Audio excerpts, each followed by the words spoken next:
We audio live? We're live! Alright.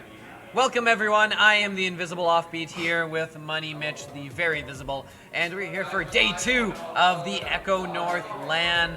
It was an exciting, incredible first day, and now we have some awards that we need to give out and prizes that need to be given, and a lot of players here that are looking to take some stuff home for themselves. What do we got coming up here first today, Mitch? And also, how you doing?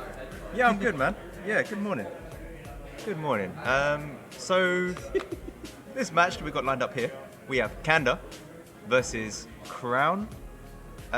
Is this a lower bracket one? No, we're up in the winners bracket now. So these guys have not lost. They're looking to continue that streak, and it's going to be interesting to watch. We've got some big names here. These are some very high-profile players.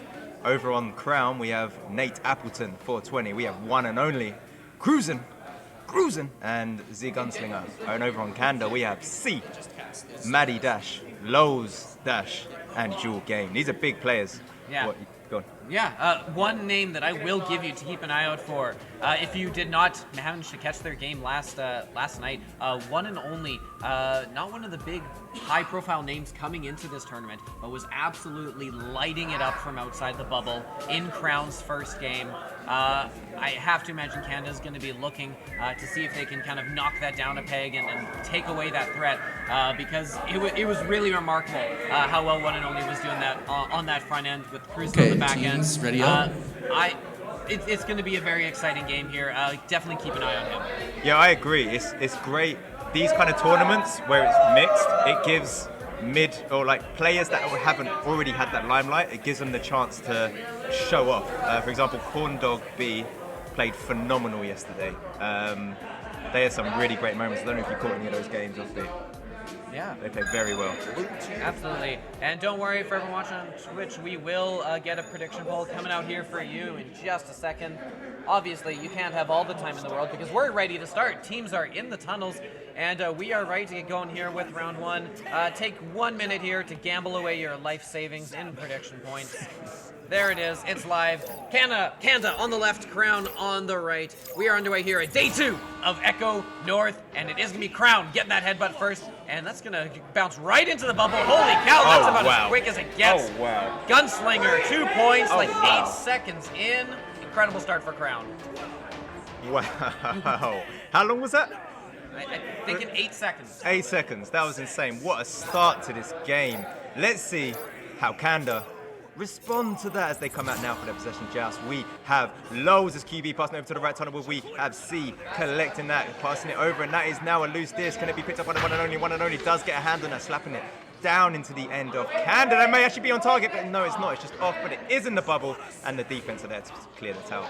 Yeah, cleared out, but not all the way out, because Nate Appleton's got that looking for the long pass. That's going to hit the shield and bounce all the way out perfectly to Cruisin', who's there on the back end with a lot of space.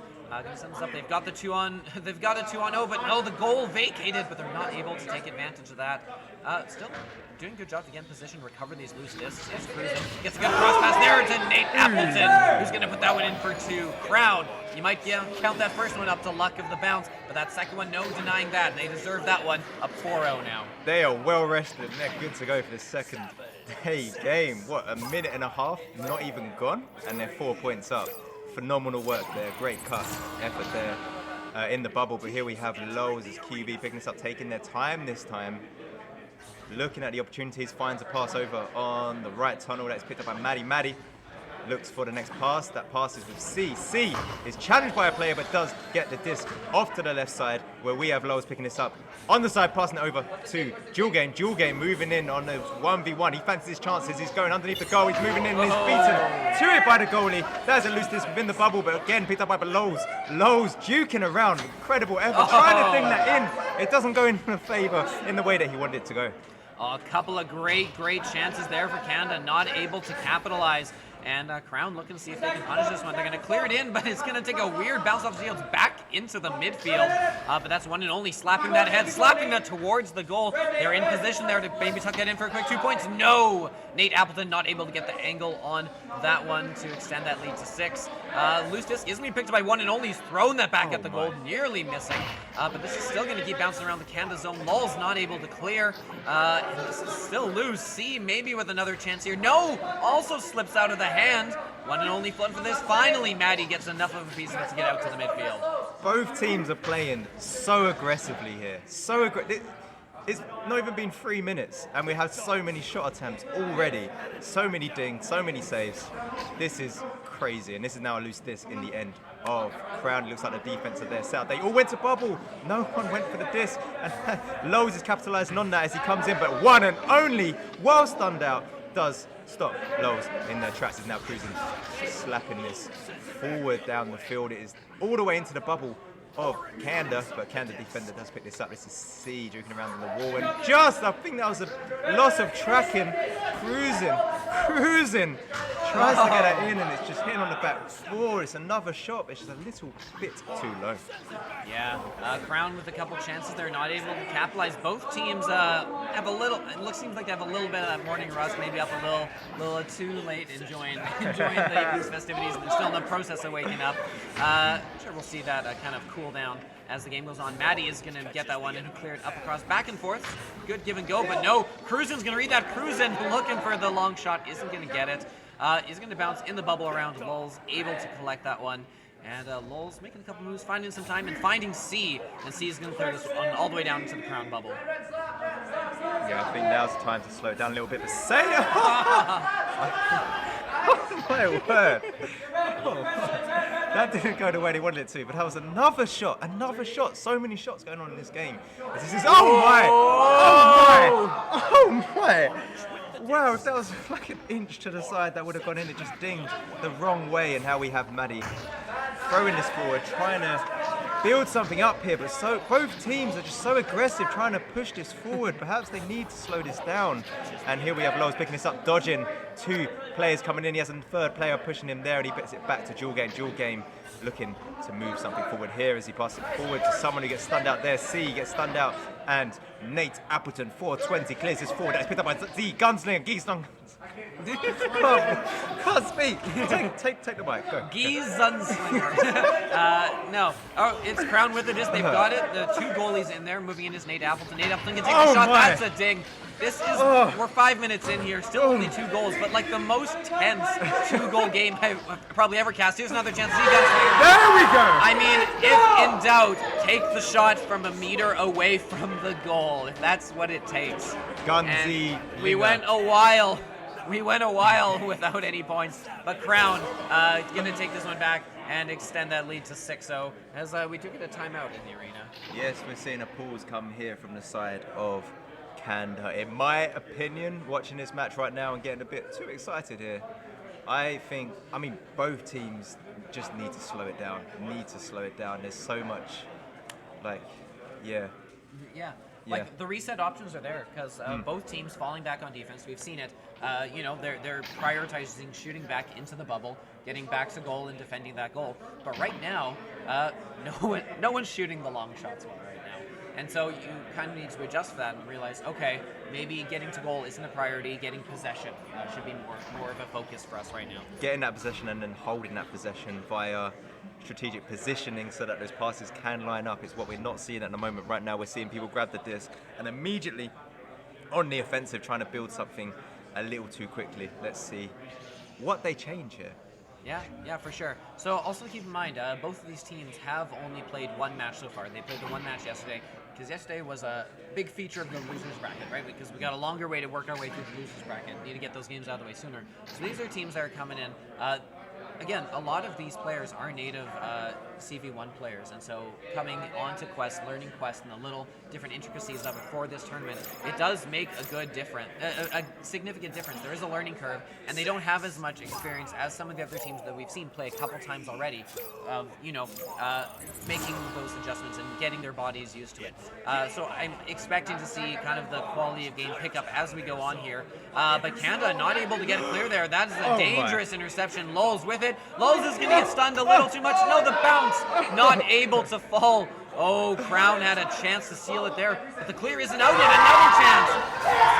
Gunslinger, the first one to hit a 3 so far today, and a 9-0 lead now for Crown. Not what Kanda was looking for after that pause. Yes, that's not what they were looking for. Kanda, they've got some work to do. They need to turn this momentum around. It's definitely possible. We've just done the 4 minutes to go on the clock. We have C as QB now passing it over to the left tunnel. There isn't a player to receive that, but through the tunnel there was. And this is a loose disc now, picked up by one and only slapping this forward. It's not received by anyone, and all the stats are getting held up because they're getting quite broady in the back line. That's a shot coming in right now, and that's dinging on the right corner, bouncing over to the left side. Low's just getting a hand on it, but beaten to it by the Gunslinger. Gets slapped. Great pass over to Nugget. We have one and only sending it up to Nate Appleton. Nate Appleton trying to get that in. and it's not quite the way he wanted to. One and only does get a hand, resetting it back to cruising his way up, juking around, dancing around. I can see how athletic he's looking right now as he's jumping around. Very, very animated right now, really using his play space there, making things happen, and we have a loose disc again in the middle area of the arena. Yeah, Crown doing a good job getting back to the one. Oh, they tried to turn around a little too quickly, not seeing that canvas stack in the middle. But somehow, Crown always seems to have someone back in a recovery position. This is Cruisin', but Cruisin' not seeing the stack come in. Here's a chance. This is a good opportunity for points for Kanda. This is going to be coming in. The long clear is there. Doesn't need to. Oh, no! That accidental headbutt. And here comes all of Crown back on defense. Oh my goodness. What a ridiculous break that for Crown, as if they needed another one right now. Yeah, I mean, it's concerning for their mental right now, being 9 points down and then making unfortunate mistakes like that headbutt and then a scuffle of trying to pick it up again. They need some tidying up now. They've used their pulls, so yeah, and they need to do this on the fly. They need to tidy up and start connecting those passes. And here we have one and only moving in towards the goal and just hitting that top pocket. That was clean, that was lovely. And if you can hear them on the mics right now, they are celebrating like they should. Great play. That was a saucy little juke there. Very nice little play. They've got themselves an 11-0 lead here, which is, I mean, if you're Kanda, you've had scoring chances, just haven't been able to capitalize on it. So at this point, you're obviously playing for round 2. You know you're not coming back in this round, especially not with interceptions like that coming in from Nate out of nowhere. Look at this. They just got to clean up their game. Once they clean up the game, they should be in a decent position to make an impact in round 2 and a potential round 3. But the way they're going right now is definitely not looking that way. Long shot coming in from one and only, trying to grab a few more points. That one's not going to fall. And Maddie is going to get some cleared up to mid, but not out as it's going to hit the hill. Yeah, Kanda, they're looking a little bit loose here as Crown are taking possession here, cruising, holding this, floating in, bounce pass up to Gunslinger. Gunslinger gets no. Unfortunately, I did miss that, who actually put that in, but that was a good build-up, good play, and good finish by Crown there. Yeah, great play there. They've got that 13-0 lead, just a minute left on the clock. Dual game getting a piece of it, but not enough to keep it out. And as a result here, they're coming out on yet another offensive joust. They've been having some trouble with turnovers on these, but it looks like they've managed to get it through here. Dual game opening, finding Lowell's on the ceiling. Lowell's finding a good cut pass. They've been moving it very well here, but one and only on that back line, getting the steal. Critical steal. We might see a shutout here as this coming in, bouncing near the bubble, and the clear read very well by Cruisin'. Cruisin' gonna put this one towards the goal. That's not gonna fall, but who's coming in? That's Nate Appleton with an open goal. Call it 15-0 as Crown just puts their foot on the throat of Kanda in this round. Yeah, Crown looking to take the crown here. They're just so punishing. They're so punishing. Kanda need to really step up their game. They cannot be playing in the way they are because it's just being read. It's being read seemingly so easy by Crown. They're just fully in their heads, picking up their plays and just ruining all the opportunities that they're creating for themselves inside of Kanda. Yeah, absolutely. Like we look at the stats here and analyze Kanda's play, you know what's been working, what isn't, but like there's not much to speak of on the board there. 2 saves for Lowell's, 1 for dual game.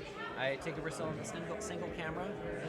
All right, single camera. We'll get nice and tight together. Like we got 2 saves from Lowell's, 1 from dual game, but other than that, not much to speak of. No, we don't see full shutouts very often in Echo Arena. Especially amongst high-level players, right? There's usually someone is able to make a good move and get through. And they have been getting through. They've been getting these scoring chances, but it hasn't been enough to really result in goals yet because they haven't been able to finish. They haven't, and it could be to what you alluded to before about some of these players being CD1. Mm-hmm. So they're adjusting to different hardware here, where they aren't as calibrated as they used to. So they're playing as if they are in their calibrated hardware, where they normally hit these, and they haven't quite taken the time to adjust to the fact they're on different hardware. Maybe their limitations are a little bit different. They need to adjust that in their play. Yeah, absolutely, and it's why generally with the teams we've seen do really well here have been teams that have come out, you know, with a... They've adjusted their game to be a little bit slower than it might otherwise be, right? They're coming out and they're prioritizing making good plays, good cut passes, and, you know, been focusing on those instead of trying to hit, you know, the long shots from the tough spots all the time. So we'll see. They've had a chance to recover. They're coming out of the tunnels now. It is going to be Crown getting to that very quickly and very firstly as the Gunslinger with some space. He's moving up to find one and only down below. One and only with lots of time there. Just kind of waiting for the team to fall in. Going to reset this one back. Gunslinger loses it for a moment. No worries. Lots of time, space to reset. Crown is going to take their time. Yeah. And Panda need to slow this down and bide their time and try and strike at the right opportunities. Let's pass over to one and only, looking for the back forward. Pass, it doesn't go the way he hoped for, but it's okay because Nate Appleton 420 picks this up, resets it back to Cruising. Cruising coming through, passing it over to one and only moving his way into the bubble. Dukin trying to get a duck play there, but does get stunned down. And can the defense do slap this very deeply there? Oh. And pick it up himself. Whoa! Wow!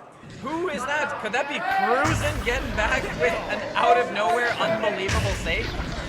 I think so. See, Gunslinger does get a hand on this, and he slaps it through. It's picked up by one. He hits those! What a turnaround! He is now feeding himself as he puts that in from some distance. That was 23.2 meters away. He hit that, and that puts them 3 points up.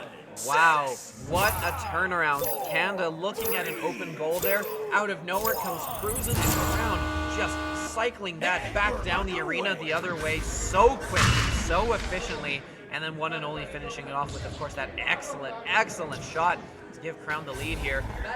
Tough spot for Kanda. Here comes the reset to bounce pass, but there's no one there for the reset to collect it. Lulz is slowly floating back, checking over the shoulder for any stacks. But none come, because Lulz is going to be able to pick that one up. Gets it to C, who makes a very nice move to get past Gunslinger. And bounces it up to Dual Game. Dual Game under a ton of pressure. He's able to get rid of it. Gunslinger with it. Going to try and put it through. No, that's going to be picked up by Kanda. Kanda just went back into the ground zone.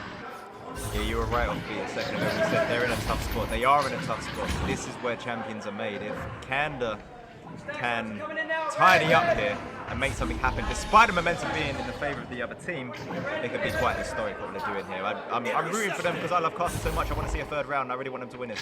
I'm just being transparent. But here we have C seeing a pass up high, but it bounces in an unfavourable position, but it's okay because the back stack is there. C picking up again, juking around as the player was in his face right now, trying to get through the tunnel. It's bouncing in an unfavourable way as Nate Appleton picks this up, resets it back to Cruising. And we have C finding their way through, back and forth as Cruising does pick this up. Gets it forward to Nate Appleton. Passing up to one and only, getting it down over to Gunslinger. Finds his way in the bubble with 3 goalies, fancies his chances, but doesn't quite fail. Yeah, good clear though. He's going to get all the way past the back line, past Cruising, which doesn't happen that often with Cruising back there. But they've got 3 in the bubble here. That's an open 3. Is that going to be it? No, that one's not going to be able to fall as Maddie not able to connect there. But the clear attempt isn't going to fall. Hitting the boot instead, but Gunslinger, fortunately there to play cleanup, and he'll pick this one up. Lulz back to grab that disc as Kanda. They're going to slow this one down. Lulz not under a ton of pressure, has some time to move around and try and find a teammate here.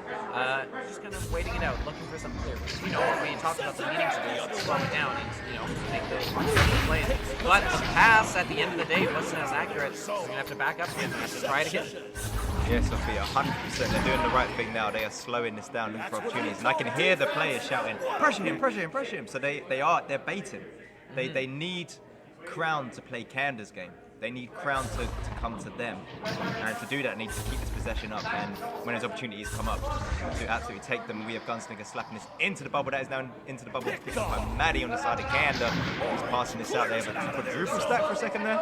As they're trying to pick this disc up, but Gunslinger dodges out that triple stack. Gets over one and only. Fancies his chances. Duking in from the post, but the defense gets that out.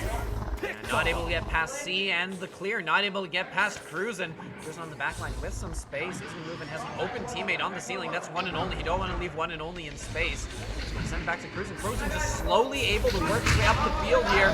Looking to get that pass across. Doesn't hit the initial target, but they've kept possession. And oh, Nate Appleton not quite able to tuck that one into the goal.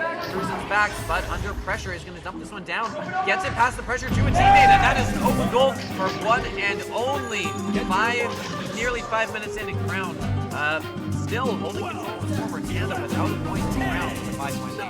Yeah, without a point, looking at a 5-point gap in the scores, this is tough for Canada, but like I've been saying, I think this is a loss. There's still 5 minutes left on the clock, but this is where champions are made. If they can step up to the pressure here, they can slow it down, stay calm with all this chaos around it, and when those opportunities come, absolutely capitalize on them, they can make this work. And see, pass it over to Maddie. Maddie gets the bubble and scores that! That's the opportunities I'm talking about, and Maddie used it. That was a great cut in from, I've forgotten the name of the player on the right there, but great setup there, great finish. This is what they need, that's the momentum they require, and can they use it? The opportunity they made for themselves now. Absolutely. I mean, the first one is always the hardest, especially when you've got yourself in a rut there. So Maddie's goal definitely going to help the team's confidence and momentum. So here they come back. That is C with the disc. C is looking for that long shot, but that is cruising on the back line. You don't always see him, and then suddenly, bam, it's been intercepted by Cruisin'. Or, in this case, by Dual Game. Canada doing a good job here of getting possession back. They're not able to hold it and turn it into anything yet. That's what's going back, one and only. The long, clear, low, looking for it, but that's going to hit the Geo in front and bounce out to the side. Yeah, great effort there. Unfortunately, just clipped the smallest Geo in the arena, but it's the Gunslinger. He does pick it up inside the bubble and puts that in, bringing their lead back to 5 points. It's now 7-2. Crown. They are looking to take the crown here. We have just under 4 minutes go in the second round. It's completely possible for Canada to turn this around. But how are they going to come out here? Lowe's picking up the speed. We have Dual Game finds the pass forward, but it's read by Cruisin'. Cruisin' sends this, and it's stuck in mid. Who's going to get their hand on it first? It's Nate Appleton. Nate Appleton clears this forward. And Lowe's picks this up in the back line. That back stack is very much alive. They passed it forward and they're looking to pick up the clear. They just made themselves. It's picked up by one and only in the right place at the right time. Grabs that, sends it all the way deep into the bubble. Do we see a crown hand on this? We almost do, but Lowe's says nope, nope. Yeah, no, indeed. Crown is able to keep it into the Canada zone for the time being. She is going to get this cleared. Oh, and the stack doing a good job to read it off the double diamond, but not able to get enough juice on that pass. That stack coming at full speed is going to beat that disc out, and they hold on to that 5-point lead. 3 minutes left on the clock now. Maddie being given some space here. This is really what Canada needs if they can get a good setup here, because that's a one-on-one coming in, but Cruisin' there to stop it. Oh my goodness, name a phrase we've said for this game. Then Cruisin' with the read on the back, but oh my, coming in with a long 3 here, that's not going to fall. Looking for that loose disc. No, Lowles was looking to get to it, not able to get on the first try because of the stun coming in. Oh, yes. And there's one and only with the stun and the clear. Possible chance coming here for Crown. Yeah, some very strategic stuns coming in here. Just then, the one you pointed out about the Gunslinger getting a stun on the player, about to grab that, potentially saving themselves. An open shot there. Here we have Nate Appleton picking this up right now. They're slowly back, and a stun coming in from Lowe. Lowe's having a phenomenal game here. But can it? No! No! Oh, Rose. That was a reset. That could have been fatal. That could have been the nail in the coffin. Done by themselves. That would have been rough, but it's okay because C finds himself picking up the disc with a bit of a windmill right now, trying to get this forward. It does go forward. Lowe's right now taking a shot onto the goal and is so close there. Just picked up on the back on the one and only. Excellent back sacks coming into the ground, getting back and taken away what looks like it may be a good quick opportunity. Benny coming in now. C is going to score. That's the closest it's been in a while here. They've got it down to a single score game. It is a 3. There's a minute 30 left on the clock, so there is still time for it. And hey, Canada not just getting the 1 point, they're getting 2. We've got a very low scoring game here. That's not to say there haven't been chances. Canada's have been a little few and far between here. Crown's definitely been leading the time of possession here, but they've missed the disc here, and they're back to push. Lowell's at the 3. No! Lowell's not able to get the 3. Oh my goodness, Gunslinger is going to clear this one out. What a break for Crown.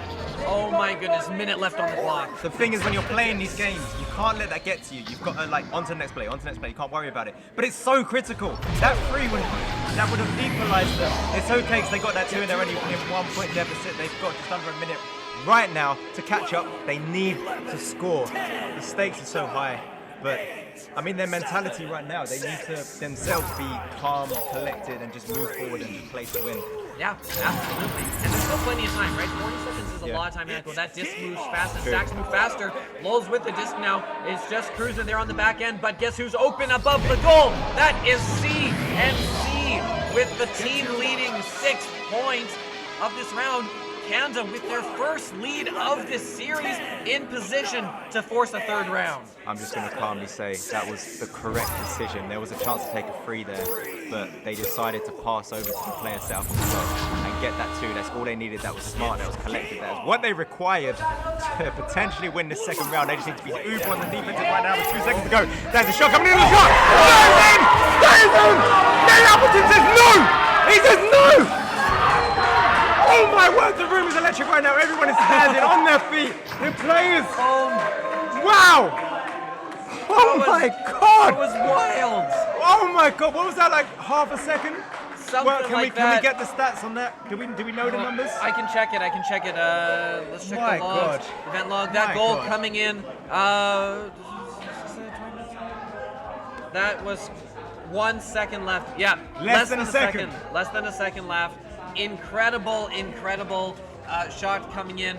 Wow. Full props here coming in to Crown, not letting. They gave up a lead. They gave up a huge lead to Canada, and it did not faze them in the slightest. They came out there with a plan. They executed that plan, and my goodness, they were rewarded for that. I'm feeling lightheaded here. I don't know if someone's shouting or just not having breakfast, but that was an event. That was insane. Chat, how was that? Let us know how that felt observing that, because that was, wow. Wow, gunslinger. Mate, I can see you. Come here, bro. I don't know what the rules are here. We're bringing players in, but We abide by no rules. wait, there's no rules, yeah? There's no rules. Am I breaking the rules here? Get it. Come in the middle. Yeah, come in the middle. between, right here in How the you middle. feeling, bro? You've just had an incredible game. Oh, I'm great. I'm feeling great. Yeah. I'm pumped. We're gonna take it all the way. Crown's taking it all the way, baby. Trust. Yeah, no, we played great. We lost our cool there in the second quarter a little bit, by our second round, but we brought it back and we were able to clutch it up. So yeah. Yeah, you definitely warmed up. I don't know how much of a warm up you guys had coming into that, Like but 10 minutes. yeah, it was a little bit rough. There was so many chances, so many shots, like onto the target, but just clipping out. So many things, so many going a little bit wide, a little bit too high, a little bit too low. Yeah. But you really tidied up there. Yeah, no, we did, and we brought it home. We're taking it all the way, baby. Crown's all the way. Congrats, Z Gunslinger, and to the rest of Crown for an exceptional start, and then pulling it together in the end when it mattered the most. Yeah, what a start! What a start! We still got lots to come here. In about 15 minutes, we will have coming our way another. I believe it's the other semi-final match from the winners bracket. It is going to be. I can pull it up. I have it. I swear. That was just for doc education. I just Yeah, saw your exactly. comment. Let's go. It is Tell me going why. to be Cobra Chickens and Brick coming up. Two teams also that won their first round are going to be coming here for their second game of this tournament. So yeah, don't go anywhere. It's going to be a ton of fun.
And hello and welcome back to Echo North 2022. We have another upper bracket match. Neither of these teams have lost. Well, one of them will soon, and the winner will clinch at least third place and join Crown in the winner's bracket final. But hey, a member of Crown, also in the booth with me, Z Gunslinger. I'm the one you see. How's it going, man?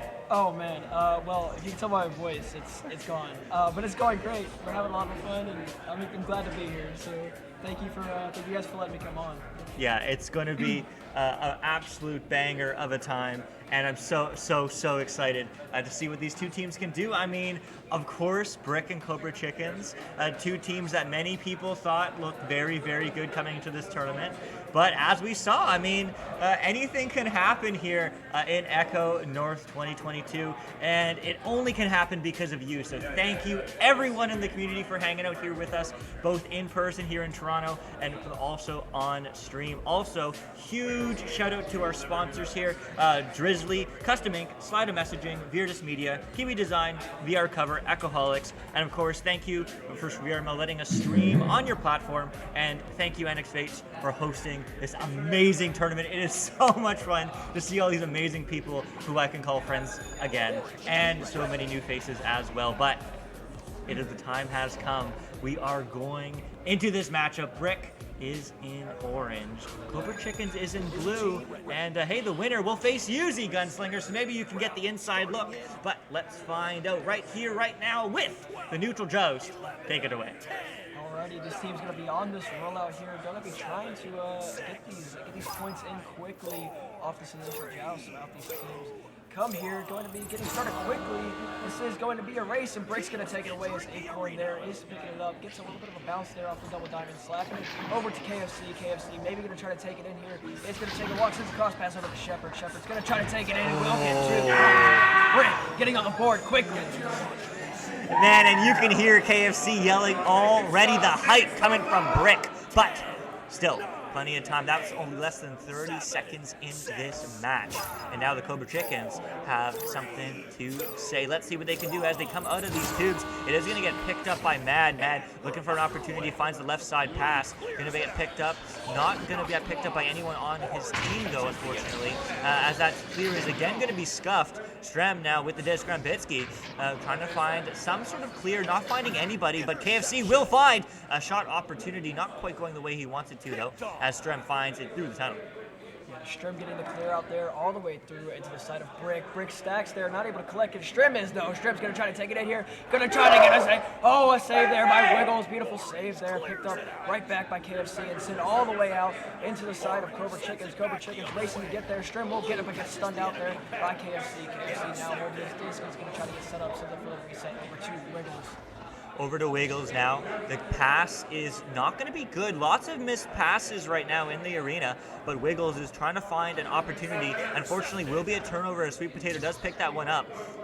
Bouncing it low, now picked up by Strembitsky. Long three, no. Pass to Mad. Mad diving in. No, goes for the pass back to Strem. Strem, will he get there first? No, but it will be Mad somehow recovering it. Mad is insane as has an opportunity to slow this play down and does so. Bounce passes it to Strem. Strem back to Mad. Mad picks it up, takes a pass high to the backboard, but that's read by Shepard on the back line. Some great defending there, but now Sweet Potato with the disc. Sweet Potato gets stolen from KFC. No clear, but second time will probably be the charm as he has time and finds a teammate.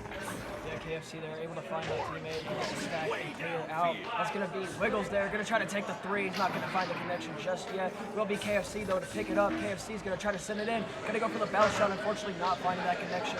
That is going to be Acorn there picking it up. Acorn has some teammates inside the bubble of Cobra Chickens. That's going to be Wiggles, and then cross pass over to Shepard, and Shepard's going to take it in for 2 more points. Now up by Brick.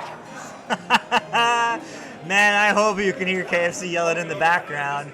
But man, oh man, Wiggles, what an amazing pass from her to get that play happening. KFC yelling so loud. Fun fact, Wiggles' Apple Watch yesterday told her that she was in a very loud environment, that she should wear earplugs, and we figured out that it was just KFC screaming.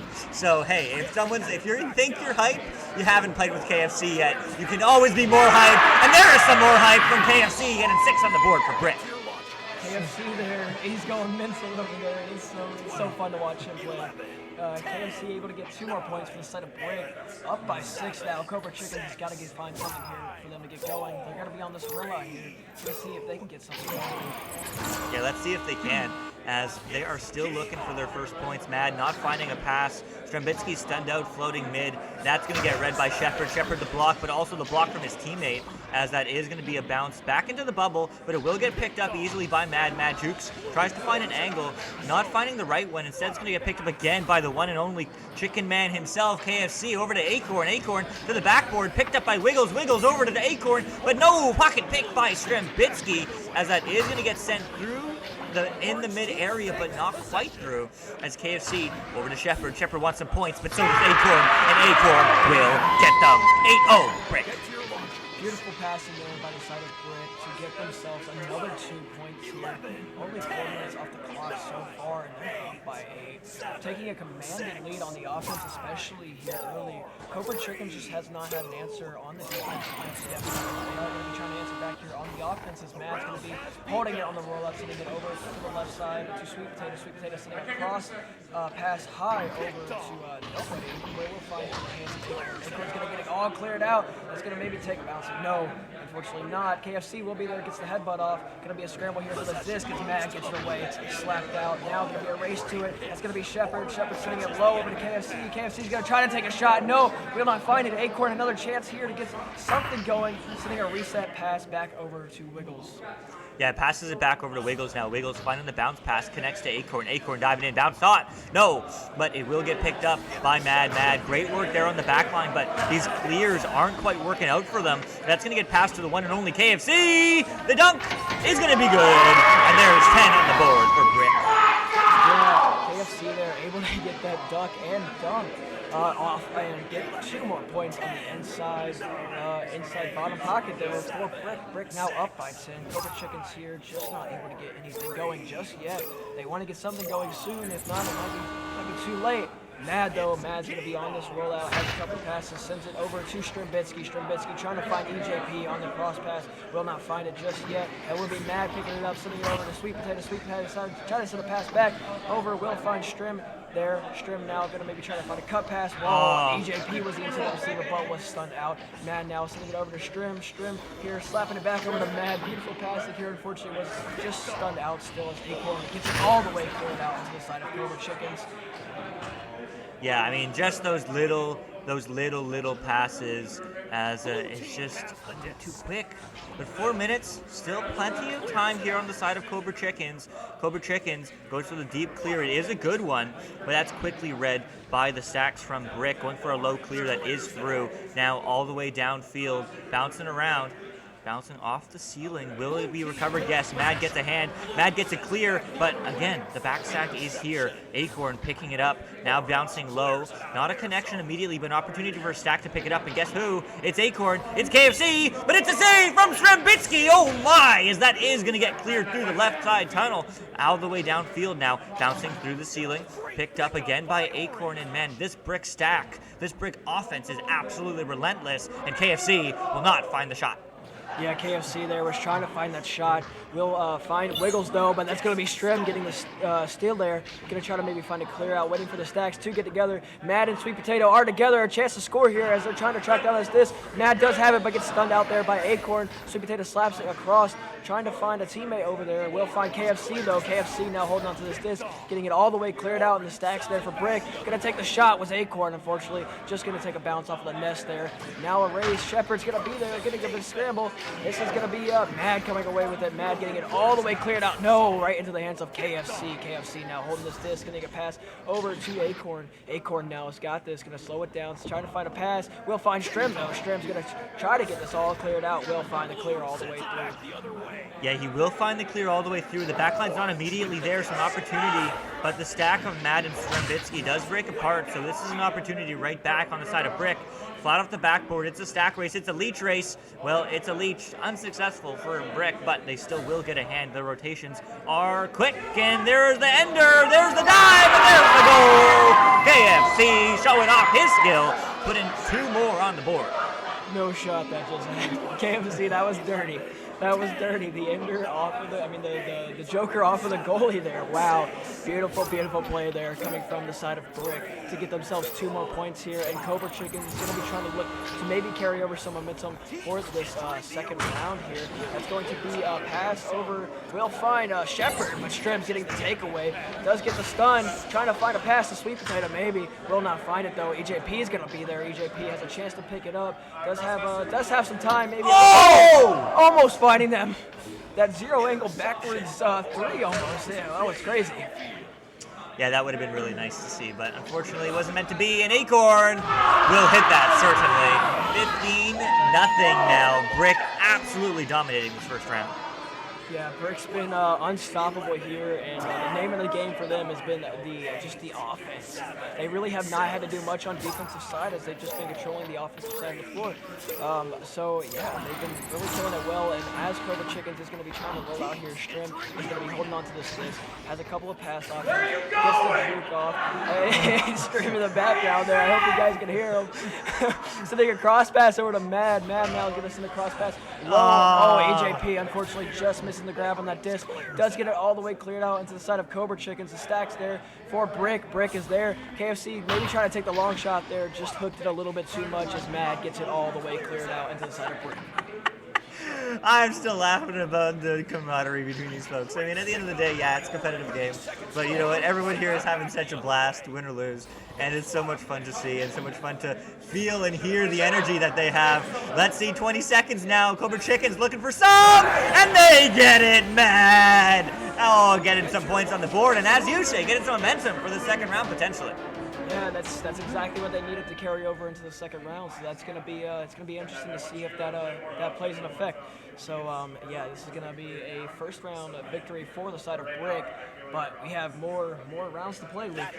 We do have more rounds to play, and it is absolutely incredible to see huge game from, of course, KFC, but also Acorn and Wiggles. And Shepard and just everyone is participating across the board. Acorn with 5 points, Shepard with 4, KFC with 6, assists, saves. I mean, if you look at these aggregate stats, they speak for a much more even game than we saw, right? Possession times relatively even within 15 seconds, stuns relatively even, but the big difference maker, of course, is the shots taken. And we can clearly see that Brick, I mean, is consistently on offense, consistently able to keep that pressure in. So, I mean, Cobra Chickens, right? What can they do to really get that through that unrelenting mid-defense from Brick, Z? Yeah, I mean, they're getting it through, but the issue is they're not finding the connections on the other side. I think seeing maybe a split with but instead of running a man all the way down, you run a stack with that QB, and then those 2 split passes that you have, one you can send it to one, and then you guys stack down. That way you have 2 more players down there, allowing that floor to be spread a little bit more.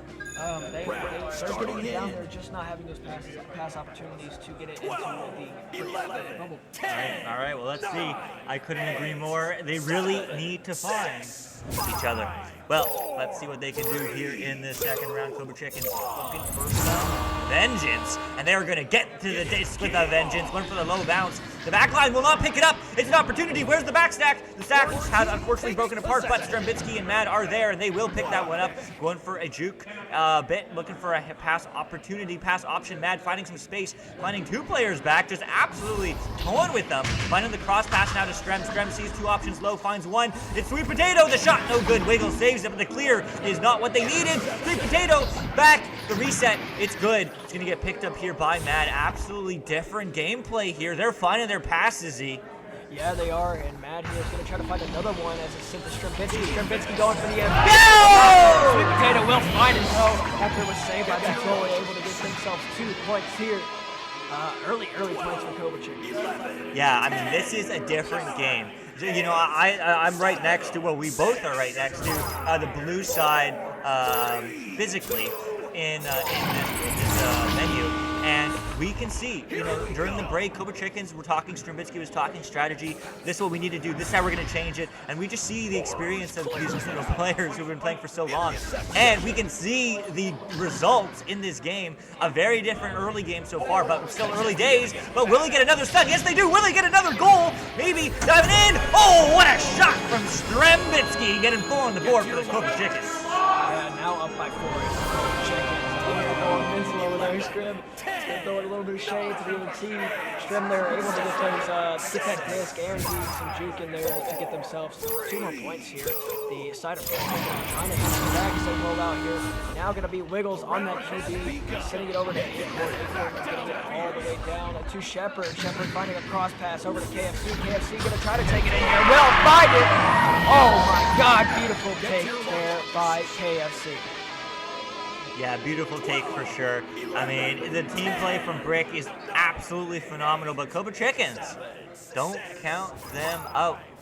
Early points in round 2. Let's see if they can continue the momentum through the next 7.5 minutes. Well, just about, as Strambitsky is moving on up, seeing if there's a stack back. If the stack is pressuring, looking for the cross back.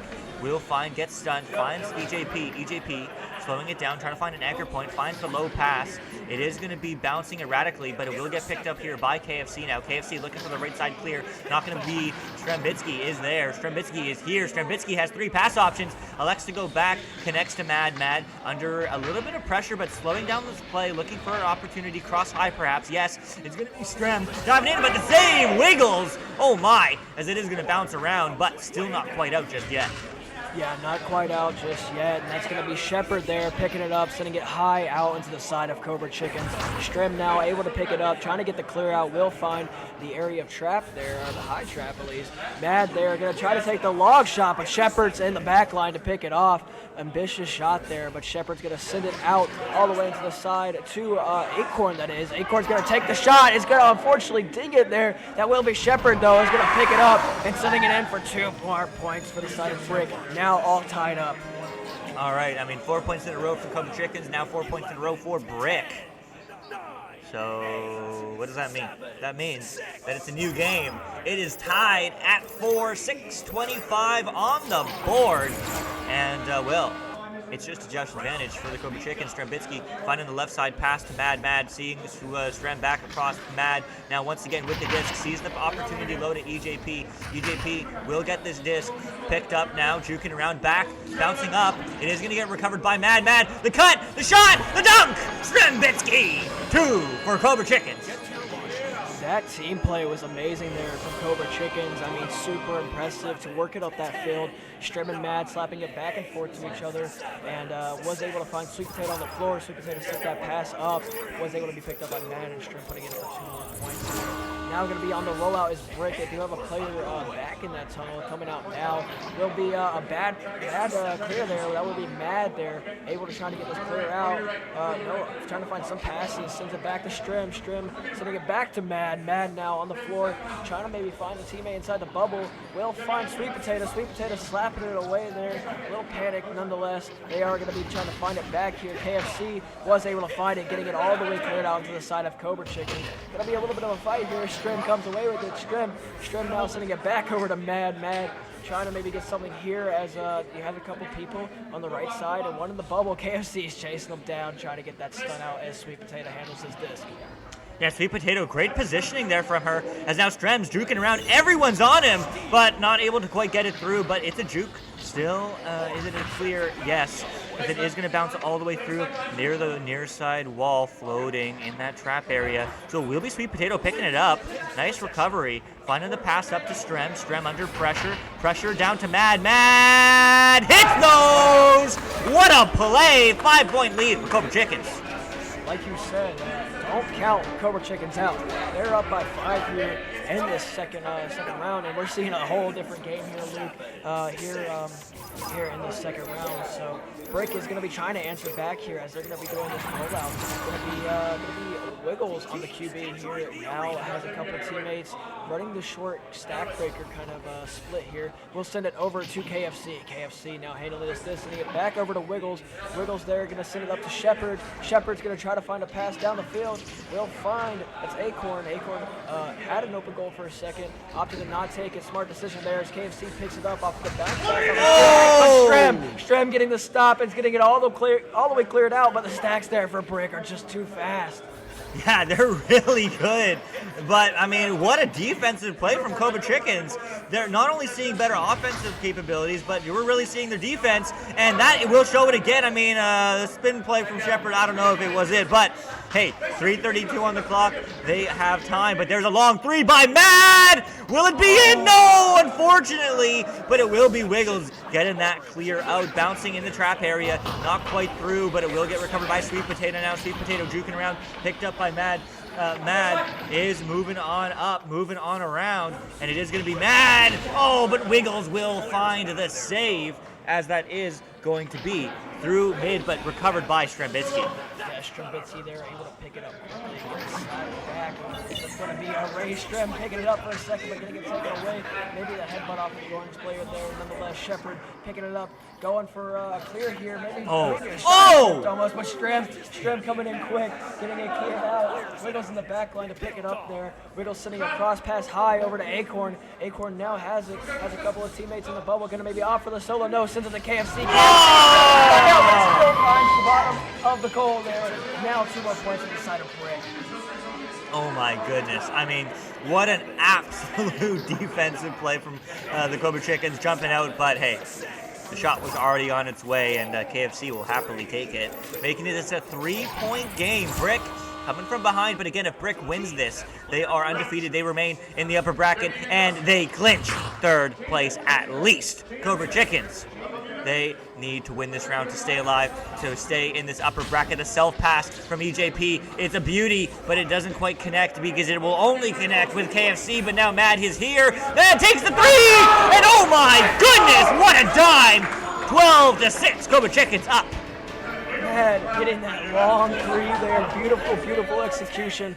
Mad saw that open goal opportunity and took advantage of it. Now up by 6 here with a minute and 30 seconds. They're going to be rolling over this zone here on this rollout. It's going to be Wiggles there, sending a crossover to KFC quickly. Going to be running a relay here, not going to find the connection.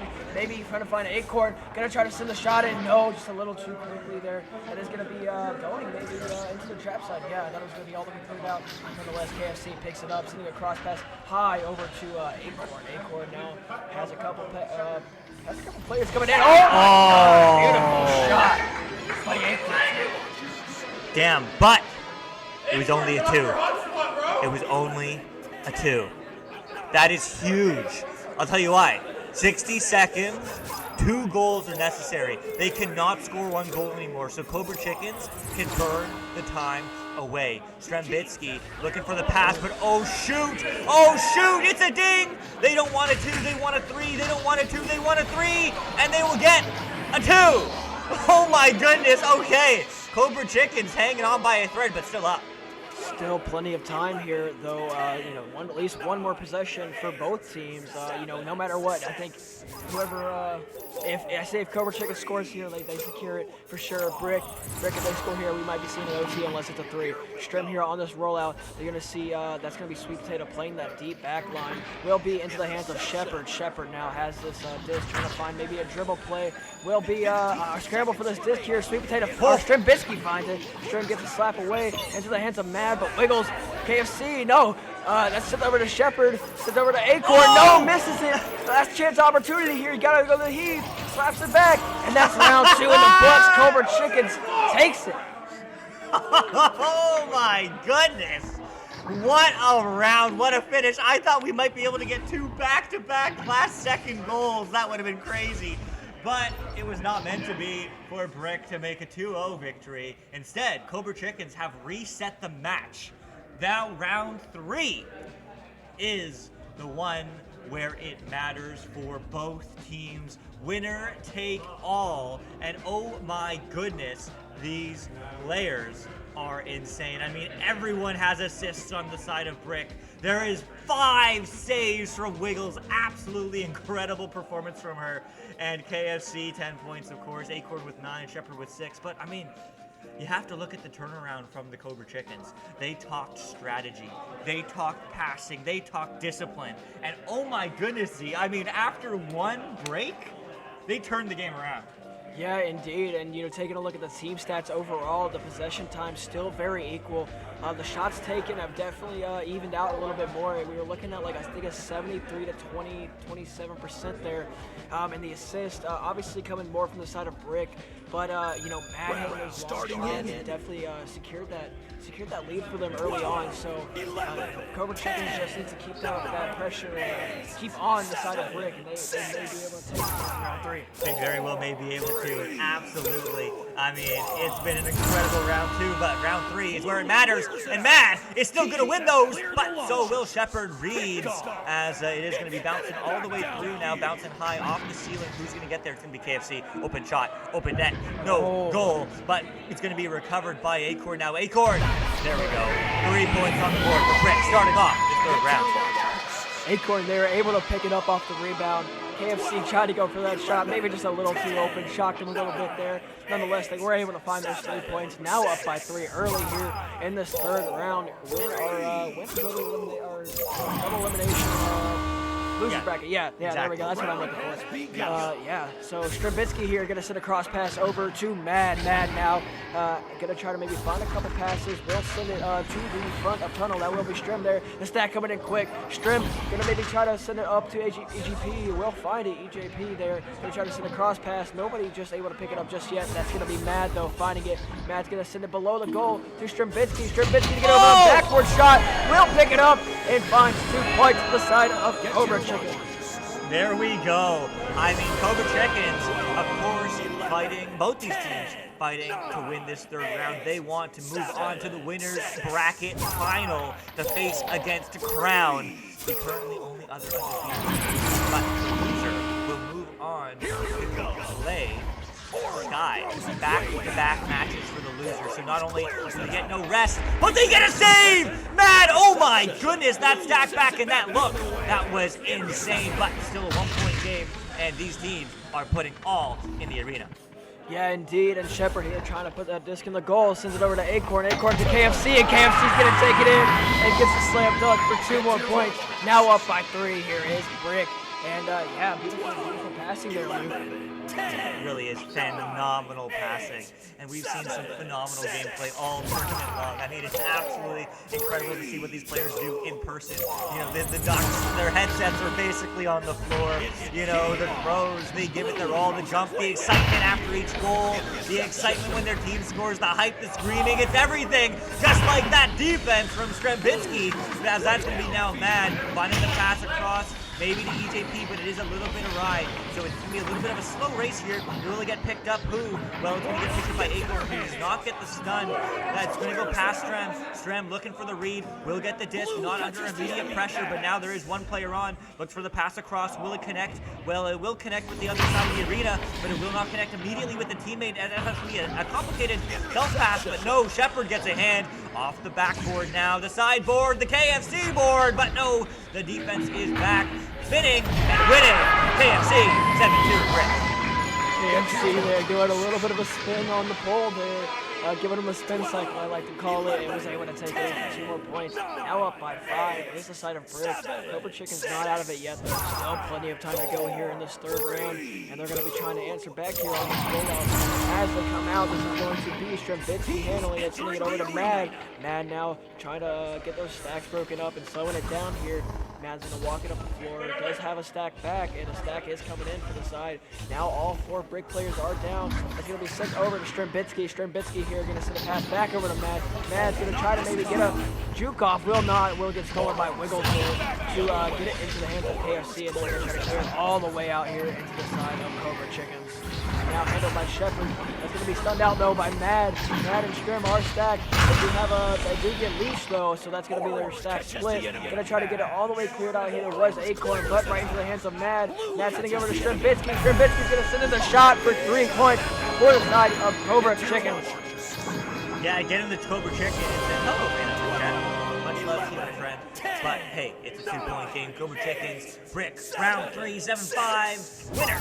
will clinch at least 3rd place, and that means a big old prize. So everything is on the line. Wiggle finds the right side pass to Acorn. Acorn gets red. Strembitsky looks for the 3. He hit those. Oh my goodness! Cobra Chickens take the lead. Wow, beautiful shot there, beautiful read from Strembitsky to get those 3 points. Now up by 1 here is the side of Cobra Chickens, and is going to be putting that pressure on Brick here. They got to stay in and they got to keep fighting. This game still has plenty of time to go, and they will be wanting to get some points on the board here as Wiggles is on this rollout, has a couple of pass options. That stack does decide the pressure will be sent over to Shepard by KFC. Shepard trying to get over to Acorn, and maybe we'll send a back pass, but a missed pass. No, Wiggles there is going to be able to pick it up. No, a little bit of a panic slap there. That's going to be sent in. No, oh my God! What? Finding 3 more points for the side of Cobra Chickens. Oh my goodness, Mad and Strembitsky absolutely popping off here, taking now a 4-point lead in this final round of this matchup. Brick on the back foot. Oh my goodness, they scored how many points out quickly? I don't even know, I lost count. But this game is far from over. There's still 4.5 minutes remaining. Now the disc from Sweet Potato over to Mad. Mad looking under, looking over, looking back. It's going to get picked up by Strem. Strem now on the ceiling. The shot, the save. Acorn. Oh my. As that clear is going to be down all the way downfield the other way. Brick, they need a response. They need a response right now. Are they going to get it? They're going to get a stack race. They're going to win it. The shot. No good. The read is better. There's Acorn goes for the reset now to KFC. KFC diving in. Looks for the shot. No. Anchor shot. No good. Wiggles diving. No. Saved. Strembitsky looks for the clear. And that will at least slow down this play. Strembitsky, they're able to get cleared out, but not for long as KFC picks it up. KFC now walking it in, has a Strem behind him, gonna send in the shot! Bold shot there, but beautiful shot there. Coming from KFC, now back within 1. It is the side of Brick here, Luke. That was, this is a close game. Yeah, this really is. And oh my goodness. Oh my goodness. I mean, this is what you want to see in the upper bracket. You want to see close matches. As, well, there's going to be a nice cross pass over to Mad. Mad now over to Sweet Potato, back to Mad. Mad across. Too quickly, though. No one was really expecting it, but Mad will make it a self-pass. Picking up this disc, sees the 2-on-1, doesn't like it. Now it's a 3-on-1. In fact, it doesn't matter what he likes because he gets stunned, as that is going to be a sent back, and that is going to be sent through, actually through mid, as Mad has another beautiful leech, but the shot's no good, and that actually will work out very well in his favor, as that is going to be through the tunnel, picked up here by Mad. Mad sees the opportunity, no open 3 yet for him, but he will get pressure from behind. Unfortunately, there was no call. So KFC loses a hand. Mad is still there. Mad is just running reckless here, as that's still another bad clear, but that will actually be a complicated pass to Shepard, as Shepard gets the pass across to Acorn. Acorn looks for an opportunity, gets pressured by 1. Stun comes through, shot, no good, ding, as that's going to be KFC looking for a pass back, but now Mad, as Strembitsky has left the arena. He needs to be re-invited to the arena, as that is going to be 11-10. Cobra Chicken still holding on that 1-point lead, as KFC picks up this disc, looks for the pass right side to clear. Acorn picked this up, open 3, opportunity, the shot, no, the pass, the shot, Wiggles, not going to connect, but the second time will be the charm, as Shepard's Shepard finding that long shot there, and an unfortunate drop for the side of Cobra Chickens, lost Strem. But nonetheless, they're going to take a pause here. So that gives us a second to talk about what just happened and break it down. They, the side of Brick there was able to get that pickup, get that clear out, and sent it down to Wiggles. Wiggles did take that shot, but unfortunately did not find the connection initially. Shepard did, though. Shepard found that 3-point connection. Yeah, no, he really did. I mean, it's really cool to see, you know, how the Cobra Chickens have improved round over round, but also it's really cool to see how Brick has also adapted. I mean, it really does go both ways for both these teams. I mean, it's really one of those classic Echo Arena matchups, and I mean, it's just an absolutely phenomenal time. But Phantom, great question. And a huge shout out to all the people who do run this amazing tournament, this amazing LAN. Huge shout out to Smooth Riding, who's currently given their headset now over potentially to Strembitsky, who I don't know what the issue is exactly with his headset, but that's okay. But Newton Dad is on cams running the tech here behind the scenes. Smooth Riding runs and put everything together here for the technical side of the game itself, I believe. In terms of routers and Wi-Fi and, you know, making sure everyone has some crispy connections alongside Newton Dad and the rest of the team. So huge shout out to them. EJP and Sweet Potato are also part of that team organizing this LAN event. As well as so many more, but huge shout out to them.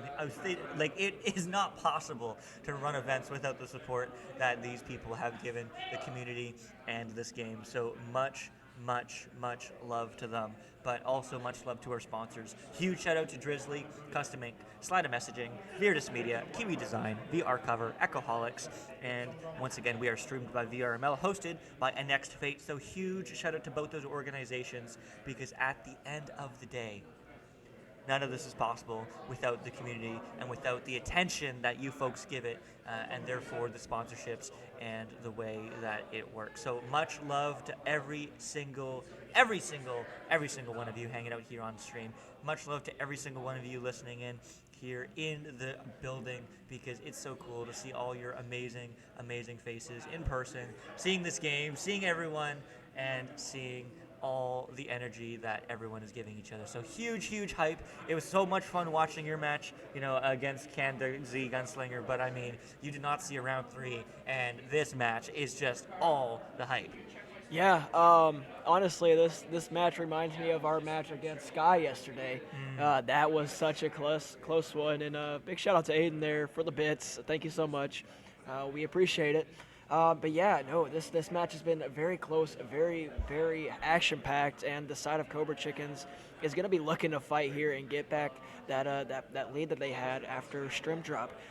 The side of Brick, though, has been absolutely crushing it on the defensive end. Cobra Chickens has been having more offensive looks here in this second and third round, so they're bothering that defense of the side of Brick here, Luke. Yeah, they really are. And of course, once again, this is the upper bracket. This is the winner's bracket round 3. There is only 4 rounds in the winner's bracket before the grand final. So the winner of this match will get at least 3rd place, because the loser is going to the lower bracket. They're not eliminated just yet, but they are going to be out. So the loser of this match will be playing back-to-back, and they will be playing against Sky right after this, and then following that matchup will be another lower bracket match. It will be Awesome or AWSM against Kanda, and then following that match at 3 o'clock p.m. Eastern Time, noon Pacific, or if you're across the pond, 8 p.m.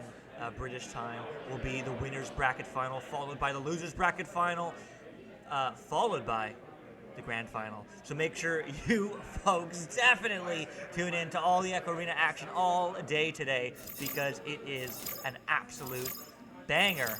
And yeah, I think Newton Dad, I agree, it is just an absolute mastermind gameplay, but it is better than OT, because there's only 1 minute and 50 seconds remaining in round 3. Winner moves on, loser goes down. 13-11, Cobra Chickens looking for 2. Yeah, Cobra Chickens here looking to score here. That's going to be sent over to Mad. Mad trying to find a pass to Shrim. The stack by Brick is bothering, but that will be sent up forward to Sweet Potato. Sweet Potato is going to try to find EJP. Will not find it. Will find Strimbitsky, though. Strimbitsky here doing some juking around. Sends it back over to Mad. Mad now sending a pass over to Sweet Potato. Sweet Potato is going to try to take it in. No, will not find it, but EJP will. EJP is going to try to send it to Mad. Will find it. Sends it to Strim. Strim's going to try to take it in here. Will find 2 more points for the side of the Cobra Chickens. In case you thought this match couldn't get any closer, any more complicated, now Brick has lost a player. Come on.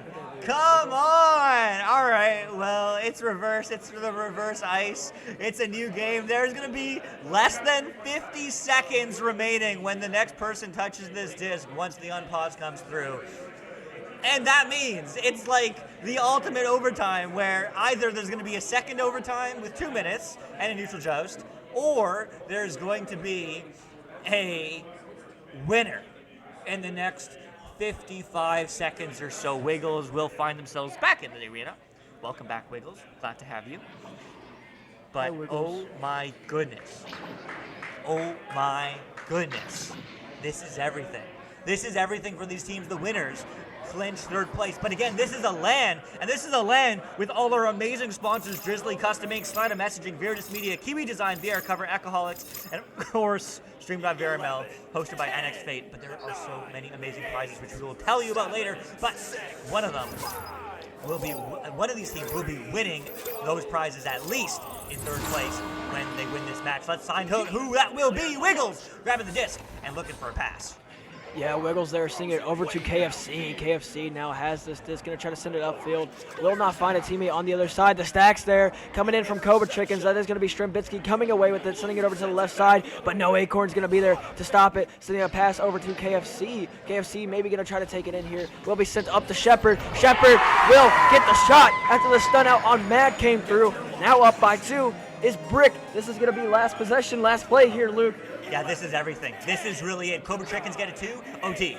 Cobra Chickens get a 3, GG. Let's see what they will do here in the last 12 seconds of this game. Everything is on the line. Strembitsky goes for the headbutt. It's no good, but it's going to be a self pass to Strem. Strem goes low, low, low, low, low. It's through. No, Shepard grabs the head. He's done. It's a pass back. 3 seconds now, but Shepard is doing it all. And that will be the game.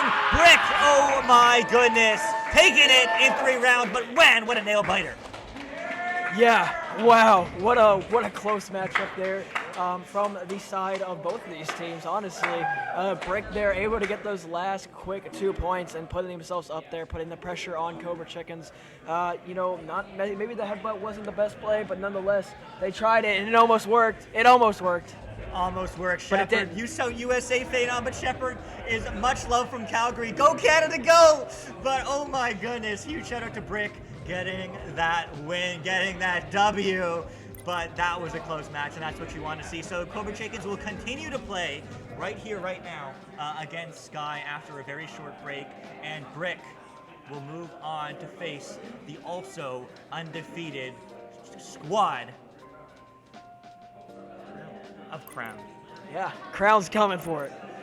It's gonna be a banger. It's gonna be a banger after banger, so don't go away. Day 2, Annexed Fate, Echo North 2022. We'll be back shortly.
missing lines. I feel almost like you take me super high. Ain't no one like you. There's no life without you. Ain't no one like you. There's no life without you. Ain't no one like you. There's no life without you. Ain't no one like you. There's no life without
Hello, everyone. Welcome back. I'm Offbeat. I'm here with Cool Whip, and we are here back at Echo North. We got ourselves next game, another game up in the winners bracket. Never mind, I am lying. This is the losers bracket because we are seeing the return of Cobra Chickens. We did just see them play. Was it Cobra Chickens or Sky that just played now? It was Cobra Chickens versus Brick. Yeah, it so was Cobra an exciting game. It was a very really exciting great game. Round 3, high energy game there. Last 20 seconds to win. Yeah, it was a wild one, and now fresh off of that devastating loss, they got to bounce back here, right? They're coming right back in here. They're setting up again. They've wiped off all their sweat, and they're ready to go for round 2 because they gotta win out another couple games, 1, 2, 3, if they want to take that crown. And quick update on the other side of the arena here with Sky. Sky with a couple of players that were missing, game getting back just in time, but Mozzie is going to be subbed out.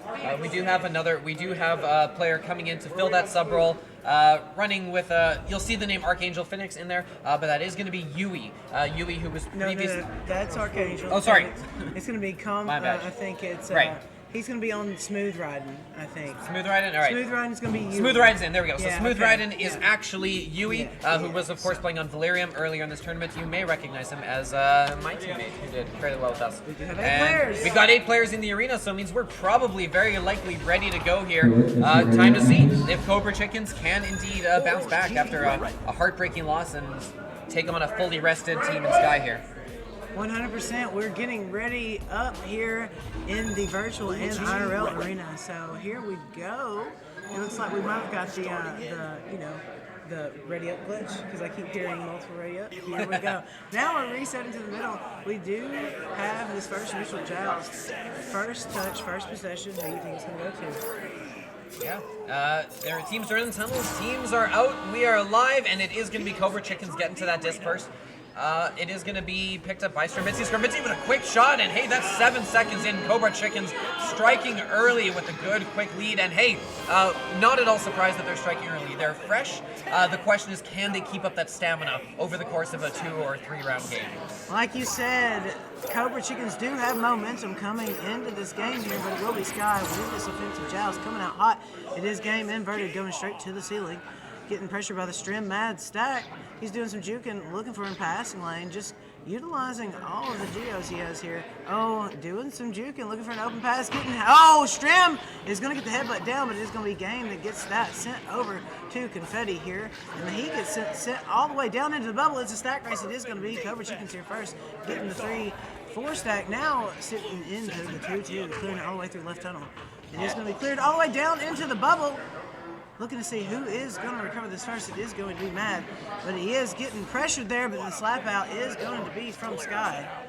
Yeah, cleared up there into the popcorn area where it is going to be Archangel picking that one up, moving ahead with some space. Lots of space, actually. Sweet Potato looking is eventually going to go back and try and find a stack partner, but it's up ahead to Game now. Game with a good move to get back to defense, and past the goalie! Game! In with 2 points as Sky finds their way onto the scoreboard. Yes, sir. Just a 1-point game here. Game doing some jumping and ducking, walking that right in for a slam dunk too. Cobra Chickens coming out hot. Let's see what they're going to do on this joust.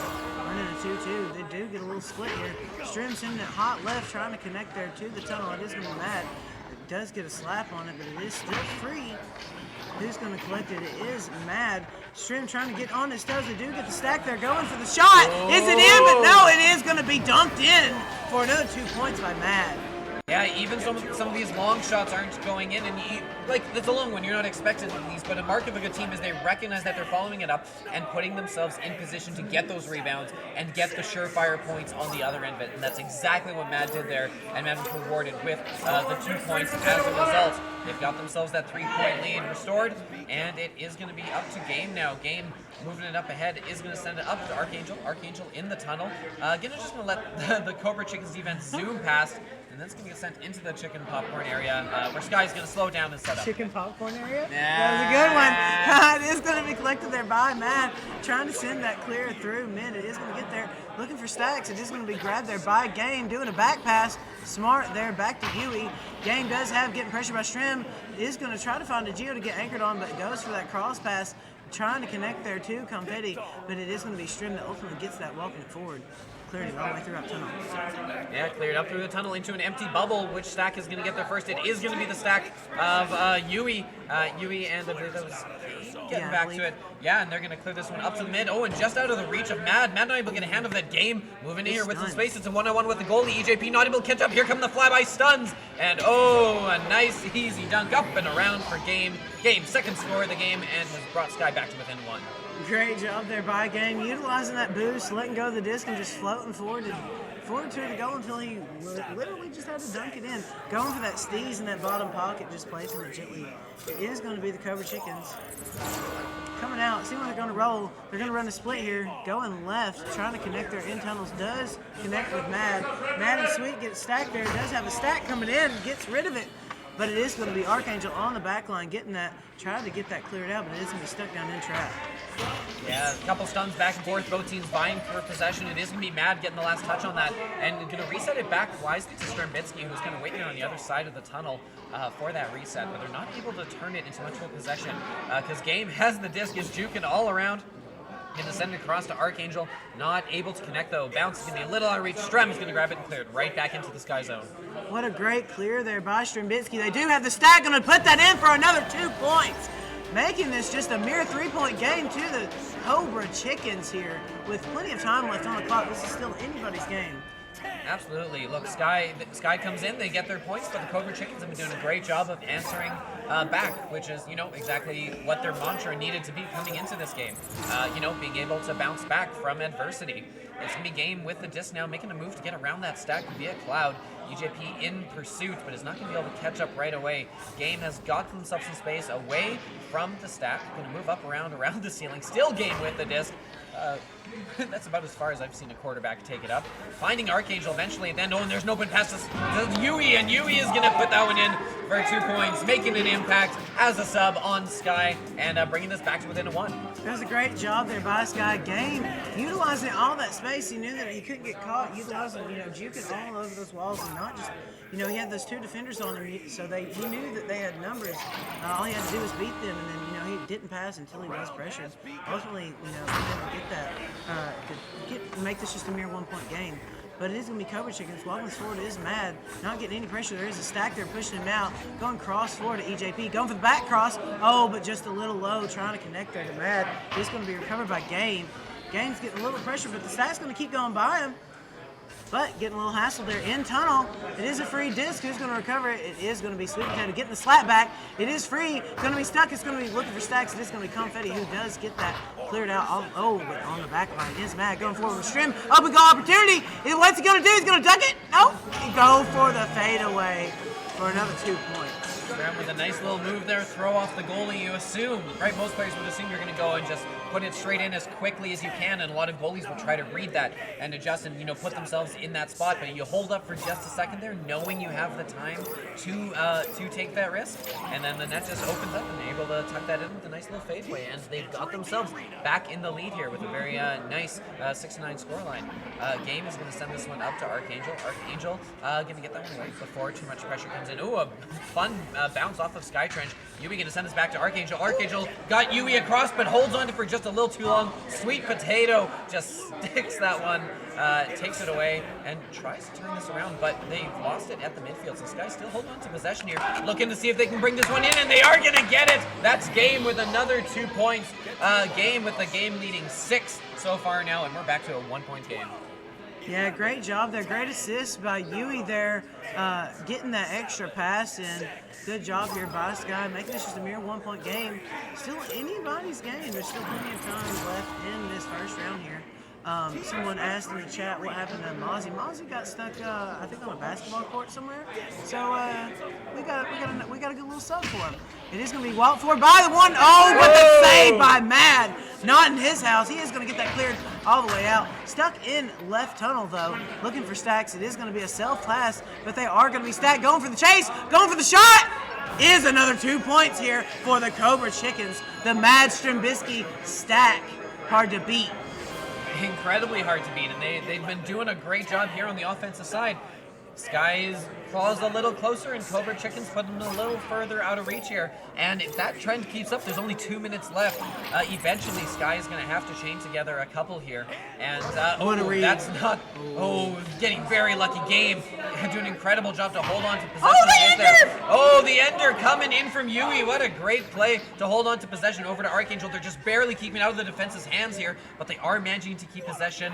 Not for long though. Strembitsky picking it up in the bubble with time and is going to get this one cleared out via the opposite tunnel. Yeah, caught up there. In tunnel is going to be game with the gathering of the disc. Does have a double stack on it. Goes forward. They do have numbers with the back stack coming in hot. Stealing it is Strembitsky. Oh, tries to go for the clear, but Quest 2 throw. You know, do we like that sometimes? It's going to be Yui with a recovery. Going to go for the back pass. Does go hit the reset, the dunk, and jump by Game. Evading EJP again. Oh, goes for it. Oh, and does not get it in. Tries to go for the 1-on-4, but it is going to be Yui. Yui going for the cross pass to Game. The jump, the dunk, the dunk. Putting it in. Making this just a 1-point game yet once again. Oh my goodness, we're back. We've been here so many times. Minute left on the clock. So if I'm Cobra Chickens, and I've been seeing the way this game has been playing out, you know, if teams are, you know, pretty consistently scoring with their offensive chances, I'm coming in as Cobra Chickens, I'm thinking, hey, we're going to get into the bubble, we're going to get ourselves set up, and then we are going to burn as much time as we can before scoring.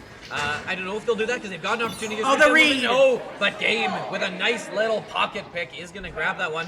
Not able to get the clear though. That's going to take a wild bounce back into the bubble. Here's a chance. Mad, is that a 3? That's a 3, which means it's a 2-score lead. And Cobra Chickens, they're going to take this first round. 100%. That's exactly what they needed. That was a great stack there by the Cobra Chickens, pressuring that disc. Just capitalizing on that open goal opportunity, bad reset, and or whatever that was. You know, that does indeed make there not enough time on the clock for Sky to come back. However, what a shot! What a shotter! Strembitsky himself putting some more points on the board right before the end of this first round. Oh my goodness, if you could hear that, you could hear the cheers right as soon as that was released, knowing for a fact that it was going straight into the goal. Cobra Chickens with a little exclamation mark there at the end of that game. Incredible job, and the big defining moment for all the good Game has done for his team here. For some reason, coming in at the very end, just not able to get that clear. Made a great pocket pick coming off the shield, but then crucially when they needed to clear and maintain possession, wasn't able to get it. Took the weird janky bounce off that, and Cobra Chickens were ready to pounce, had the stack, and were rewarded with the 3. 100%. Looking at the stat line, you know, Strembitsky right now leading with 10 points. Just absolutely killer right now, just dominating during this LAN. Cobra Chickens obviously taking the dub for this first round, but you know what? I'm excited to see the second round. Obviously, I think Sky, you know, if they're getting in the bubble, they're converting. You know, they're definitely converting, and that was a really close first round here. Only the last few seconds were the Cobra Chickens really gaining that momentum. Yeah, absolutely. And like, look, Cobra Chickens, looking at the stat line, seem very, very happy to just kind of let Mad and Strembitsky run wild. EJP and Sweet Potato putting in solid work on the defense and basically feeding them the disc. But Mad and Strembitsky have been doing a ton of excellent give and goes in the offensive zone and turning those consistently to points. And like you were saying on the other end for Sky, they've kind of been relying on the back of Game, making those jukes in and around the bubble, sit in, and lock that out. If Cobra Chickens are able to adapt to that, we're going to have to see if Sky is more than that one-trick pony of just Game. Indeed, you're right. They do get the headbutt by Cobra Chickens. It is stuck down and trapped. It is going to be Yui that does get a hand on it first, but that match Strembitsky stack is right there. It is going to be Mad going to send it forward to Strem. Strem does have the open goal opportunity, but it's low. Unfortunate shot there. It is going to be Game with the recovery, but Strem with the yoink. Oh, but he gets stunned out there. Great job by Sky. Does try to get that cleared out. They do have a stack there. They do have everybody together. Oh, I think they think they were red, but it was really his teammate, and they're just panicked trying to clear it out. It is going to be recovered there by Cobra Chicken Strem. Doing a little dance. Goes for the open shot opportunity, but it is a little high. Yeah, a little high, but Mad's there with the slap. But Mad is there to clean up, as we've seen so many times before.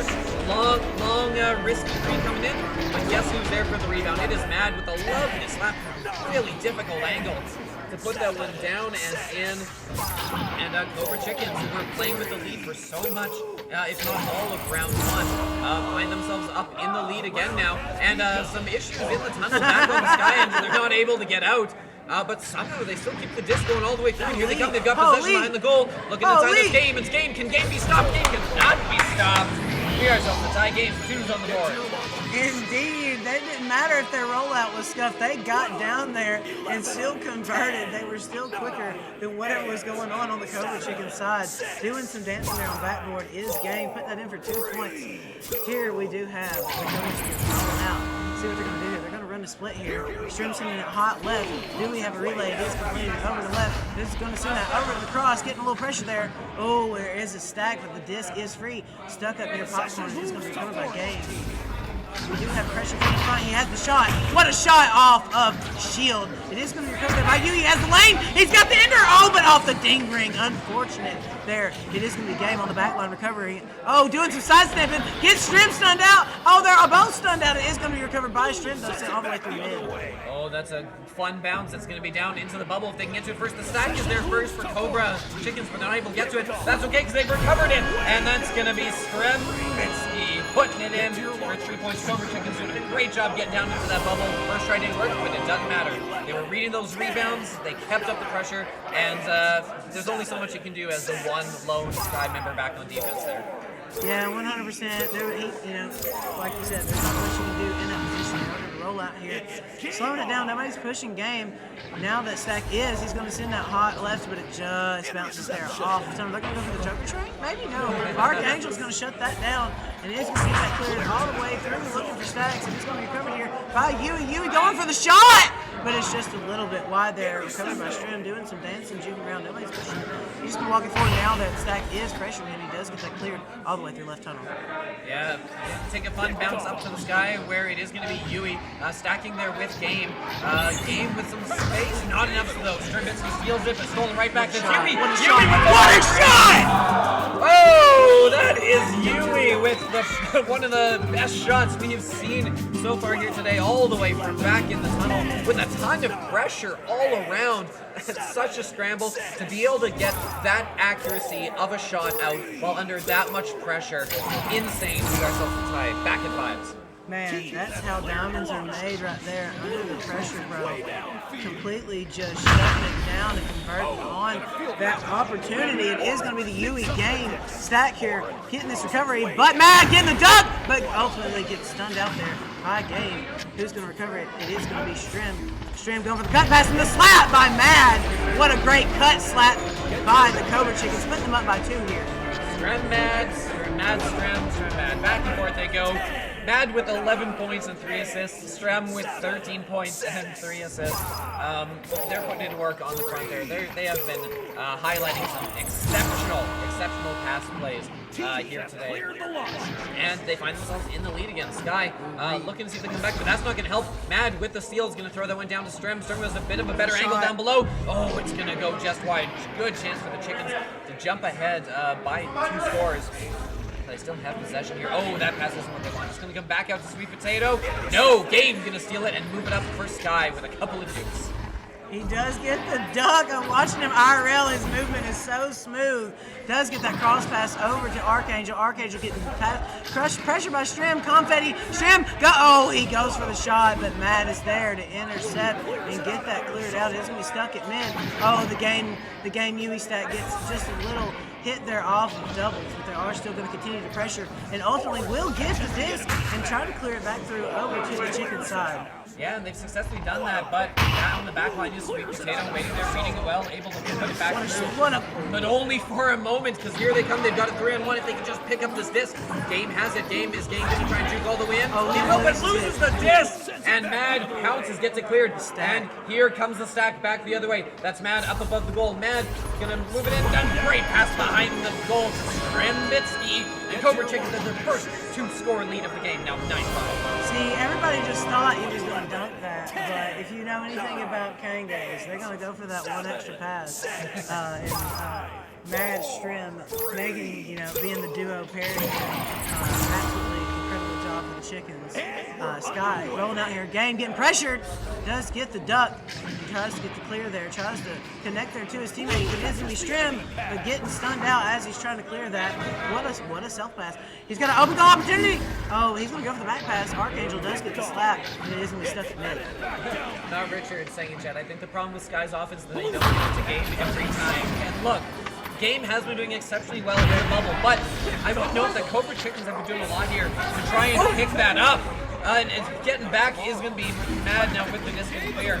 Like I was saying, they've been doing a good job trying to focus Game and not let him do that, right? Make sure they're approaching him in twos, so there's less room for Game to maneuver, and it has been a little less effective here. Coming in, no good pass coming in, no shot quick, but that is going to be stopped by Yui in the goal, putting in exceptional work. The clear isn't out, but it's enough to give them a moment's hesitation.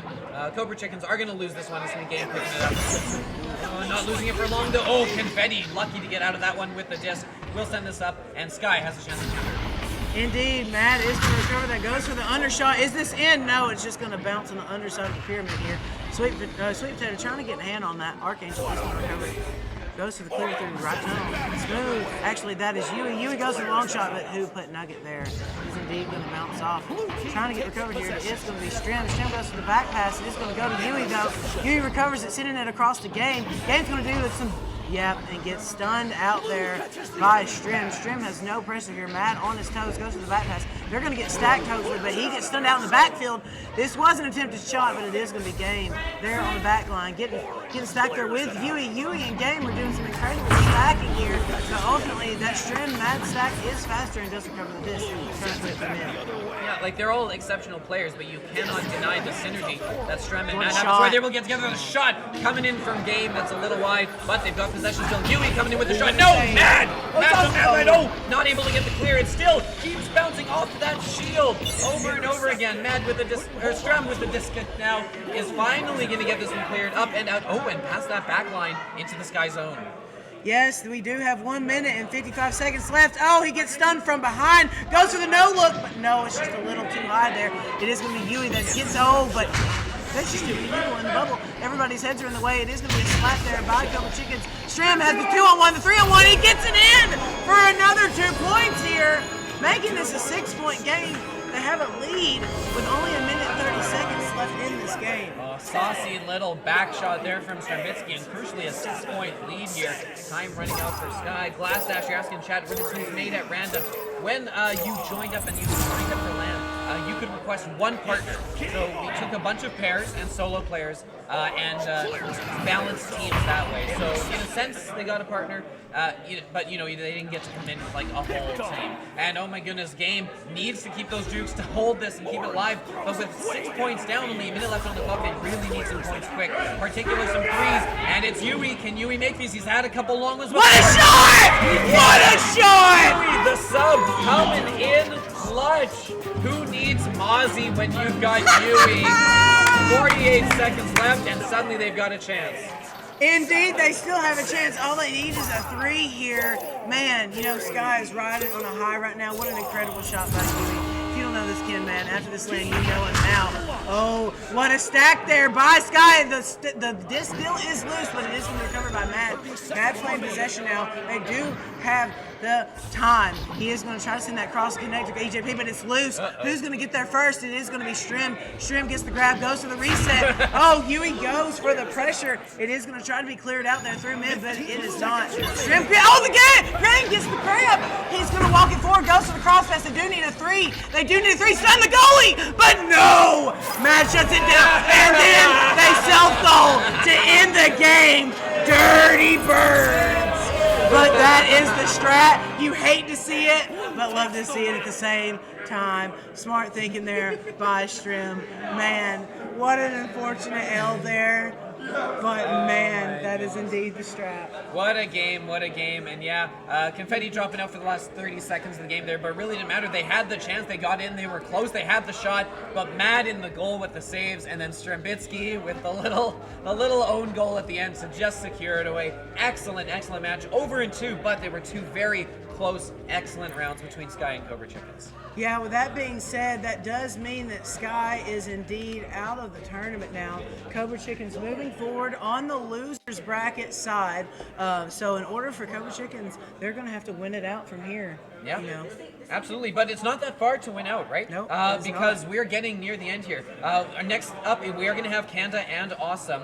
But then following that up, we've got the Losers Bracket Championship, as you can see here on the bracket, and then winner of the Losers Bracket is going to be coming up to take on the winner of Crown and Brick. So a couple exciting games coming up here. We're starting to get to the point where prizes are at stake. It's going to be a ton of fun. Stick around, because up next, we are going to have Canada and Awesome, and it will indeed be awesome.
welcome back.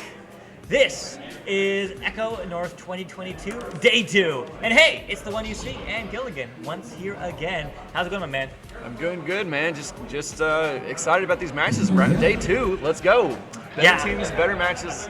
I mean, the tournament yesterday determined who's going to show up today. And today we have the best of the Echo North coming through. So these matches should be even more hyped than the ones yesterday. We really do. And this is an elimination matchup, Kanda against Awesome. So the winner will move on and fight against the one and only winner between who played Sky and someone else? Cobra Chickens. And Cobra Chickens.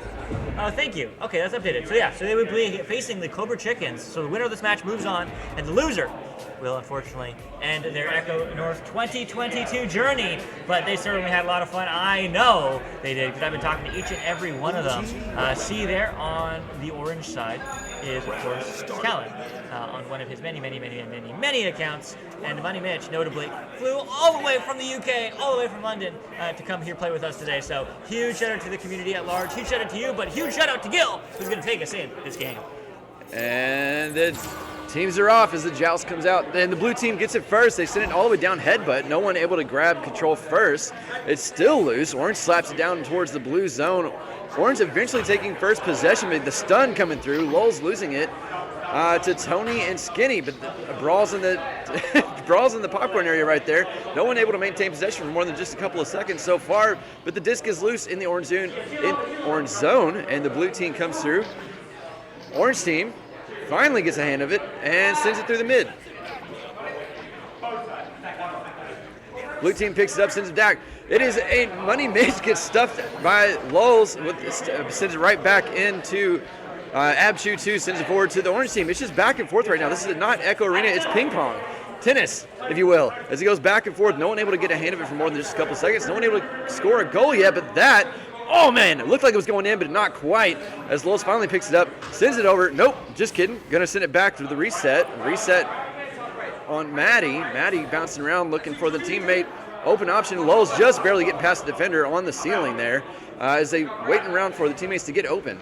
Yeah, they're waiting around, but Callan almost finds that open 2 opportunity, but it's going to be dual game now, looking for the pass back. Not going to happen. It's going to instead be bouncing off the wall. Skinny trying to get there first, slaps it back. It is going to get picked up here by the one and only Maddie on the back line for Kanda. Kanda out with Lulz, taking it slow on the floor or on the ceiling. I don't know anymore, but it's going to be a cut across the dual game. Diving in, steal! Skinny finds the slap, but does not find the recovery. The defense from the blue team coming through strong as they're not able to get it away from their zone, but still stopping the orange team over and over on their attack. So no one's still almost 2 minutes off of this round so far, and no one able to score the goal. Lulz picking it up in the popcorn area once again on the blue side, bouncing around looking for teammates, looking for options, pulling a defender out. Skinny pressing the attack, forcing that pass, but the pass is good. It's still in orange hands. Back to Lulz on the reset. Forward into the bubble as they come through for the first goal of the game, finally. And it was Callan? Is that what we said? That's Callan? That's Callan. Callan, first points on the board for this round.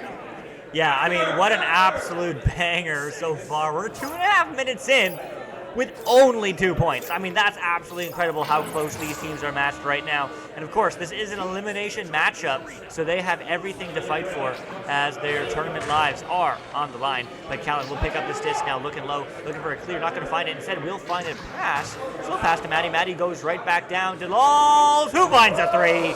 Just like that, 5-0, Kanda. A nice passing coming through from Kanda right there.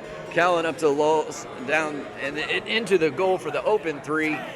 Nice play. Right after the long 2-minute stretch, they just quickly coming through with that next goal there. 5-0, Kanda versus Awesome.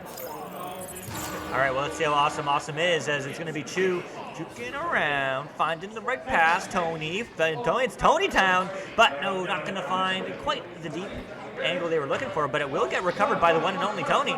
Tony slowing it down, finding the pass high to Skinny. Skinny has no options and will get stunned out. So Duel now stunned out. Skinny recovers the backboard, and there we go. 2 on the board. AB 2-2.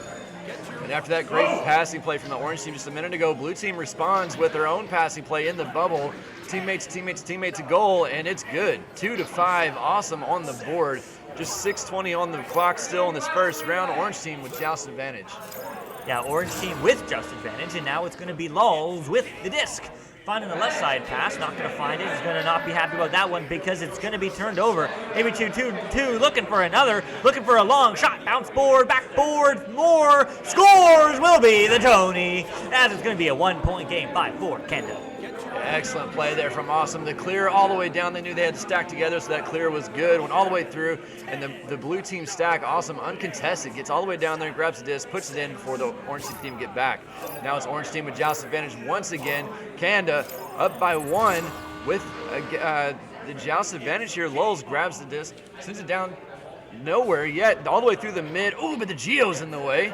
The blue team stack coming through to intercept that, sends it through the mid, and it's loose in the orange zone. Yeah, loose in the orange zone, and Tony just misreads it. Will end up getting a hand on it. The block comes through. The reset to Skinnick will connect now deep to Money Mitch. Money Mitch wanted to get some points, and will he get it? No, stolen, and finished by AB22 to get another, to take the lead for the first time. Awesome, up 1. And Money Mitch went 1v3 in the bubble there. Wasn't quite able to make it in, but Abshu2 there, that's the team sport coming through. The teammates there to pick it up. Suns out the orange defender and sticks it in for the 2. The first lead change of the game, Awesome up by 1. This one, they're on a 3-goal tear now. 3 unanswered goals from Canada. Canada now with joust advantage. Oh, and the errant pass is all the way back into their own zone. It's going to be a stack race. The blue team is there first. Orange team back in the defense, but it doesn't matter as Skinny ducks under one defender and puts it in past the goalie. Awesome up by 3. You had to see some Money Mitch dancing right there, front and center with the red jersey, but man, oh man, everyone's happy about that play. That is exactly the plan. Awesome, 4 unanswered goals, 8 points.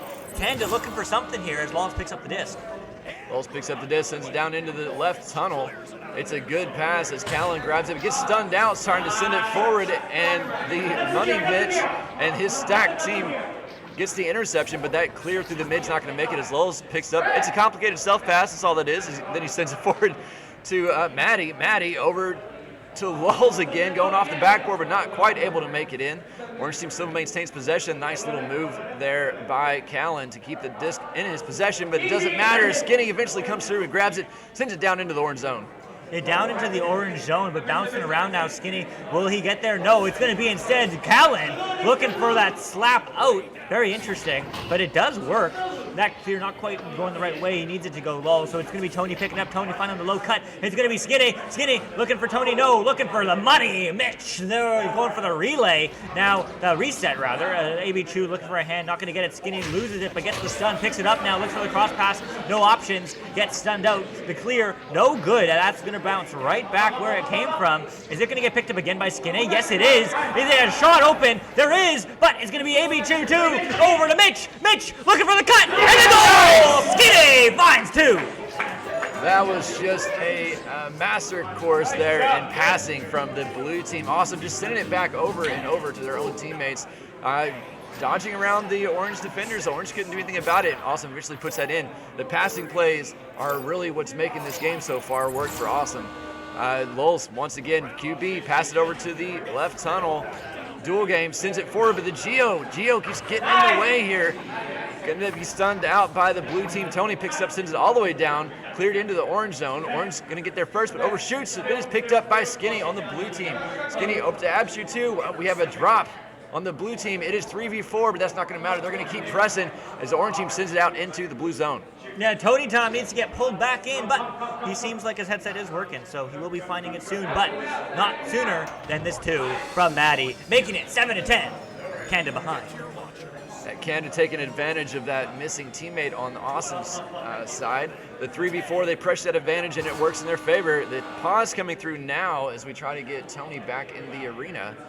It's still 2 minutes on the clock. Canada's still down by 3, but with that 2, hopefully we'll see a bit of a momentum shift here in their favor and get a little bit of a closer game.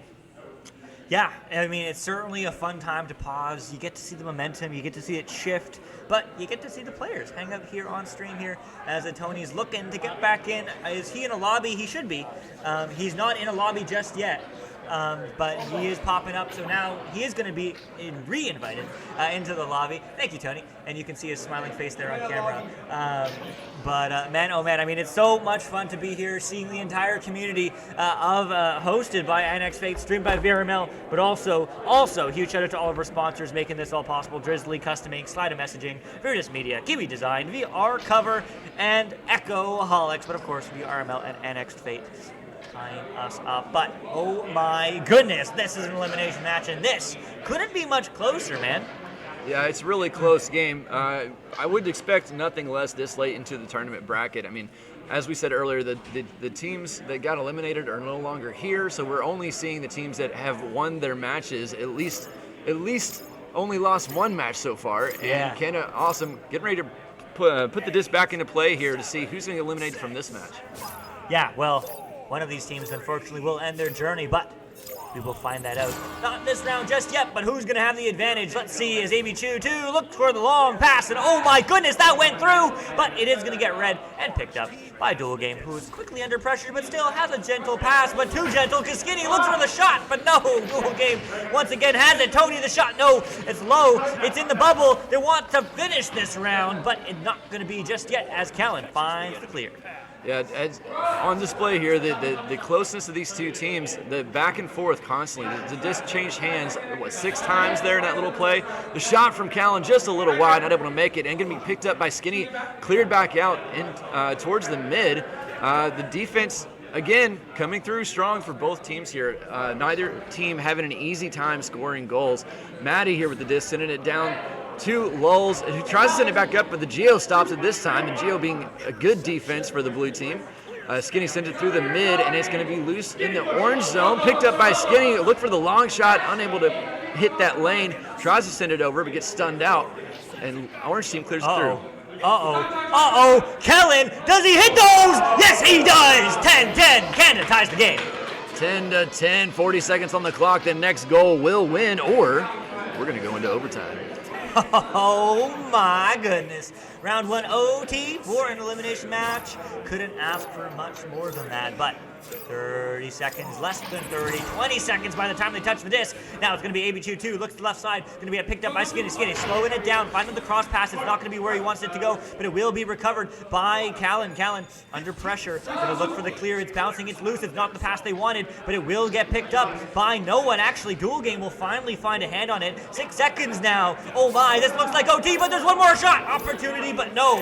Round 1, OT, but OT round 1. Let's go. Canada versus Awesome. 10-10. The next goal is still going to win, but we're going into overtime, so it's sudden death. Disc resets to the mid, and teams are about to launch out. Yeah, they really are about to launch out, but sudden death. Winner takes. Not quite all just yet, but round 1 in this elimination matchup. Here we go. It's going to be Lulz having more fun. Wins that one. Looks for an option. Everyone's slow on the rotation back. That's a good pass. Is it going to get picked up? Yes. Callan dives in. No!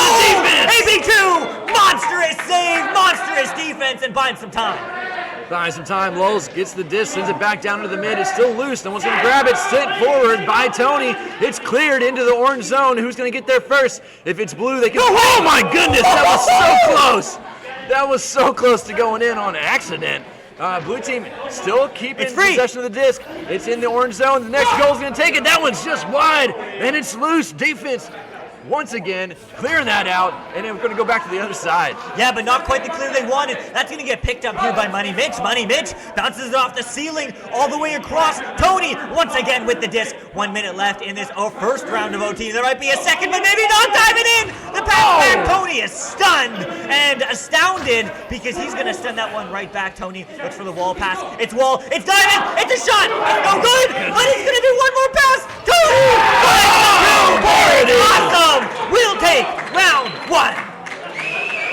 Finally able to get the disc in. What a sudden death round in overtime here. It looked like the orange team was able to get a hand on that disc, but it was too late. It was already in the goal, and so it was going to Awesome's team. Awesome does win first round of this match. Man, that was exciting. That was so exciting. I mean, I want to shout out Money Mitch there for a second. He could have gone for the dunk, but instead he went for one more pass.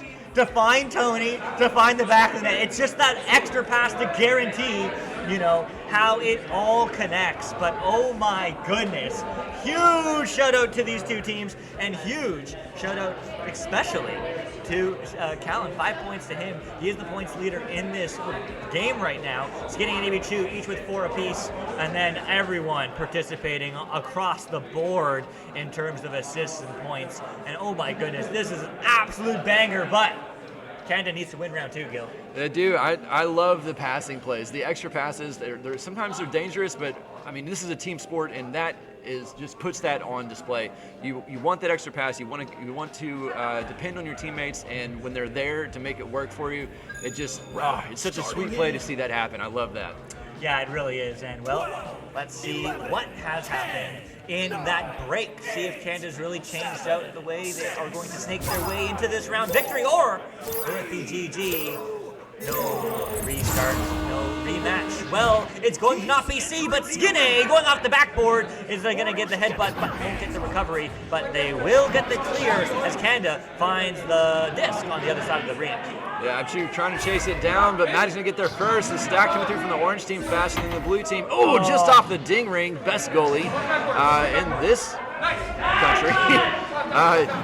Best goalie in A. We are still in A. We are still in NA. Canada and USA. Canada And versus Mexico. Awesome right here. And Mexico. Lowell's. Lowell's sending it down to Callan. Callan on the floor looking for a juke option, pass option, juking around 2 defenders, unable to get it through though. The disc going off of Tony's head. Tony grabs it, sends it all the way through. Oh. That's a good clear. Who's going to get there first? It's a stack race. Orange team there first, but they overshoot it. Blue team coming through. Money Mitch going for the long shot. The dual game in the goal to shut that down. Yeah, shutting down this play, but I mean, you can see the energy in this arena is still absolutely palpable. In person, everyone's on edge. My hands are shaking. Everyone's just hype. As that's an open 3, but the shot unfortunately will not be, as that's going to be a very, very much of a hook. But it's going to be C. No, Callan finding the clear, and still 0-0 over a minute in. Still 0-0, reminiscent of the last round. It was over 2 minutes in the last round before the first goal. We're going to see that here again. 37 seconds left to see that happen. Orange team coming through with a nice backboard shot, but Skinny there to shut that down. Starts to clear it out. Dual game there to pick it up. Dual looking at his pass options, walking it in. Pass it over to Maddie. Maddie to Lowell's. Lowell's gets stunned down. Blue team defense stopping it there. Oh, Lowell's there. Stunned out. And the save from Skinny. Last second sends it out towards the mid once again. Man, Skinny is absolutely hired. He is on fire right now, as it is going to be sent down into his hands so many times, and so many saves coming through again and again. But Blue is still on the offensive. They are still going to get this disc. Maybe Awesome reads those. Yes. It's going to be Tony. Looks for the cross pass. No, that's going to get red. Callan reads those. Mitch not quite as open as Tony may have thought, but going to be cleared through and get picked up by who? Mitch with the stack there, looking to pass back. Yeah, good pass back to Abshu, but Abshu gets stunned by the speedy orange stack. Lowell's coming in with a shot just off the goal post there. Sends it back out to the mid. Callan there stuns out Skinny to get the disc. Sends it down low to a teammate. Teammate looking for the duck from underneath, but no, it's stopped by Tony. Tony sends it back out. I mean, the saves of Awesome are as their namesake. They're absolutely awesome, as they're unprecedented, this defense. And Canada, unfortunately, hitting the post many times, both in round 1 and round 2. But we are over 2.5 minutes in. We are over 25% in round 2. And still, no points on the board for either team. But this might quickly change. Diving in is Lowell's. Lowell's, the cut. No good. The stun. Even better. And it's going to be Tony getting the clear. Tony going to be cleared out. I don't know if the mics can pick up the live taunting here, but that's one of the greatest things about these live events. One of the players was there taunting the other team by screaming across the arena to them, and they're here in person to hear that. So the trash talk is real at these live events. Callan now with the disc on the blue side, looking at his options, sends it up to Lowell's. Lowell's looking for the shot. He gets it in while the stunned goalie, the teammate coming through, stuns out Abshu 2, who was in the goal to defend it. It didn't matter. Lowell sends it in. First 2 points on the board over 3 minutes into this round. Yeah, great stun. I believe that was Maddie. I'm not 100% sure, though. But, I mean, the teamwork, the chemistry is absolutely incredible for both these teams. I mean, 2 points, 4 minutes in. What? But, hey, maybe the floodgates have opened, and that's a beautifully long clear. Unfortunately, it won't be a beautifully long pass. This dual game passes it over to Maddie. Maddie now looking for the cross pass, but going to get picked up by Callan. Callan looking for the angle, not quite bouncing in, but will bounce into the hands of AB2, who is under duress, but will find the clear. No, it's going to get picked up by Dual Game. Dual Game's going to send that one right back, but a little bit of an errant pass. A little bit of an errant pass gives the Abshu2 on blue team the chance to pick it up, sends it all the way through. It's good clear into the orange zone. Orange stack there first, but they overshoot, so blue's going to pick it up, sends it forward, but it's intercepted by Dual Game. Dual Game on the back line there, doing a lot of work catching these clears that go through these passes. Lulz now over to Maddie on the floor, looking for their options, waiting for the teammates to get into position, passing up to Callan on the ceiling, who jumps down to the nest and puts it in over top of the goalie's hands for the next 2 points of this round, also on Team Kanda. Yeah, also on Team Kanda, and I mean, Kanda, they're looking hungry for a round 2 victory. Of course, this is round 2. Round 1 was won by Austin. If you are just tuning in, so Austin needs to win one of the next 2 rounds in order to continue their tournament, their LAN lives. But Kanda wants to survive. Kanda wants to fight. Kanda will find no one, as Skinny will find the Geo, so it isn't going to get picked up, slapped through. It's going to be Tony trying to get a hand on this.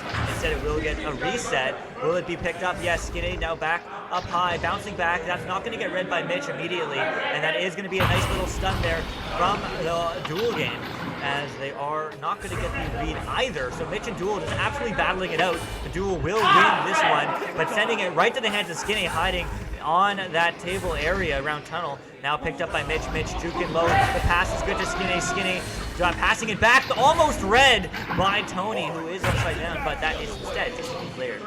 The defense on the orange team really coming through there, as the blue team kept trying to pass it to each other, and they kept getting the disc, but honestly, they didn't ever hold it for more than a second or two, because the orange stack was always there, putting pressure on them, unable to make, or forcing them to make passes that weren't very good, and so the orange team finally comes away with it.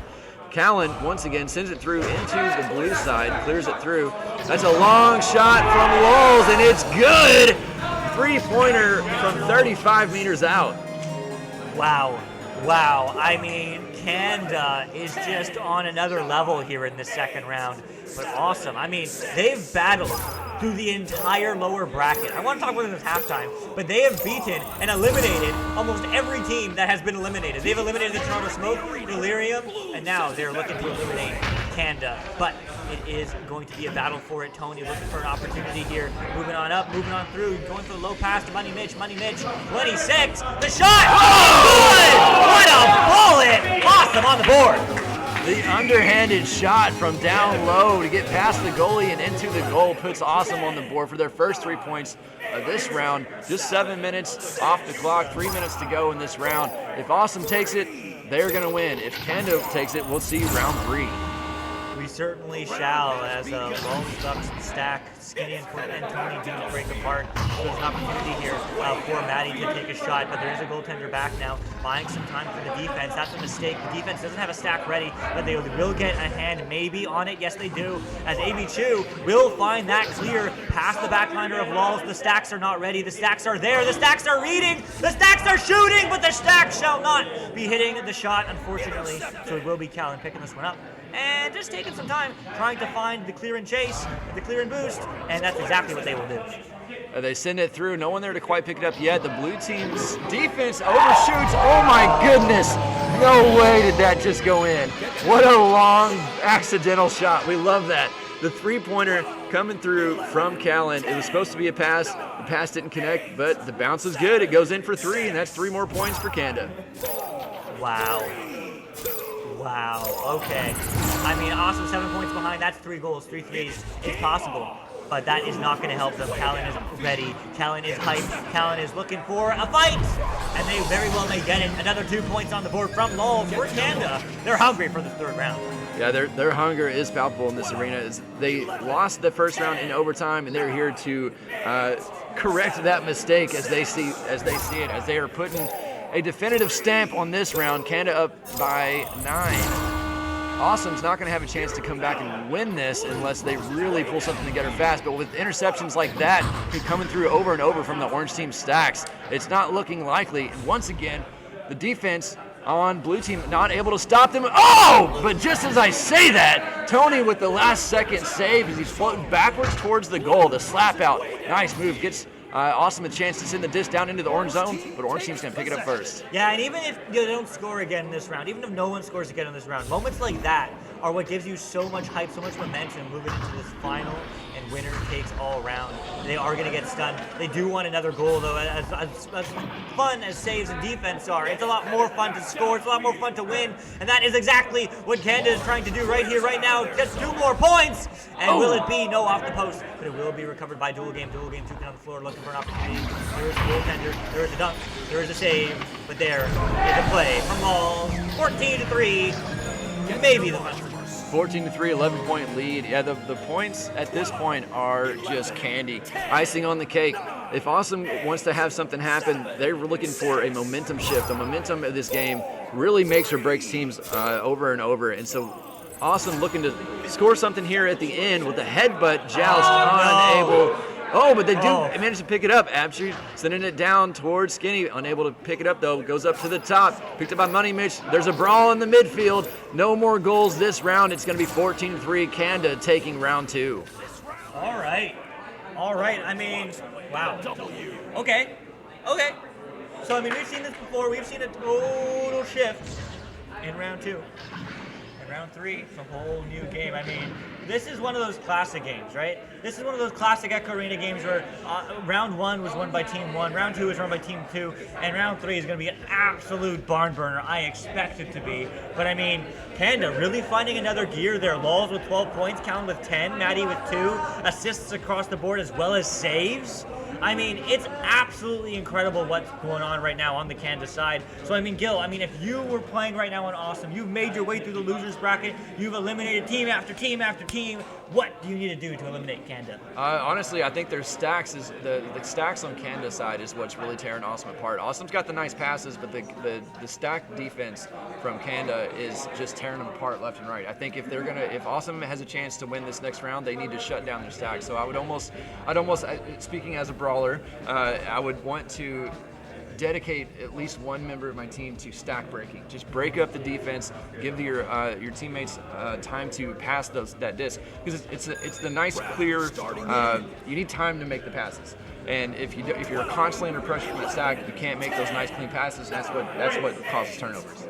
Yeah, I couldn't agree more. Let's see if that stun game will be turned up to 11, because as the stuns also say, Canada currently has 40 more stuns than Awesome. Awesome only with 90, 50% almost more stuns. So the stun game is very important here in Echo Arena. But round 3 is underway, and Awesome, Canada are fighting to survive. Let's see who will live. Awesome with the stack. The shot, almost going in. I thought that was good. The dribble play from the blue team, they let it go because they thought it was in too, but it's okay. They're going to be back in time to pick it up and send it through the mid. Orange team going to pick it up there, though. Their backliner there to pick it up, sends it forward to Callan. Callan towards the goal, but no, it's wide. Blue team picks up, sends it back out. But once again, Lulls right there on the backline, stops it from getting too far away, sends it up to Dual Game. Dual Game backing it out, buying his team a little more time to get set up. Nice pass over there to Maddie. Maddie coming in on 2 goalies, 1v2, doesn't matter. And that is 2 points on the board for Canada. Yeah, really strong start here from Canada. Awesome, not able to find that clear they wanted there on the low side of their bubble. But 2 points. Just about made it in. Plenty of time remaining, but this is round 3. Canada taking round 2. Awesome taking round 1. They're all looking to survive to play another round in this tournament in just about 45 minutes after this game. But that's going to bounce into the hands of Tony. Is it Tony time? Juking around. Oh, it is. This game's time. And the juke certainly helping in that situation. 1v2, gets around both defenders, sends it in past the goalie for the 2-pointer. Tie game here, a minute and a half off the clock. Now in the first 2 rounds, we didn't see a score until after 2 minutes and after 3 minutes. This time, 2 points on the board already, only a minute and a half off the clock. These teams are hungry for these points. They both want to win. They both want to see that round 3 victory. The loser does go home sad. The winner gets at least a trophy, and they're going to be playing their hearts out here. I don't know. Well, I'll look at the bracket in a second, but they will get a trophy for at least being happy because they played one more game. But it is going to be Lulz back up top of the ceiling now. It is going to get picked up by Callan. Callan looking for an opportunity, under pressured by the one and only Money Mitch, but now it's Skinny looking, pressuring Lulz. Lulz going to pass that down to Callan. Callan looking for an opportunity here, crossing back, juking up, looking for the cut. It's good. Nice. The goalie stunned out by the teammate from behind the goal there, able to give their teammate the opportunity to bring that disc in and put it in for the nice easy 2. Canada up 4-2. 7.5 minutes left on the clock. Awesome coming out with a joust advantage here. Let's see what they do. Yeah, so the winner of this match will move on to face the Cobra Chickens, and the loser of that match will get 4th. So they'll be the ones that are the most sad because they don't get a trophy.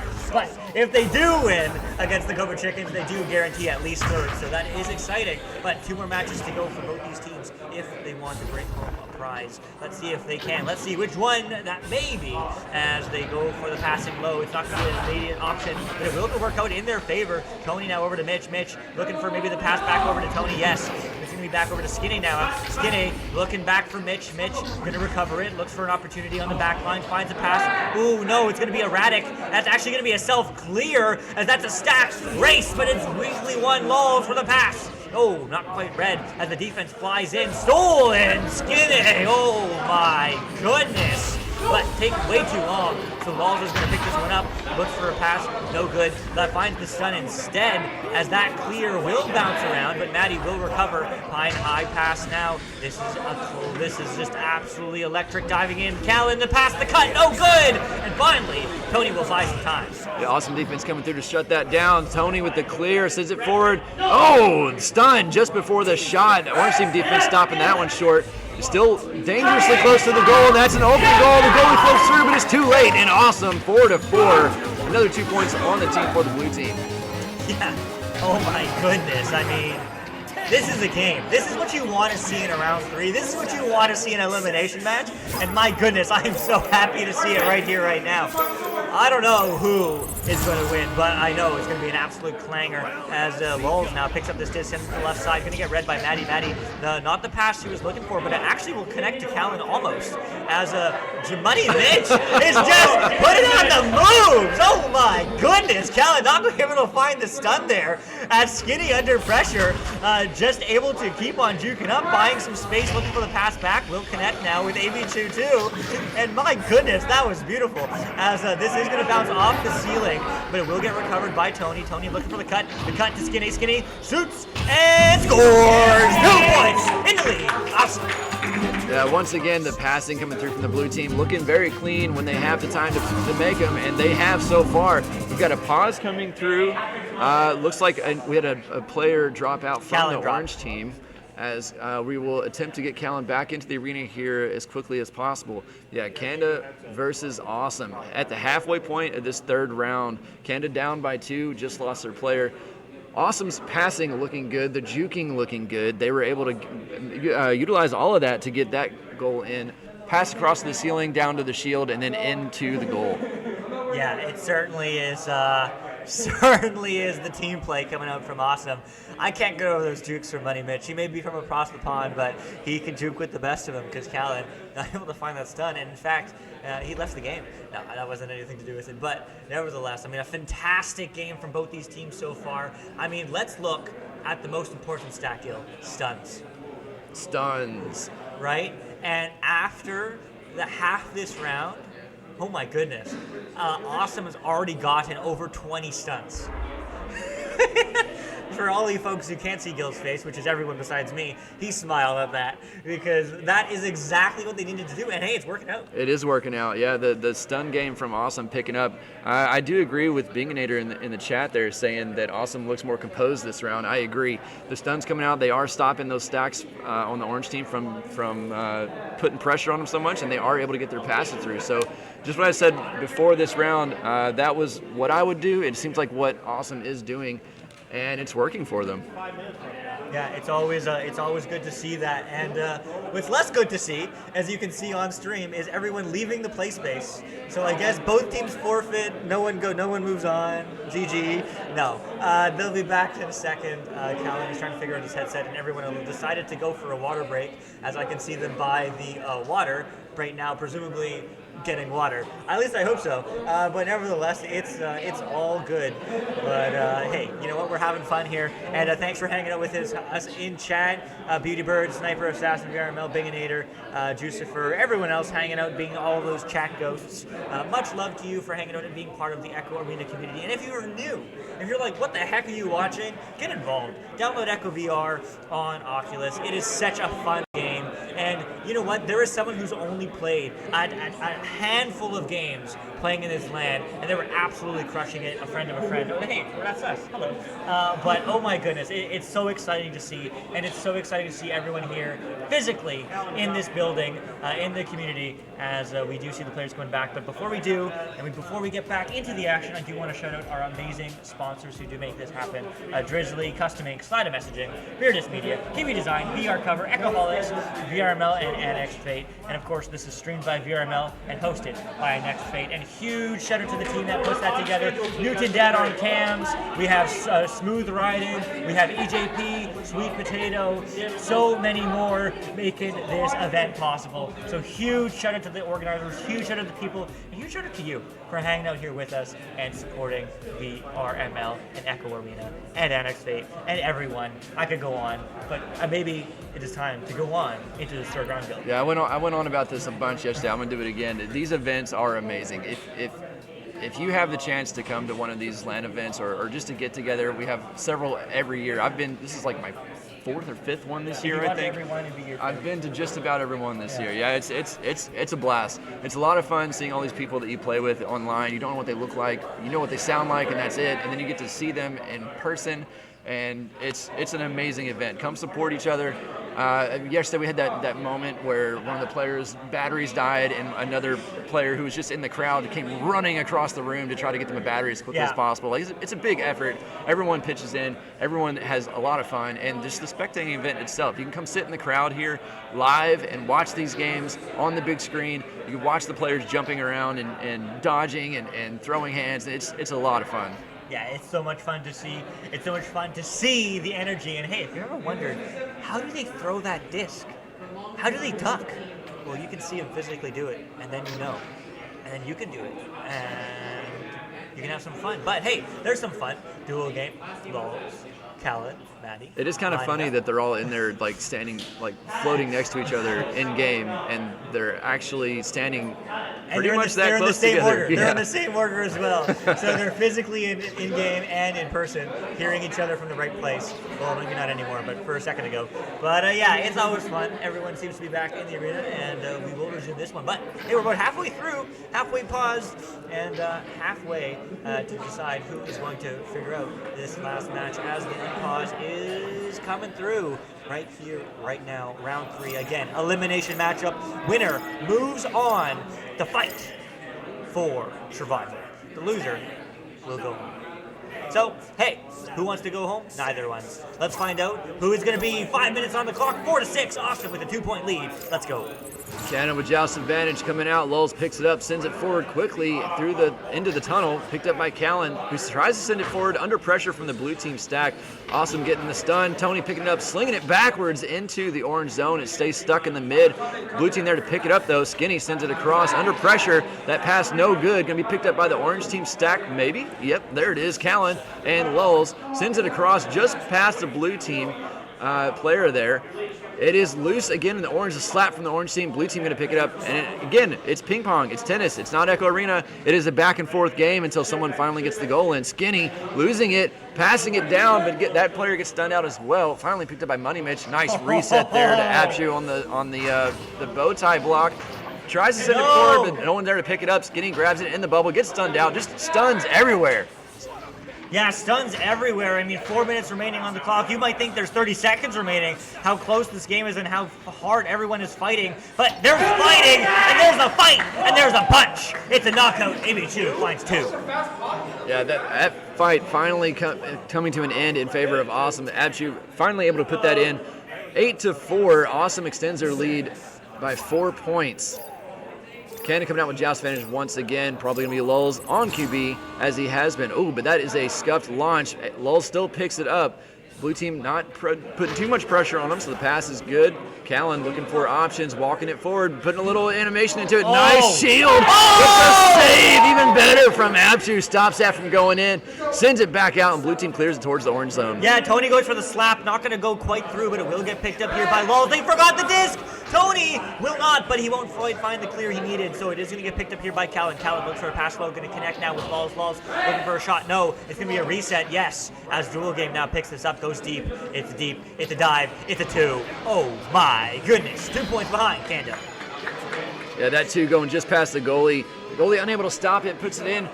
And Kanda only down by 2 with 2 minutes 46 seconds left on the clock. There is still anyone's game. I mean, a game this close, you can score in 5 seconds roughly. Oh, so yeah. plenty of time for either team to take a definitive lead, but not when things like that happen. The accidental headbutt from their own teammate, stopping that. That slap is good.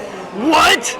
Lulz slapping it in from the ceiling trench all the way down for the long 3, and now Kanda up by 1.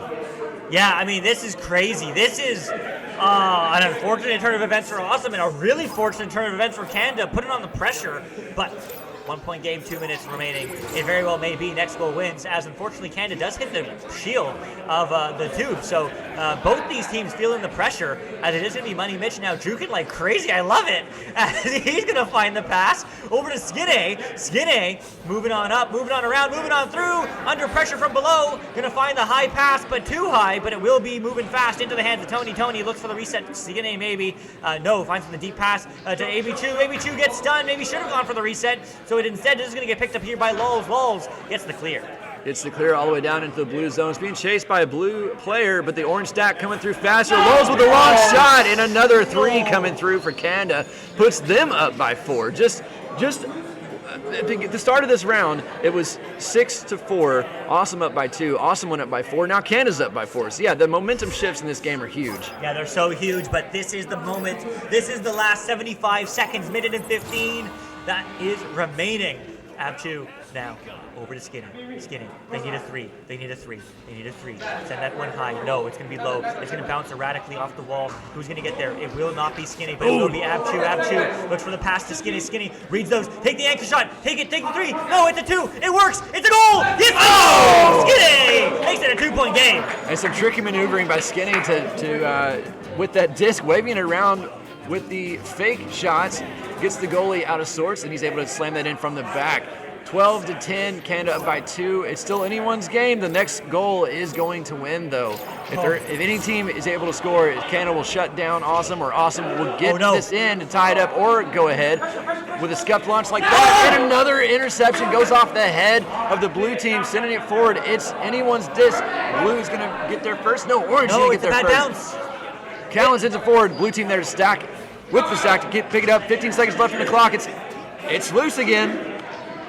It's loose again now. It's going to be Callan looking for the disc. Not going to happen. It is going to bounce off the far side wall. 7 seconds now on the clock. It's going to be Skinny. He needs a clear. He needs a dream, but it's not meant to be. It's going to be the end of the road for Awesome. Kanda will take this match. 12-10, and oh my goodness, what a battle. What a battle indeed. What a good game. You hear the clapping in the background from the audience members. Some other players that are here. Everyone enjoying this matchup as OT in round 1. The second round was a bit of a blowout, but this one super close. A couple of lead shifts. Kanda finally coming away with the win, though. They will move on in this tournament. Awesome goes home.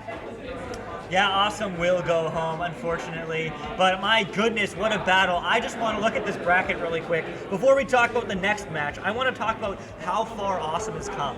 Awesome lost in round 1 against Crown, who is currently undefeated, by the way. We're about to see them in a second.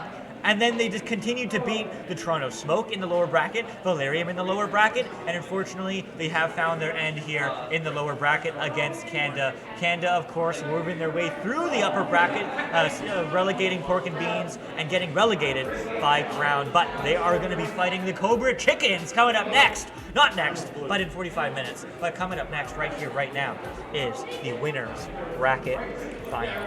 And what does that mean? That's going to be an exciting match. I will be here casting that, I believe. Yes, we will be casting it again. It's happening right now. Right now. They're getting players are getting set up right now. And the winner of that match is going to be in the grand finals. It's exciting. It's so exciting. This 2-day tournament starting to come to an end as we are finding out who is going to be in the final game, the final 2 games even. The teams are getting set up right now, so we're going to take a short break, and then we will be back in just a few minutes with this next match. Don't go away.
This is it.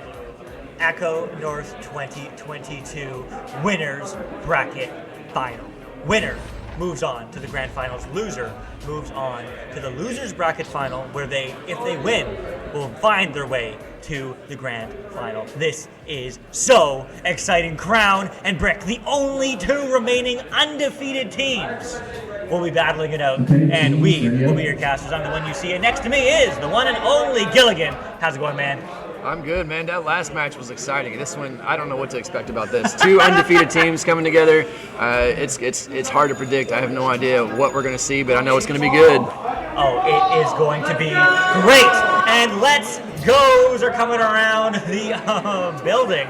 The room, I don't know, whatever. But what I do know is we are going into rounds 1 of 3. Who will be victorious? Who will find the W? Let's see. Fight. And then Joust is neutral. Both teams coming out. Orange team with the quick headbutt. The stack coming through to send that down. Finally getting a hand on it is the orange team as KFC goes in for the bounce shot. Just a little wide though, unable to make it in. Their orange team still going to maintain possession, but the stun comes through, but unable to pick it up. But then the interception, the back and forth. The tennis game continues. Nate Appleton finally clears that out, and the Gunslinger picks it up off the wall. Unfortunately, going to be slapped out by KFC, and the orange team keeps it in the blue zone. Yeah, keeps it in the blue zone. Now finally able to find somewhat of a clear, as that is going to get picked up here by Acorn. Acorn going low, bouncing. No, actually not bouncing. That's going to go off the back wall. It is going to get picked up here by the entire squad of Crown, who is kind of clumped up, but they will find the clear. No way, that's a kung shot. No, it's too high, as it is going to be just shy of the net. That may have gone in if it was a little bit lower, but that is not going to get red. It's going to be one and only down in the bounce shot. No, it is going to be off the backboard now, all the way around. Is that going to be a reset? Yes, Z Gunslinger finds the pass across, connecting to Nate Appleton. Nate Appleton looking for an opportunity, goes for another reset to the Cruisin. Cruisin here on the back line, ducks one, finds the cross pass, diving to Nate. Nate sees the cut, sees the shot. Not going to happen, but it is going to get recovered, and we're not out of the woods just yet, as that back line is going to be through, as it's going to be Brick with control. Brick with control, and a good display of control as the team sends it forward and then stacks forward to grab it, picks it up behind the goal and shoots it down into the top. As you can hear the players in the background screaming in excitement as that first two-pointer on the board coming through for Brick. Yeah, first two-pointer for Brick, and presumably first of many points for this game, as Crown are certainly hungry, but it is going to be the Joe's advantage. Cruisin will pick this one up. Anchors on the back line, finds the right side pass to the Gunslinger. Gunslinger under pressure from behind, finds the long pass to Nate. Nate going to get pressured immediately. It's going to be Shepard recovering this disc. The lead from one and only is going to work out very well, rotating back now. Picked up by Cruisin here. Cruisin trying to aim for the long three. It's going to be a little bit high, as Shepard is going to pick that one up. Going to be sent through the mid now. Wiggles recovering this disc under pressure, going to get punched out off the ceiling. Yes, off the floor. No, Acorn shooting, scoring. The save denied. Oh my goodness! Everyone is in the way. The defense from Crown is unrelenting, but so is the offense from Brick. As they find the dunk. No, they don't. They find the shot. No, they don't. As it is going to be finally picked up by KFC across to Shepard, and they're just going to slow down this offense. Yeah, the shots coming in over and over, just not able to make it in. The combination of the defense from the blue team as well as the goalpost stopping all those shots. Blue team finally getting a hand on it and sending it out towards the mid. Stacks her away. No one able to pick it up yet. It's still a brawl in the midfield. Brick eventually coming away with it. But Wiggles did not see Cruisin coming in from behind. Gets the stun. Gets the clear off the Geo. It's still in the mid, but picked up by Nate. No, not Nate Appleton. It's a Gunslinger. Now Nate Appleton has it. Sends it forward. Open goal shot. Long three. Unable to make it. Picked up by KFC and sent back out. Sent back out, but sent up high. It is going to be in the sky, but who's going to be there? It's going to be no one. No, it's KFC. KFC is looking for the clear. That's going to bounce all the way downfield. Now one player is back, but that's not going to be the shot they were looking for. That is off the ding ring, who is paying dividends right now for this Crown team, as it is going to be another reset here from Brick. Stolen by one and only, stunned out. Going to get recovered by Z Gunslinger. Z Gunslinger's going to slap it all the way through. Where's the stack? Well, the race is going to be won by Acorn, as Brick finds the outlet pass and will presumably find the clear. A nice reset back to the stack. KFC passes it forward. Stack's broken, but the pass, the clear through is good, but picked up by Cruisin there in the blue team's bubble. Unable to get it through. Picked back up by Orange team. Orange team with possession in the blue zone. Everyone coming into the bubble now. Ooh, a nice little swing around the post, but just off of the goal post. They're not able to get it in. The bounce shot off the backboard, though, finally from Wiggles. bouncing off the backboard, bouncing off the goalpost, into the goal. 2 more points for Brick, 4-0. 4-0 in this first round, and we're 4 minutes in. What? This is crazy how close it is. But Crown are looking for those first 2 or 3 points. Will this be the play? This very well may be. Cruzen picks it up, jukes around the offender. Is going to find Gunslinger. Gunslinger not under pressure just yet. Taking all the space all the time. Sees Nate Appleton low. Going to connect with Nate. Nate under pressure. That's going to bounce, but not into the hands of Crown, as it is going to be a clear from Shepard. Actually, that's going to bounce right back into the hands of the Gunslinger. Has an opportunity. Goes for the reset high. It's going to be Nate. Nate looking for one and only. No, looking for a pass, looking for anybody, in fact, is going to find one and only the slap back now to Cruzen, getting in this play. Everyone's here. Do they have numbers advantage? Not quite yet, but they are looking for an advantage on points. They're looking for some points on the board. It's going to be a cut over. Gunslinger moving in. Oh, my. There it is. Crown finally getting on the board with the first 2 points on their side of the game. Gunslinger coming in with the 2 just under the goalie's hands. 4-2, 5 minutes on the clock left. Halfway through this round, there's only been 3 goals total. That is a close match. Yeah, you could say that again. It's going to be a left side pass now to KFC. KFC jukes around, finds the left relay. There is no opportunity to shoot Cruzen on the backboard. Goes for the dunk, and it's going to pressure him enough to make a mistake now. And then it's going to get recovered by one and only, who does get the clear through. That's bouncing very favorably. Nate, though, just unable to read it, gets stunned out, but is able to slow down the play. KFC finds a long clear. That's a bounce up to a teammate. It's a 2-on-1. Finds 2, 6-2 Brick. Is the crowd coming through the mic? It surely is. They are so loud. They are so excited about these goals. The team players themselves, after these goals, are getting so excited, jumping up and down and screaming. It's a good time here to be playing Echo Arena in Canada at Echo North 2022. It really is. I mean, this is what you come here for, these moments, these games, and maybe even playing in them. But now that's going to be a pass across. What a beautiful pass. One-on-one Z Gunslinger, the bounce shot! Oh my goodness! Find 2. Beautiful bounce off the backboard, pulls the goalie out towards the front, expecting a shot from the front, but no. The backboard shots are beautiful, and they go in. 6-4, Crown down by 2 still, but making their way up. Brick with joust advantage coming through. 3 minutes, 20 seconds left on the clock. Picked up by Wiggles. Wiggles QBing for the orange team. Jukes around the stack coming in, but it's a bad pass. Gets stuck on the Geo. Picked up by blue team. It's an open goal attempt. No! The head of the teammate stopping that for the orange team. They attempted clear. Not going to quite make it out, so bounce it back into the orange zone, but orange team does recover it under pressure from several blue players. Brick does try to get it through again, and it bounces back, finally getting it through, but Gunslinger and Cruzen on the back line. Oh no! The errant back pass. Disc is loose in the blue zone. Yeah, the disc is loose, and so is the shot! It's loose! It's not loose anymore! It's in the back of the net. 9-4. Brick has a 5-point lead. That was a nice 3 from Wiggles. Good looking at that open goal. The unfortunate missed pass on the blue team really cost them that goal there. Putting them down by 5. Crown coming out with joust advantage, but they're down by 5. 2 minutes, 20 seconds left on the clock. There's still plenty of time to come back, but they do need to make something happen here. They do it. They're going quick. They're going for a left relay. It's going to be Nate Appleton looking for a pass across, juking around, trying to find an opportunity here. Finds the pass over to bow tie. Now Gunslinger ducks 1. Ooh. Got 2. The pass, the cut, the shot. No, the stun is going to come through first. Acorn hit the scramble. Do they find the clear? No. Do you know who's there? It's Cruzen.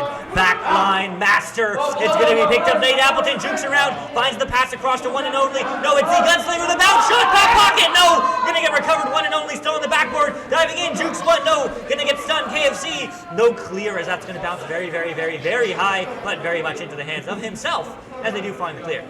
They do find the clear. Orange team. All players are around. Oh, the shield there. The player can go through, but the disc cannot. But it doesn't matter. Oh, nice sling from underneath, but the goalie stops it, sees it coming. Acorn moving in, goes for the pass, unable to clear it through. Blue team picks it up, sends it back out. What I'm seeing here is these attacks are really effective from both sides, but the defense is proving even more effective on both teams. They're just keep shutting it down. But, you know, when you have so many shot attempts, eventually one of them is going to go in, and that just seems to be the case here. It's not so much that the defense is failing, it's just both teams are really good at what they're doing. Yeah, they really are. I mean, it is absolutely top tier Echo Arena as that's going to be bouncing up right into the hands of Cruisin. Open three. No, the cross pass. No, the pass is good. No, it's self pass. No. Oh my goodness, what is happening right now? As everything is going wrong right now for your Crown, but 50 seconds on the clock, 5 points that will get recovered by Cruisin. Quickly moving around, finding the clear. Yes. Nice pass. It was a bounce pass to the teammate. They go for the long bounce shot, but the backliner there, Wiggles, able to pick it up. Stop that shot from going in. Nice pass up to the tunnel, but it's stolen by Nate Appleton. Nate sending it forward. Long shot, a little too low, but it's a nice bounce to the teammate. Slap shot, not able to make it in either. Another attempt here. Nate Appleton sends it down, gets stunned out. Orange team going to pick it up, though. And this is going to be firmly in the hands of Brick for the end of this round, but the Gunslinger stops it for a second, unable to still get it through. Orange team eventually clears it out. Yeah, 10 seconds now. Let's see if they can get another goal. Looks like no, as that is going to get picked up by Acorn. Acorn, not the clear they wanted. 4 seconds, the shot, the submarine, no! Another shot, another goal, no! But it will be 9-4. Brick has a 5-point lead. Final score round 1, but my goodness, what an absolute banger of a match. That was one heck of a match indeed. 9-4. Brick maintaining a lead that whole time. Able to come away with it. I mean, what really cost Crown was that one missed pass in the midfield there. The attempted reset went through and gave Brick the chance to come through and hit that wide open three. That kind of set the tone for the rest of this round. Yeah. So that one was in the hands of Brick. But round 2 coming up next. It's a best 2 of 3. So Crown, comes back in. If they win this next round, we'll go to round 3. Yeah, and I mean, possession times within 1 second of each other. What?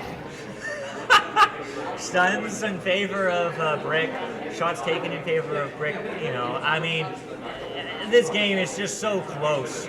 Everyone is playing their minds out, and the fact that we're talking about the only big difference maker being the minutest of details shows how high level and how intense these two teams are right now. Again, both these teams are undefeated. This is not an elimination matchup.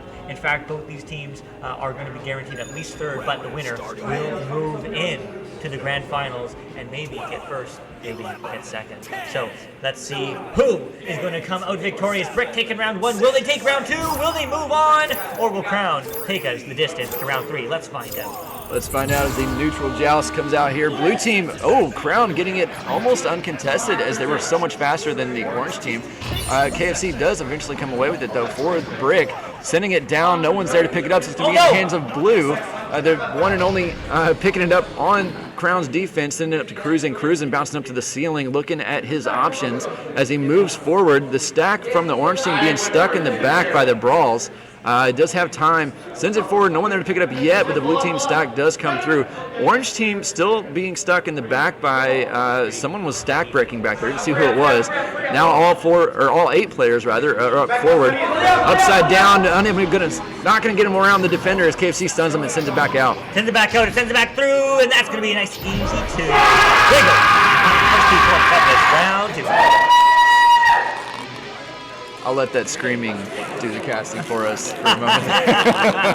Absolutely. I mean, Brick starting off strong, but still plenty of time remaining in this game. It'll be 9 minutes. We've just started, and we have not finished. Crown finds the left side pass to Z Gunslinger going low. That's a missed pass opportunity. In fact, that's going to be a turnover. Bouncing into the hands of Wiggles. The shot! Insane! Cruisin is there. Cruisin's insane. But now it's going to get cleared all the way through. It's a stack race. It's going to be picked up not by Blue, but by KFC. KFC gets done one and only. Looking for the shot. No good. Finds the pass. Yes, the shot angle. 3-on-1. He gets 1. He doesn't get 2. Shepard gets the read and gets the clear. Yeah, nice defense on the orange team. Unable to, took 2 players to take him down, but eventually happened. Now orange team has a disc loose in the blue zone. They are continually doing this. They keep sending the disc down, and the stack comes through first. Unfortunately, the teammate's head got in the way and knocked the disc out of their teammate's hands, but orange team does maintain possession as Brick pushes forward on Crown's bubble. Yeah, there it is. Oh my goodness. All right. I mean, KFC getting some points on the board, and man, I mean, I wish I really knew what's going on in their heads right now, because this is an intense matchup 2 minutes in, still 4-0. We've been here before. Brick had an early lead in round 1, and Crown came back and almost won it if it wasn't for that little mistake. So let's see if that will be the make or break for them, or if they will find another way to score, as that's going to get turned around. Divide Cruising now finds the stack. It's going to be everyone breaking apart, but it's going to be the Acorn grabbing that disc, bouncing around, but not bouncing into the hands of any teammate immediately, as Wiggles will get the recovery, but it's a free disc. Going to get picked up again by one and only. Bouncing it through. It's going low. It's a triple stack. It's a self pass. No, it's a pass over to the Gunslinger, who flips upside down, sees an option to the backboard. Going to get picked up. It's going to be dive. No, they don't have a hand on the disc. It's going to be a free disc. Yes, Acorn stunned. JFC now has the disc, but everyone is panicky. One and only finds the cross pass, cut pass, one more pass, or is it going to be a shot? Out of pocket. Crown gets two. And there we go. Crown on the board. 4-2. That low shot to get underneath the goalie's hands. It was nice placement on that shot. Brick coming out now with Joust advantage. 6.5 minutes left in this round. Brick did take round 1. If they take round 2, that's it for Crown, but Crown looking for the fight here. Brick coming out. Wiggles with the disc, sends it over into the tunnel. It doesn't connect with their own teammate, though. So the Gunslinger are going to send it back into the orange zone, and there's a blue player there. Nate Appleton has the disc one-on-one. It's not going to matter. The goal is there with Nate Appleton for the other 2 points on their team. 4-4 tie game. 6 minutes left in this round. Yeah, 6 minutes left, and a tie game is going to be absolutely insane for this round upper bracket final. But it's going to be Crown who needs to win this round 2 if they want to stay alive. They need to win. They need to get it done. But that shot, no fun, but they will get it too. KFC will windmill their way to the lead. 6-4. KFC knew they had the time to do that. They put a little flair on it for the show, and it is a crowd pleaser. That windmill over and over into the goal puts Brick up by 2 more points. 5:30 on the clock. Crown now with Joust advantage. Crown with the Joust advantage, picked up by Cruisin once again, very disciplined, dodges the stack, looking for an opportunity, sees the stack from behind, dodges them again, but that forces a bad pass. Acorn now with the disc, but Cruisin's better! Cruisin, the self pass, though the clear's not going where he wants it to go, as it will be a race to it. Gonna get picked up, one and only get the duck, gonna get stunned, gonna get picked up again by Z Gunslinger clearing it through, now bouncing low, picked up by one and only, the shot no good, the save better, Z Gunslinger over to Cruisin! Oh my goodness, he must have just been inside the bubble. It's a 7.4 meter shot, and it was only a 2-pointer, but it ties the game up 6-6 with halfway through this second round. Orange team Brick coming out with Joust advantage now, but that play was excellent. The passing forward, the stacking from Crown, the interception, the reads, everything looked good for Crown, and it worked for them. Wiggles sending this down into the tunnel, but it's going to hit the Geo first. It's going to bounce over. Acorn is going to recover it, but all 3 of the blue team is there just off the ding ring, though. That shot's going to go wide and kind of clears out for them. Oh, my goodness. The 1v2, and all 3 players get stunned out. Crown does maintain possession in the orange zone. The pass across, no good, but it bounces down and still maintains possession. Nate Appleton, but the goalie, Shepard, saves that from going in and sends it back out. Sends it back out, but it's not quite through. One and only looking for a shot. No, denied by KFC. KFC up high, up low, everywhere. The disc is going to go. Blue will be there. Crown now tie game. 4 minutes on the board. Gets the stun off the Dusty. One and only. No, the bounce back. The bounce through. It's everywhere, but it is in the hands of Cruisin on Blue. Now the clear is good all the way downfield. It's going low. The stack. Will they get there? Yes. Do they get the shot? Yes. Do they get the goal? Yes. Take the lead. Nice 3-pointer from 16 meters away. That long 3 bounces down into the goal off of the edge of the goalpost. Nice shot. And even if he'd have missed, there was another player there on the team to grab it. So either way, that was just about a guaranteed goal. But that extra point for the 3 is nice for Crown. This is now 6-9. Crown takes the lead for the first time in this match.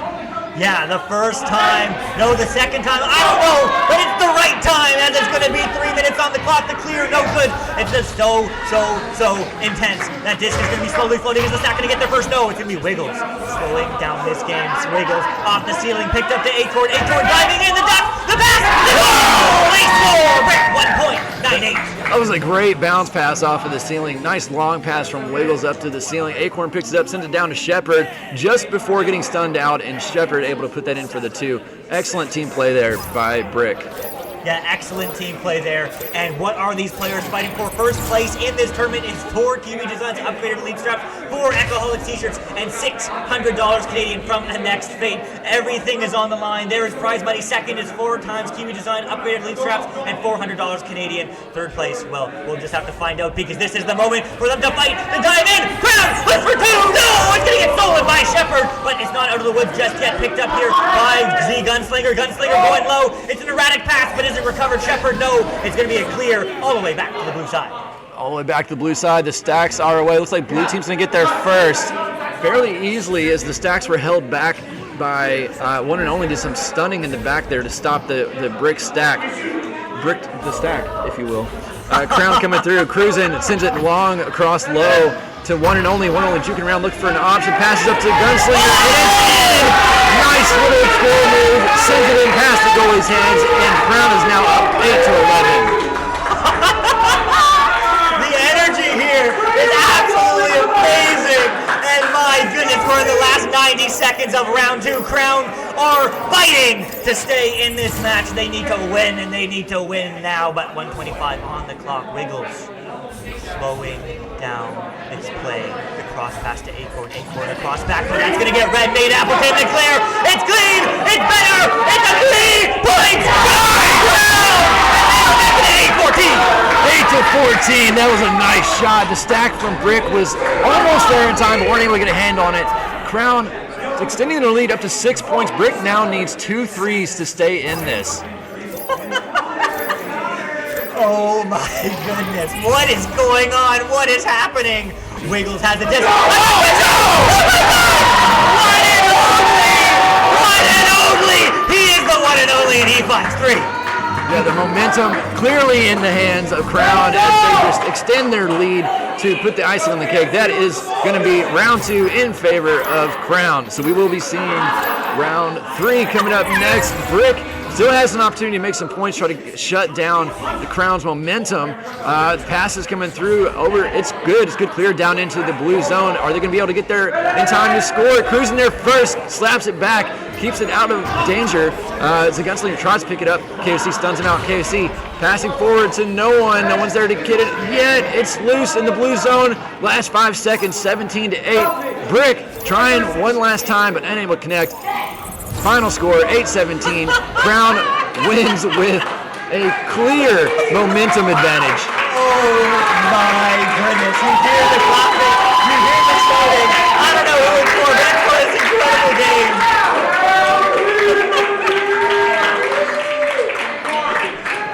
One more round, one more time that these players will fight, and my goodness, what a game it is. What a game. I mean, I expected a banger, but did you expect this, Go? No.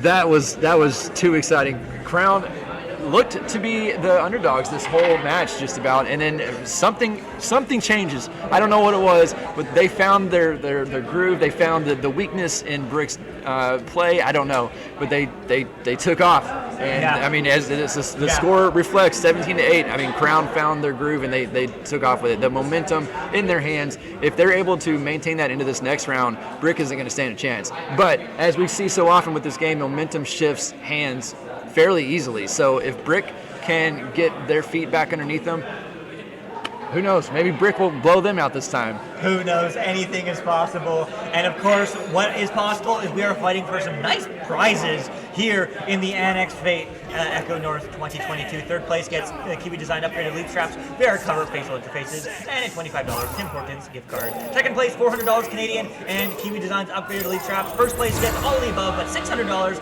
Annexed Fate, $600 Canadian, and 4 Ecoholics t-shirts as well. So big prizes here for who's going to make it to the grand final. Crown wants it to be them, but they have not found the first 2 as we're just about 15 seconds in.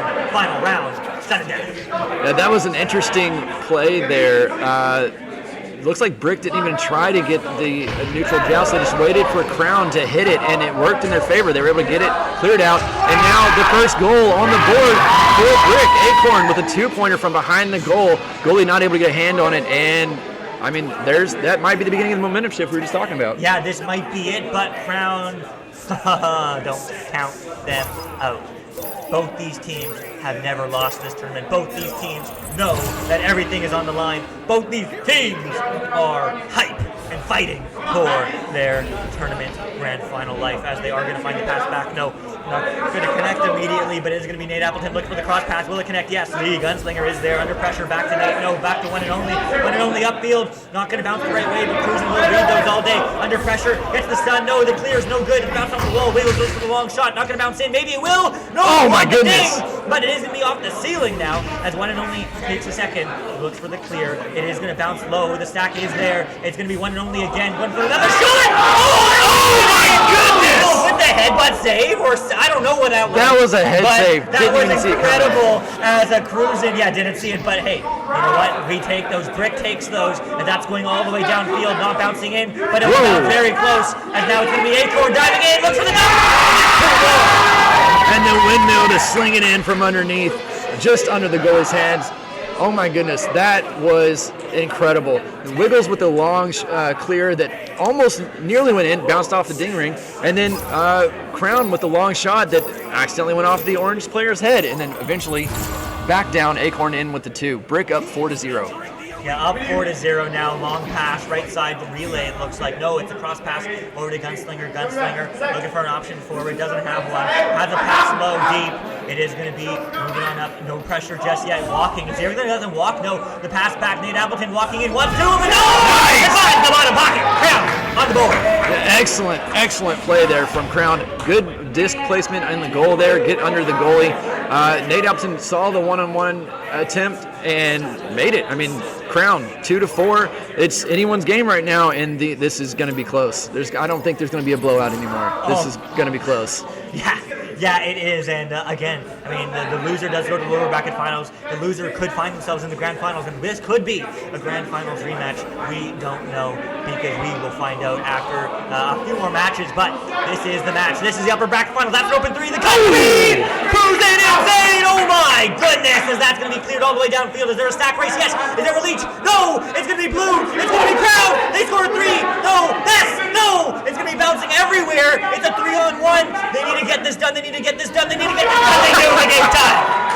I don't know if anyone was watching the blue teammate there in front of the goalie, just dancing around trying to distract the goalie. The goalie had no chance on that. But the blue player, Nate Appleton, saw that advantage, slams it in from behind, and yeah, 4-4 tie game, 6.5 minutes left. This is what we live for. This is what we live for. Oh my goodness, I am so excited right now. I never realized until I thought about it for a second. This is insane, and this is an insane pass. The one and only. Crown 7-4. One and only with that open 3. The interception from the teammate sends it forward to one and only for the open 3, and that momentum once again back in the hands of Crown. Is that a 3-goal run so far? Yeah. Brick's got to shut that down. Brick coming out, Wiggles with a quick pass over to Acorn in the tunnel. Quick pass. Once again, it's a relay play. Unable to connect with Shepard, though, and the blue team's going to pick it up in their zone. Yeah, picking it up and sending it, unfortunately, right to the hands of Acorn, who's on the right side tunnel. All relative, as it's going to be KFC now looking for the pass. It's actually going to be a really good pass off the shield. Anchor shot, no. Yes. 7-6. Bricks 1 point behind. A nice little juke maneuver there. Wiggles on the shield to throw off the goalie and the other defender. Able to get it in around them, and it is now 6-7. Brick did just shut down that momentum. Let's see if it shifts back into Brick's hands. Yeah, I mean, this game is just trading blows, one after another, and let's see who is going to have the final one. Of course, Crown won it. Of course, Brick won it. Of course, both these teams are having so much fun, but that clear is not going to be a good one, but it will get the stun off. Nate Appleton will maybe get their first still. No, actually, maybe yes, as that stack is going to get right. Nate Appleton with the read. It's stuck in tunnel. It's picked up by one and only. It's bouncing. The stack reads it. No, the stack doesn't read it. Wiggles will send it right back, but the stack is on him. The stun, no good, as they're going to get denied. That stack is across. That's not quite a conk shot. That's not quite going to bounce in, but it will be helped in. No, it won't be helped in, as it's going to be who knows who. Oh! Cruising on the back line. No, it's one and only on the back and he can save, as it's now going to be picked up by Wiggles. Wiggles sending it that one downfield, bouncing low, bouncing around. There is one person in the goal. There is no defense. Now it's a 3-on-1, but it's good by Cruzen! Cruzen's insane! Would it only get the recovery? Who's going to get a hand on it? Wiggles is going to get a hand on it. Moving on around, slowing this play down because, oh my goodness, everyone needs a breath. Yeah, this game is so chaotic right now. Both teams under a lot of pressure from each other, and no one's able really to hold on to this very long. The Orange team finally backing it out, slowing it down, and it works in their favor as they are able to pass it in, control the disc, and send it in for the 2. Brick with the lead change, now up by 1. 4 minutes left on the clock. Crown coming out with the joust advantage. That was one of the most chaotic plays in Echo Arena I have ever seen. Just back and forth, stuns coming out, no one able to get a really good pass off. Finally, Orange team slowed it down and worked it in. Yeah, I mean, this is one of the best games of Echo Arena I've ever seen, let alone casted. I mean, this is crazy as Gunslinger's moving on up, sees the low pass over to Nate Appleton. Nate Appleton back to Doug. Gunslinger looks to the recovery, isn't going to get it, but Nate will swim. Nate will win. Nate will find the pass back over. He gets 2. Brown takes the lead back 9-8. I am really impressed by Nate Appleton's move right there. He not only got the disc recovered after the bad pass, he stunned out the defender as he grabbed the disc, sent it down to Gunslinger. Gunslinger able to get it in into the goal. And another lead change. I mean, that's the lead change shifts. It's a close game. I don't know what to say. It's a close game. That's an understatement of a century for this one. As now it's going to be Shepard looking for the left relay. It's going to be good KFC looking for the long 3, but there's no. You know who's there? It's Cruzen. Cruzen's back there denying it, but it might be going to be a 1-on-1. No, it's going to be a 2-on-1. And in the back, KFC scores. 10-9. Brick. And that is what I like to call an and one in Echo Arena. He gets the goal and the stun on the goalie. An impressive play from KFC, the 1-on-1, and another lead change. Yeah, another everything change. I mean, this is so exciting. Dodging around, Cruzen dodges the stack, dodges the pressure, but they're going to reconnect. Do they get the stun off? Yes, they do. It's going to be a 2-on-2. In fact, it's going to be a 3-on-2. The pass down, lower to Nate Appleton. It's a 2-on-1. It's a 2. It's a 2. They score. Brown takes the lead again. 11-10. 11-10. Blue team with that 2-on-1 advantage. I think it was Cruzen in the back line stopping the defensive stack, really giving his teammates the numbers they need to push into the bubble. That 2-on-1, the goalie didn't stand a chance, and Nate Appleton puts it in for another 2. 11-10, Crown up by 1. Crown up by 1. Brick feeling the pressure. Time is now starting to be a factor. 2 minutes remaining. Less than 25% of this game in round 3. Nevertheless, as that's going to bounce across into the hands of Cruzen. Oh no! It's going to be picked up by KFC. Long 3 shot!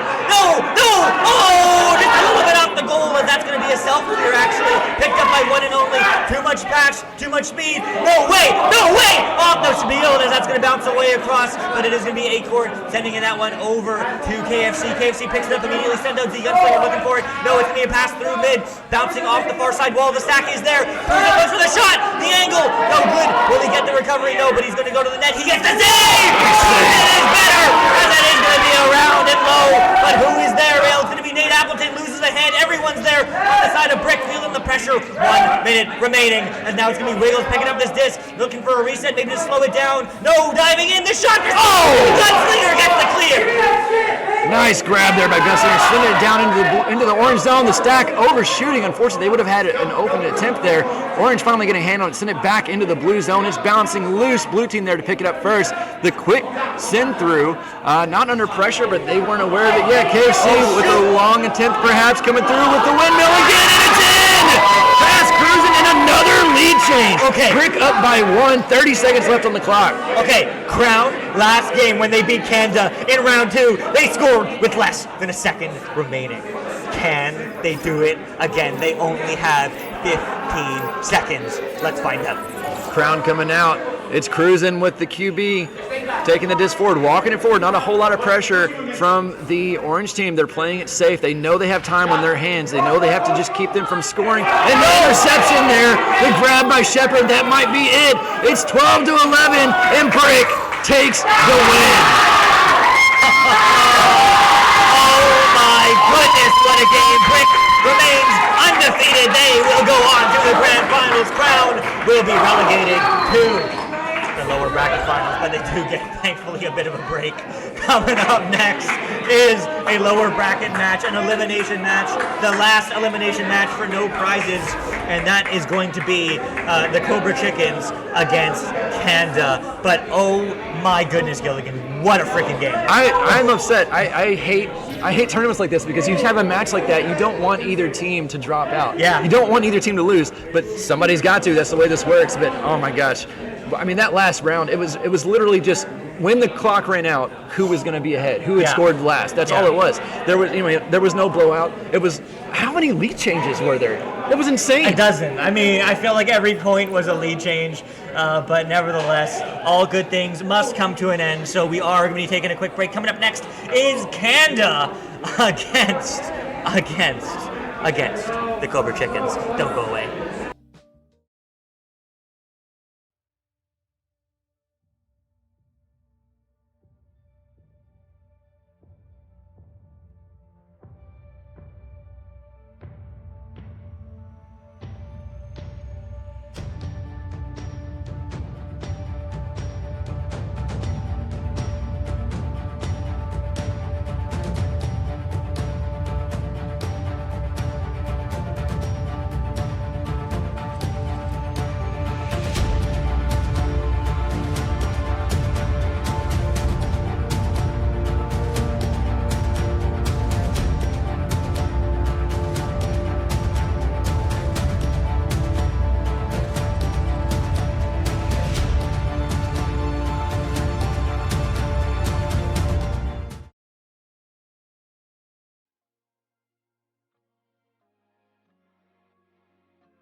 Hello, welcome back to Echo Arena VRML Channel 1. I have replaced 1UC in the booth, but we are continuing the coverage here of the Echo North event. And still with me is going to be Gilligan and Newton operating the stream. Thank you so much. We've got an awesome match coming up right here. We are going into the lower bracket semifinals. Gil, tell us what that means. It means Canada versus Cobra Chickens. The loser of this goes home sad. The winner of this is guaranteed at least third place. The winner of this will face some other team in the lower bracket finals. The winner of that will be in the final match. Yep. So it is all kind of, we're getting down to the wire here in this tournament. Every match matters. Both of these teams are going to be hungry for the win here. And away we go into round one. The first touch is going to go to the Cobra Chickens. Good stuff as they get all the way into the bubble. Picked up by Strabitsky. Strum on the way in. No! Cannot quite get it done as he gets stunned out. Instead, that will be sent through the mid. Yeah, good defense from the orange team to start this off. They got the stack. They got the clear. Both teams are there. Orange team does pick it up and slams in. 2v4. Doesn't matter. Canada, first points on the board. Yep, good stuff. Callan with the assist, Lulz with the goal. Will get Canada on the board first with that 2-pointer, but plenty of time left to go. We'll see how the Cobra Chickens plan to answer back with this first joust advantage of the game. The QB for them is going to be Strembitsky, getting through that defense before sending that over to Mad.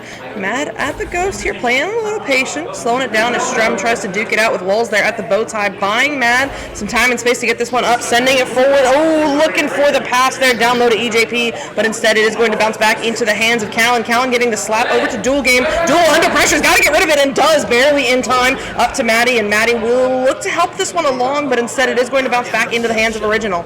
Original with a long shot down. Nice three.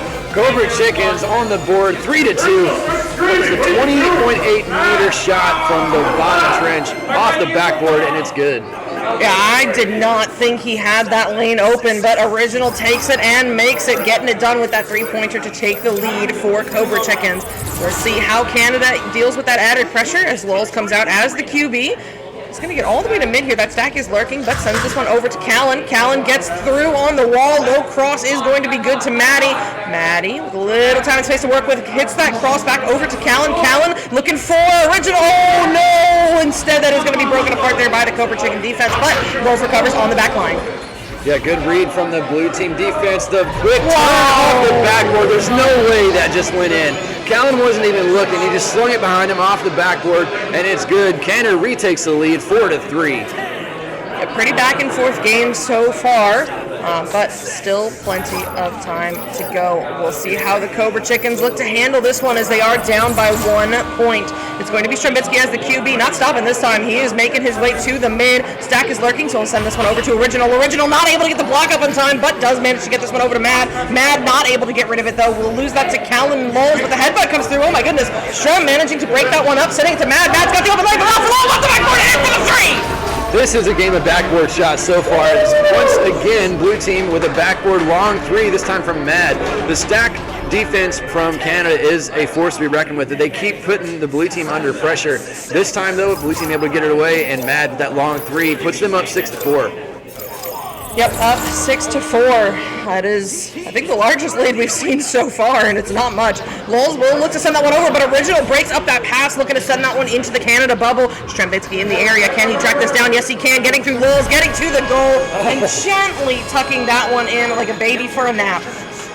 Did he put that in gently, or did he get stunned and it drifted in? I'm not sure, but either way, the slow drift still counts. 2 more points for the Cobra Chickens. They're up by 4.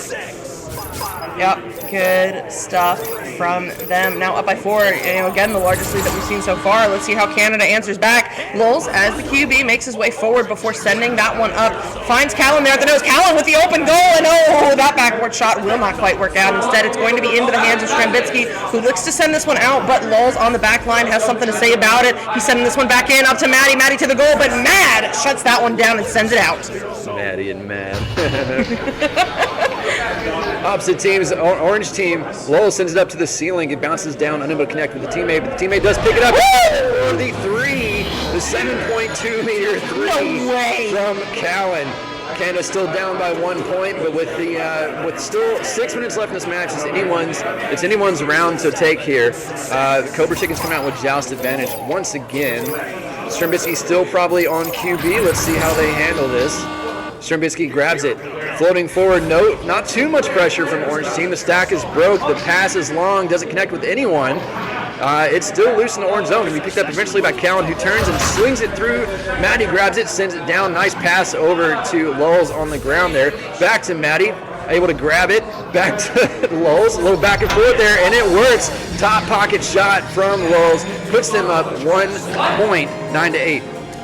Good stuff there from Canada. They were down by 4 just a minute ago, but now managing to turn it around for a 1-point lead, and we've got about half the round remaining here. Let's see how the Cobra Chickens are going to handle this joust advantage. The QB, a little slow to get out, but Strem does get there. Gets the duck on the defender. Oh my goodness, looking for that lane down low, and does connect with EJP in the trench, but he's doing a little floating here, looking for something. Finds that pass to Original. Original getting shot, mid-shot. That is not going in. Instead, it's picked up by Mad. Back over to Original, now back to Mad. Mad coming down on the backboard, will get it done. That's going in for the 2, and the Cobra Chickens are back on top. And another lead change coming through. These games, the last few games, this one continues the trend. Lead changes left and right. These are very close matches as we near the end of the bracket tournament here. Again, this is the lower bracket semifinals, so the loser goes home. The winner will be guaranteed at least 3rd place, if not higher. Yep. We'll see though as here comes that Cobra Chicken stack. They track it down and send this one back into the Canada bubble. That's going to go off of the wall and almost out of the bubble before finally Lulz gets a hand on it. Barely slapped though, and it looks like this may, yes, be back into the possession of Cobra Chickens, courtesy of Original. Original finding Mad, and Mad finding the goal, coming up from the floor and turning around for it. Oh my goodness, that's going in for the 2. The passing game here from the blue team coming through crisp and clear, and that is going to be another 2 points for Cobra Chickens. 3-point lead. Still 3 minutes, 45 seconds left in this game. It is anyone's game. Canada coming out looking to answer for something. Let's see what they do. Lulz picks it up as QB sends it over to the tunnel. Picked up by Callan. Callan sends it forward. It's a relay play, but there's no one there to pick it up. Bouncing low under the goal. It's loose. No one's there to pick it up yet. The stack coming through from the blue team, able to beat that orange player, and the clear is good. It is now in the orange zone. Stacks being broken up left and right. The stunts coming through. It's brawls in the midfield. Eventually sent into the blue side from the orange team. Yep, and we're in. Oh no, going to be a little bit of overshoot there, but it's okay because Callan gets back to it, sending this one to Dual Game coming up from the goal. But Mad, the Mad Man himself diving out of goal to force that one apart, getting the steal, and now looking for the send through, but it's going to require a little bit of help there from Strembitsky. Strem helping this one along. It's going to bounce right in front of the bubble of Canada. Can they track this one down? Strem racing there with Maddie, but Maddie is the one there first and slaps this one to the mid.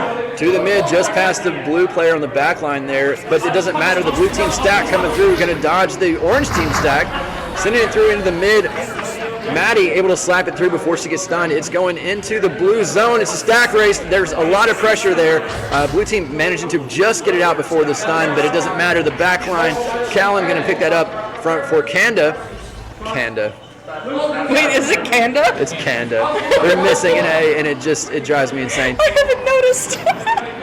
McCallum now on the floor, juking around, gets stunned out. It's a bit of a brawl. No one's able to pick it up. Blue team finally slapping it out. It is loose on their side. Lulz going to get there first, maybe? Looks like this is going just faster than Lulz is, but eventually tracks it down, sends it over to Maddie on the floor. Maddie looking for the pass option inside the bubble. It's good! Oh my goodness! The goalie dived out, stunned the offender there. It didn't matter. The disc floated in off the goalpost there, and Canada only down by 1 point. Yeah, good find there from Maddie, seeing Callan there on the backboard and making quick work of that one despite the stun. Good stuff from them, but here comes Cobra Chickens. You know they're determined to hold on to this lead here as we approach the end of round 1. It's going to be picked up by Mad, working his way forward here. Incoming pressure from Callan, holding off those midfield lanes, but he still finds a way to sneak that one through to Strembitsky. Strem coming into the bubble with numbers, and EJP screening the goalie. Oh! Matter! Dual Game has that all day long. A beautiful save there that he's looking to get rid of, but that is not out of their zone just yet. It's going to require a little bit of help if they can even get there first. Oh, Maddie getting the leech on Strembitsky to look to send it up on Mad, sending it right back where it came from. Not quite going to be on there, and it will not end up in the hands of Lulz either. Strembitsky coming in for another try, getting through the goalie, and denied by Maddie! Oh my goodness, he tried to put that in with a little bit of style, and he paid for it when the save came through. And another save from Canada. Their defense is insane right now. They get it through the stack, the dribble play. It's a race. Blue eventually gets it, send it back towards the mid, but oh my goodness, what a fight. Canada's defense is on point. Yeah, on point indeed, and so is their offense as they work their way into the Cobra Chicken zone. They're down by one. They just need one set of points here, but no. Strembitsky stripping that one away from Callan there, but not quite able to find the clear just yet. Recovered by Lowell's on the ceiling. Lowell's looking for the shot with Callan on the goalies, but no good. Strem still comes away with it regardless and looks to get this one cleared away. 20 seconds remaining. 20 seconds remaining. It's loose in the orange team zone. If they want to take this round, they've got to do something very fast as they send it through. Attempted, but it can be picked up by Original. 12 seconds left on the clock. 12-11 in favor of Cobra Chickens. It's passed forward, but loose. Picked up by Canada, but stripped away by Strembitsky. Down to Mad.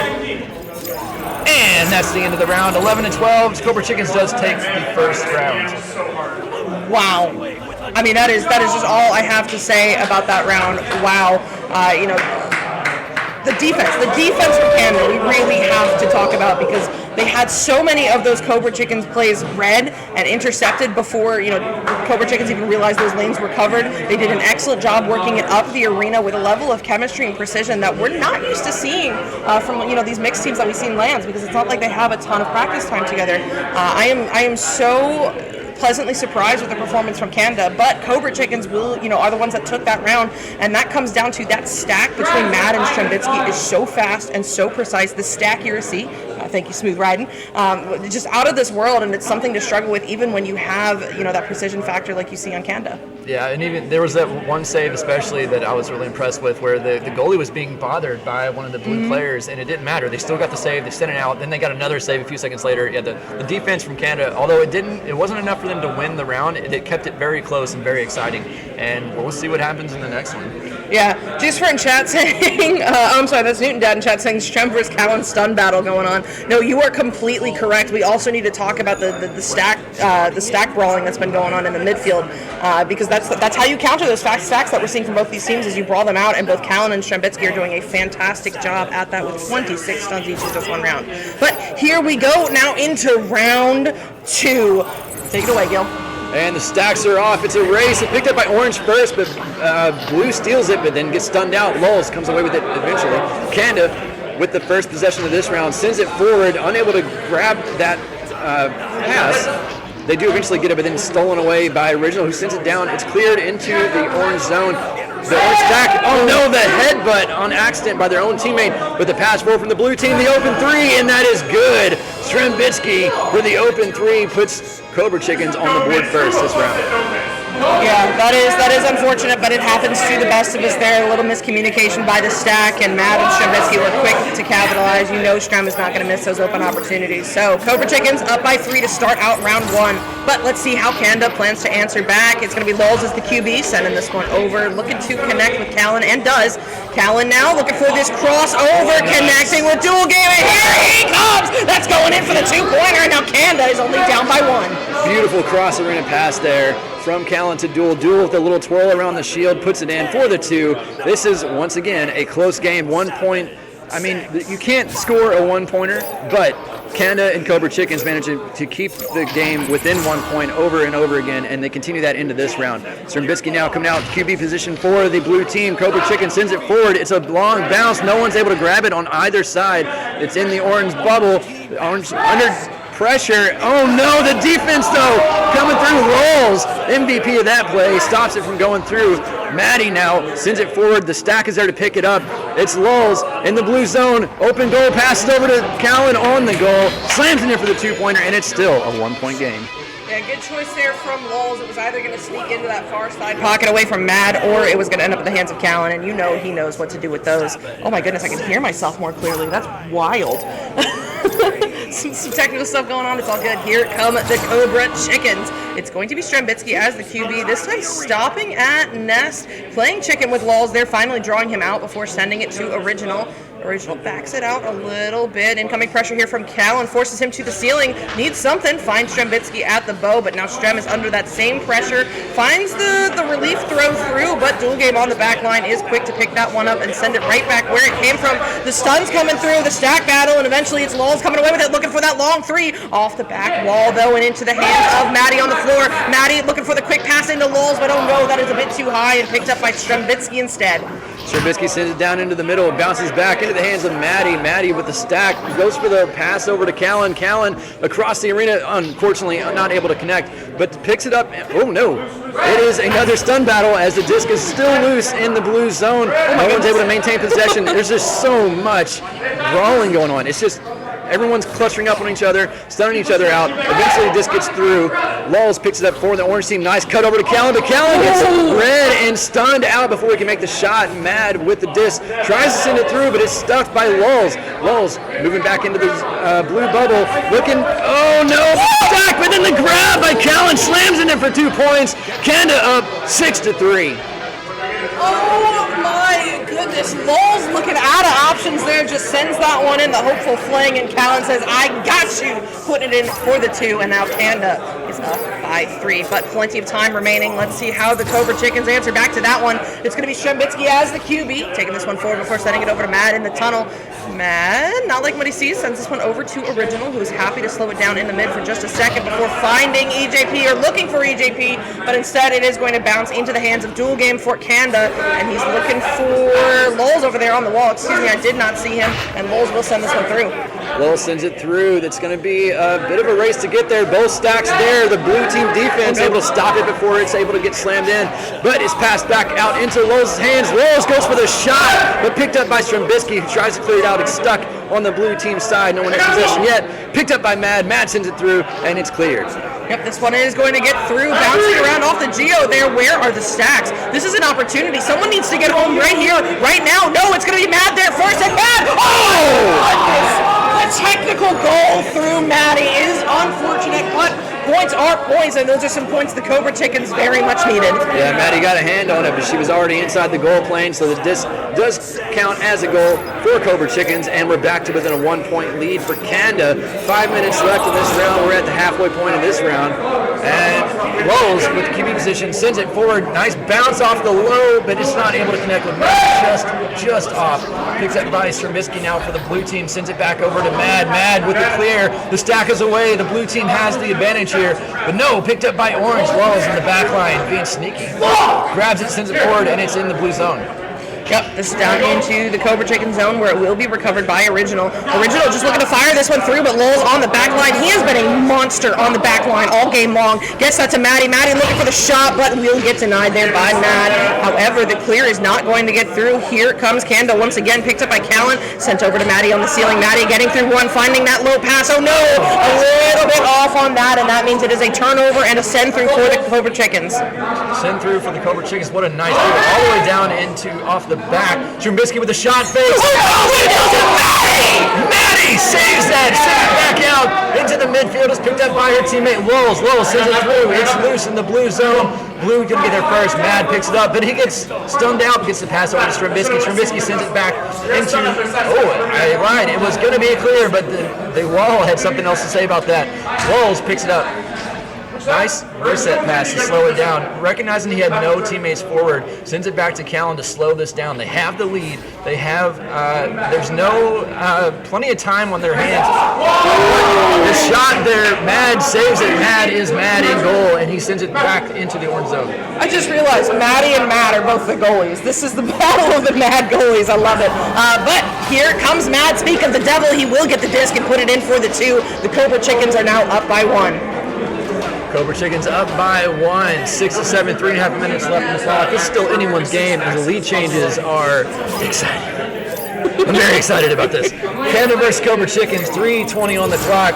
Canada coming out with joust advantage. Lulz with the QB. Ooh, a little break check there. Doesn't matter. The stack gets the forces the bad pass and able to be intercepted by Cobra Chickens. Their stack is away. They've got the disc. They have the open shot. Strembitsky just wide, goes off the goalpost. It was a nice open shot, but with the angle he had there, it was a little bit rushed. Unable to make it in, but now it's loose in the blue zone. Looks like he picked up by Callan for the Canada team. The goalie, Strembitsky, is all about those fakes.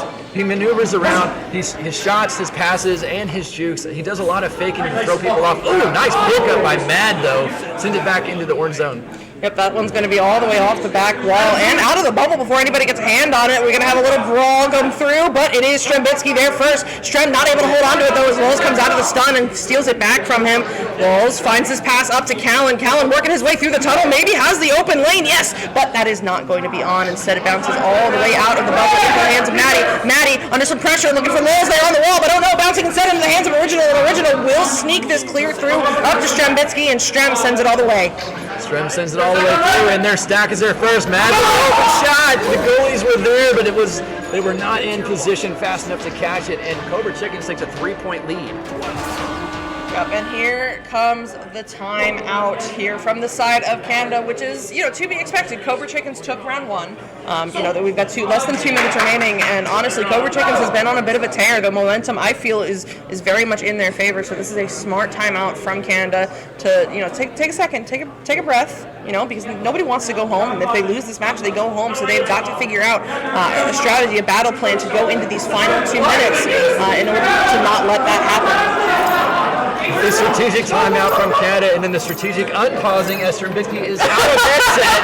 And they knew it. They took advantage. It's not going to matter. He's back in time as the play gets underway here. Canada with joust advantage. Strembitsky is back in his headset. Full 8 players here.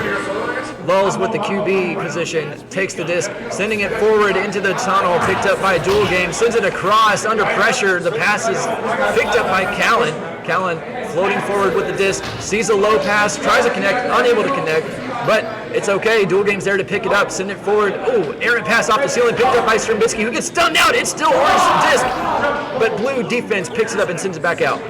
Yep, this one's going to be sent out, but immediately picked up by Lulls, getting stacked quickly. Up to Maddie now. Maddie under some pressure, finds that low through throw. Can they get their first incoming stack? They get the stun. They get the pick up. Here comes Callan, but denied by Mad. Now back into the hands of Strembitsky. Strem loses it to Lulls, coming away in all of the chaos, picking up Jucifer in the chat earlier saying stuns wins games, and that's what we just saw. I mean, the stunning coming in from both sides. Eventually, the slap from one of the orange players. And looking at the stats real quick, we've got Strembitsky with 46 stuns and Callan with 51 stuns. Stuns are very heavy in this game.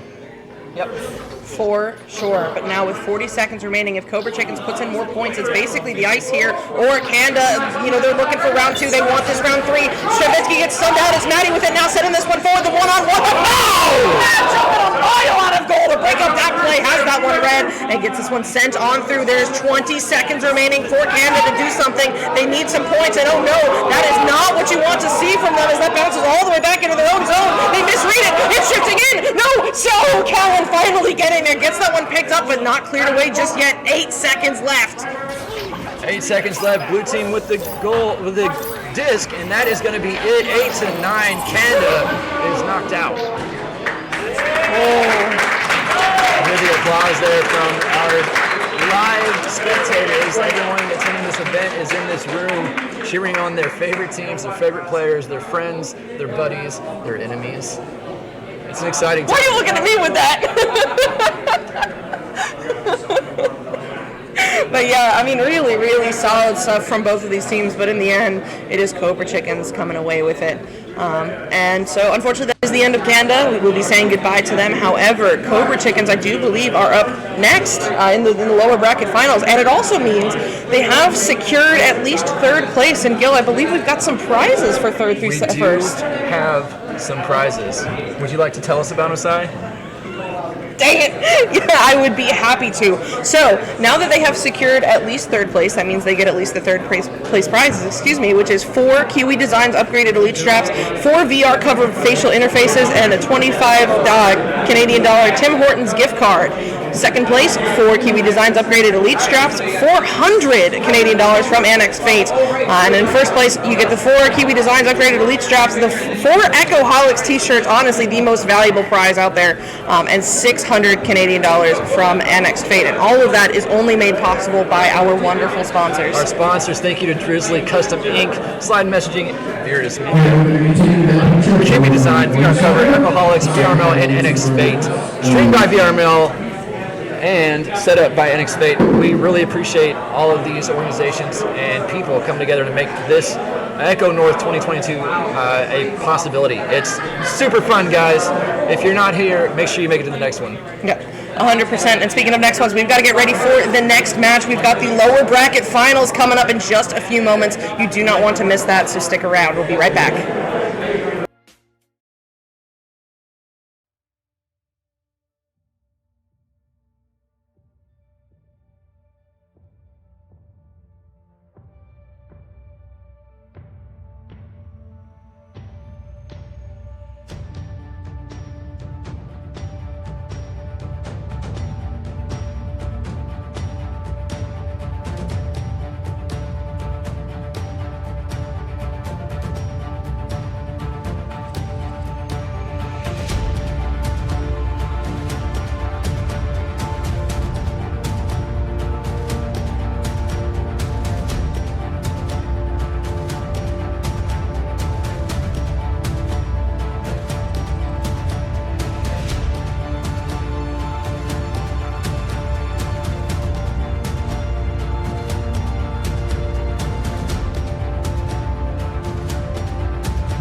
Welcome back to Echo Arena VRML Channel 1. I have the attention span of a chipmunk, and my name is Psychaotic. With me in the booth is Offbeat. Offbeat, what are we covering next?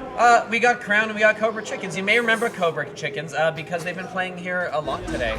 They've been very, very busy, and they're going to continue to be busy because best case scenario for the Cobra Chickens, they win this best of 3, they win a best of 5, and then they win another best of 5. That is their path to the championship. So hopefully they're well rested and well charged because they've got a big task up ahead of them here today.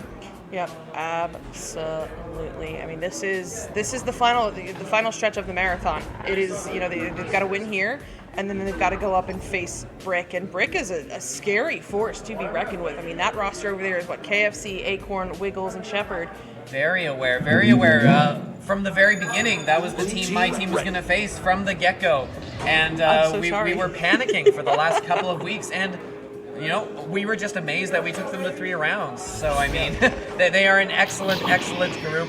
They've been playing well together. And they haven't been blowing people up either. I think every single one of their games has gone to 3 rounds. It's been really remarkable that they've been able to clutch all of these, being as close as they were. But yeah, they've earned that spot, and now they're just sitting here waiting to see what comes of this loser's bracket final. Yep, absolutely, and both of these teams are pumped up and ready to go. As Strembitsky said, we were having fun, but this one's against Cruisin', and here's where it gets real. And here we go. That first touch going to that Mad Strem stack. They're sending this one low, but Red by one and only, not able to find a way out, though, as Original grabs that on the back line. He sends this one in, but it's right into the hands of Cruisin', who's looking to sneak that above the backliner, and does, up to the waiting stack. Yeah, there's the stack, and they're going to send it in, try and chase it down, but that stack from the Cobra Chickens is faster. They're going to get to it and just wisely bounce it away out of harm's way before the stuns can come in from the Crown stack. But Crown is not done. They're moving in. They're looking. Oh my goodness, the slow floater from Nate Appleton. 2.5 meters per second. You got to work hard to get that kind of speed on the disc. And just like that, Crown opening up the scoring here. Oh my goodness, indeed. Well done from Crown, sneaking in the first 2 points of this round. But here comes Cobra Chickens with their first joust advantage of the match. Oh my goodness, guys, you gotta get the disc! Nate Appleton coming through for the encore, and this time it's a 3 that's going in, and Crown is up by 5. Oh, that's gotta hurt Cobra Chickens. It sucks coming out there and feeling like, oh no, this is about as bad as a joust can go. But fortunately, they get 1 mulligan per game, right? So they're probably gonna use that 1 retraction to take them off the board, and they're going to come out here and do it again, but better, and they do indeed. Strem is going to send it off to Mad on the left side.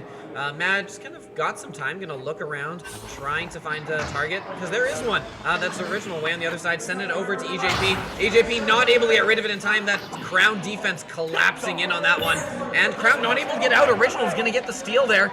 Moving around, dancing around, has it Strembitsky on the shield, bouncing around, loses the disc, but doesn't matter, picked up by Mad, still bouncing around inside that Crown bubble. Crown finally going to bounce this one out.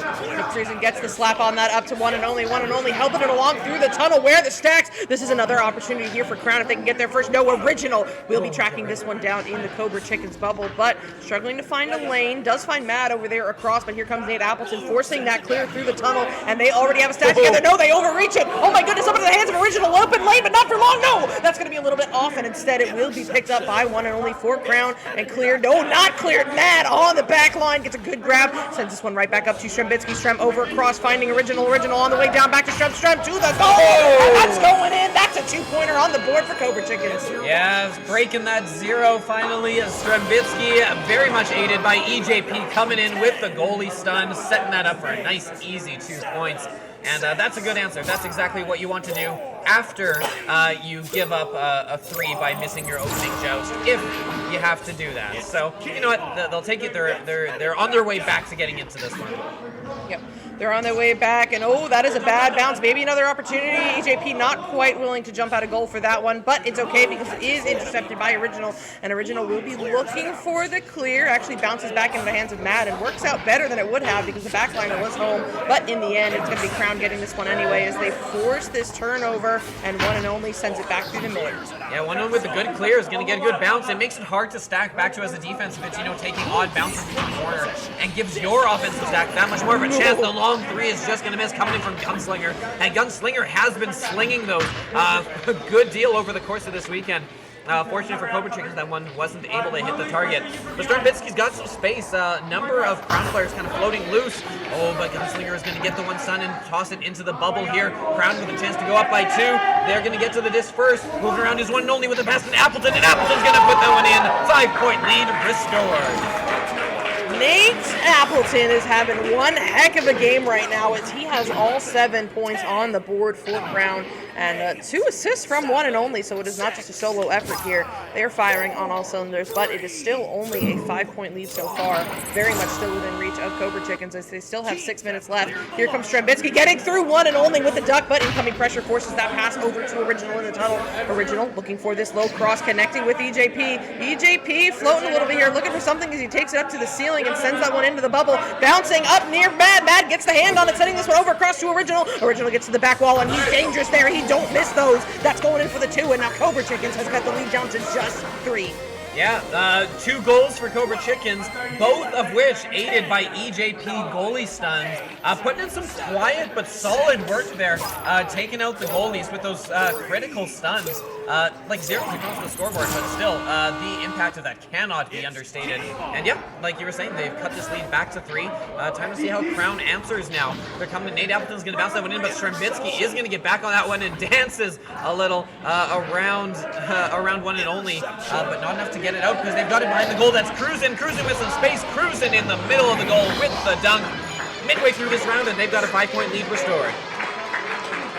You know, notably, Strem and Cruisin are former teammates, and I can feel the tension in the room rising. We'll see if that continues, because here comes Cobra Chickens, down by 5 and about 5 minutes remaining. Strembitsky as the QB, wasting no time to send this one over to Matt at the pack, under double pressure here, but manages to sneak it back over to Strembitsky at the bow tie.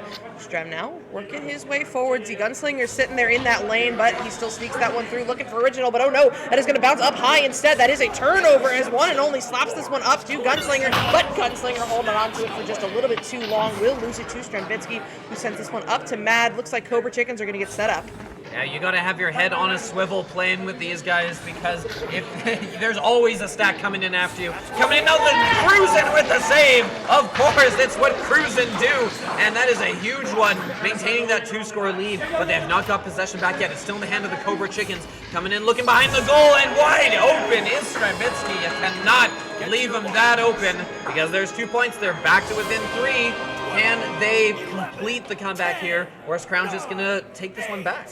Strembitsky looking like Happy Feet over there with the footwork, trying to move it around on that back wall. Impressive stuff, and sneaks that one in for the 2. But here comes Crowd, determined to hold on to this 3-point lead. Cruisin looking for that bounce pass up high, connecting with the Gunslinger up in Popcorn. Gunslinger will send this one forward. Oh no, gonna split the difference there between 2 potential options, and instead it ends up in the hands of Strembitsky. Strem looking to send this one through, finding Original, but Original gets stunned out mid-shot, and instead it is picked up and reset by Gunslinger. Oh no, nobody in the area. That is not looking good, but hey, it's okay because Cruisin will track that one down.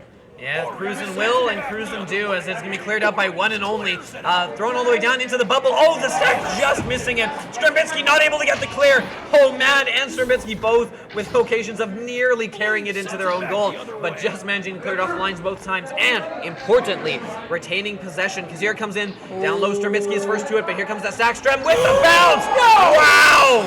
What a bounce shot. Pressure coming in from all...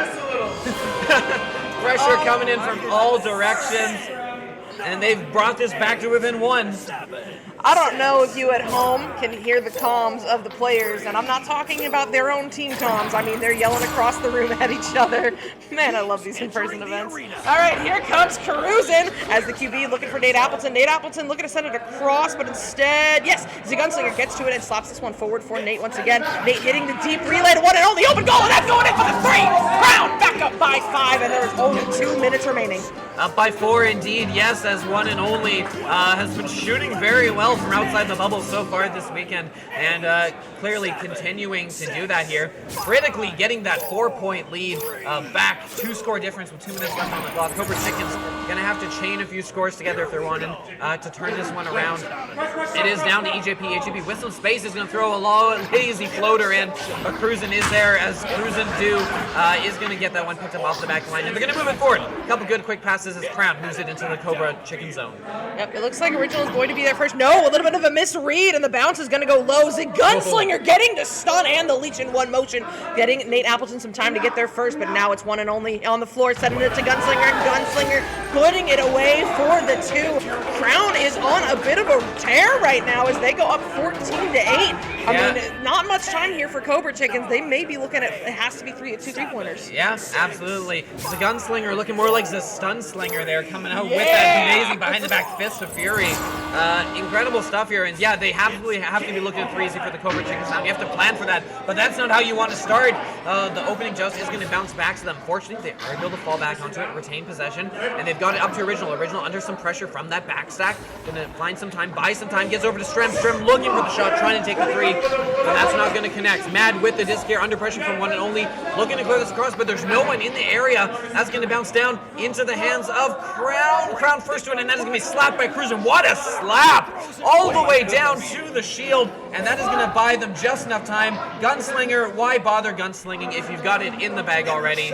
Crown is going to take this one as time has run out for the Chickens. Yep. Time has run out for the Chickens, but some momentum on the board would be huge for them to take into round 2. Let's see if they can find it with the final 20 seconds remaining as Mad looks to send this one through the tunnel, bouncing off of that trap block, and it is picked up by that backstack, but Strabinsky stealing it away, looking for that long haul, but no good as that goes off the Geo and into the hands of Peruzin. Peruzin send this one to one and only. Oh my goodness, this could be an opportunity for Crown. 5 seconds remaining. Can they get this one picked up? No, Strambitsky home first. Will just lazily dance around the ring there to finish us out here in round 1. 14-8 in favor of Crown. Yeah, very close game all the way through, but in the end it came down to that early lead that Crown got out to, and right, that 3-pointer that Cobra Chickens gave up with that botched joust. It really did come down to that because they couldn't close the gap any further than that. And then obviously start taking more risks as the game goes on, so it ended up being a quite critical part of the game there. Yep, absolutely. I am so impressed by the stacks in this game. And like, listen, I know, these are players, some of these players are players that have played together for a long time, and some of these they've never played together before this in-person event. But the accuracy that we've got coming out, the precision on the passes, the level of chemistry is we got to talk about it because it's quite impressive. And it really is coming down, in my opinion, to execution of those stacks and the midfield movement with those passes, and who's going to be able to read better and who's going to be able to execute better. Yeah, absolutely. Look, Strem coming in. Original getting on the board a little more here, because usually, especially in their last few games, we've seen kind of the Strambitsky Mad package has been most of the scoring for Cobra Chickens. But Original getting in on there, and EJP critically early, getting those stuns, those critical goalie stuns. But really, we got to look at, of course, the stuns coming in from Crown. Psyche, you want to touch on those? I mean, everybody right now on the side of Crown is over 10 stuns. This is, like I've been talking about, they've been killing it with destroying those stacks. It really comes down to stacks and stalling in the mid, and Crown is doing that quite well. But here we go into round 2. This one's going to bounce up into the hands of one and only going to lose it though, and it will be tracked down instead by Mad. Mad sending this one across, but Nate Appleton's got something to say about it as he gets this one intercepted, but not quite clear just yet. That's actually coming back down toward the Crown zone, but it will be recovered by one and only, and this time the clear is good, but it is going to be recovered by Original in the mid immediately. I believe he was looking for the cloud shot there maybe, but it does not quite work out, and instead picked up by one and only once again. That's not out either, guys. The midfield is where the battle is happening, if they can get these clears through or not, and this is another race for it here and now. Strambitsky stealing that one away from one and only on the way in, off the back wall into the hands of Mad, and there we go. Cobra Chickens is on the board. First lead of the game, critically getting here, almost a minute in. Good slow approach from them. Strem, obviously the big moment there, finally breaking through when Strem was able to pick that one up, get the duck underneath, and buy themselves some space so they could really set up. They had a couple players both running around, stunning the goalie, and obviously were able to turn that into points. When you get the goalie stun, then you get the open target on top of the goal. Does make it nice easy put in once you get past one layer of defense. Crown now coming in the other way. It's going to be sent back across Nate Appleton. Nate Appleton down below, that's open underneath the goal, and that's Gunslinger locking us up back at 2. The Gunslinger has made quite the name for himself this weekend. You know, very consistent on the execution. Super stoked by the performance we've been seeing from him. But now we are tied up at 2 apiece, just under 2 minutes off of the clock here in round 2. Let's see how Cobra Chickens answers back, because as a reminder, they need to win round 2 if they want to send this to round 3. It's going to be Mad sending this one through the tunnel and connecting with EJP at the trap. Oh no, EJP losing a hand on that one. It is going to be a race as the Gunslinger comes down from the nest, but not able to get the clear. Mad on the back line, now sending this one up high to Original. Original on his way into the bubble, looking for that low lane, but Cruisen's got something to say about it as he gets the save and gets the send out to one and only. Yeah, sent up to one only, but not able to get it out of the zone. Cruising with the game-leading third save of the game so far, putting in excellent work in that goal area for Crown. And maybe back the other way. Cruising looking for 3, not going to connect, but don't worry, as one and only is there for the rebound. Going to put it in for 2 more points. Crown, back-to-back goals and taking that lead. Yeah, you know, some of these players may be a little bit off on the execution just because, you know, the headset factor, but the teams that have gotten this far into the tournament have learned to adapt, and you follow that up with the person in bubble to put that in for the 2. That is what your teammates are there for. Good stuff from Crown.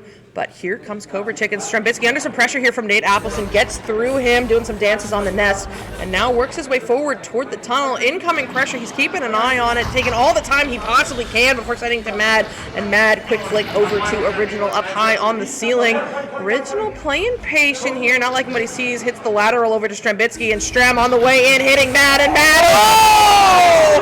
Goalie versus goalie, and spoiler alert, it's Cruisin coming out on top as he gets that save. Now up to Cruisin once again, sending this one into the bubble. Oh my goodness, this is the Cruisin show as he gets back down to it just outside the bubble, but no, it looks like Strembitsky was there to break it apart, and then stolen by EJP! Now sent through the tunnel. This could be an opportunity for the Chickens. Yeah, they're there. They've got the first stacks. There it's coming in, and that's 2 points the other way, just outside the bubble from about 7.5 meters away. Mad is going to get this and crucially lock up that score back at 4.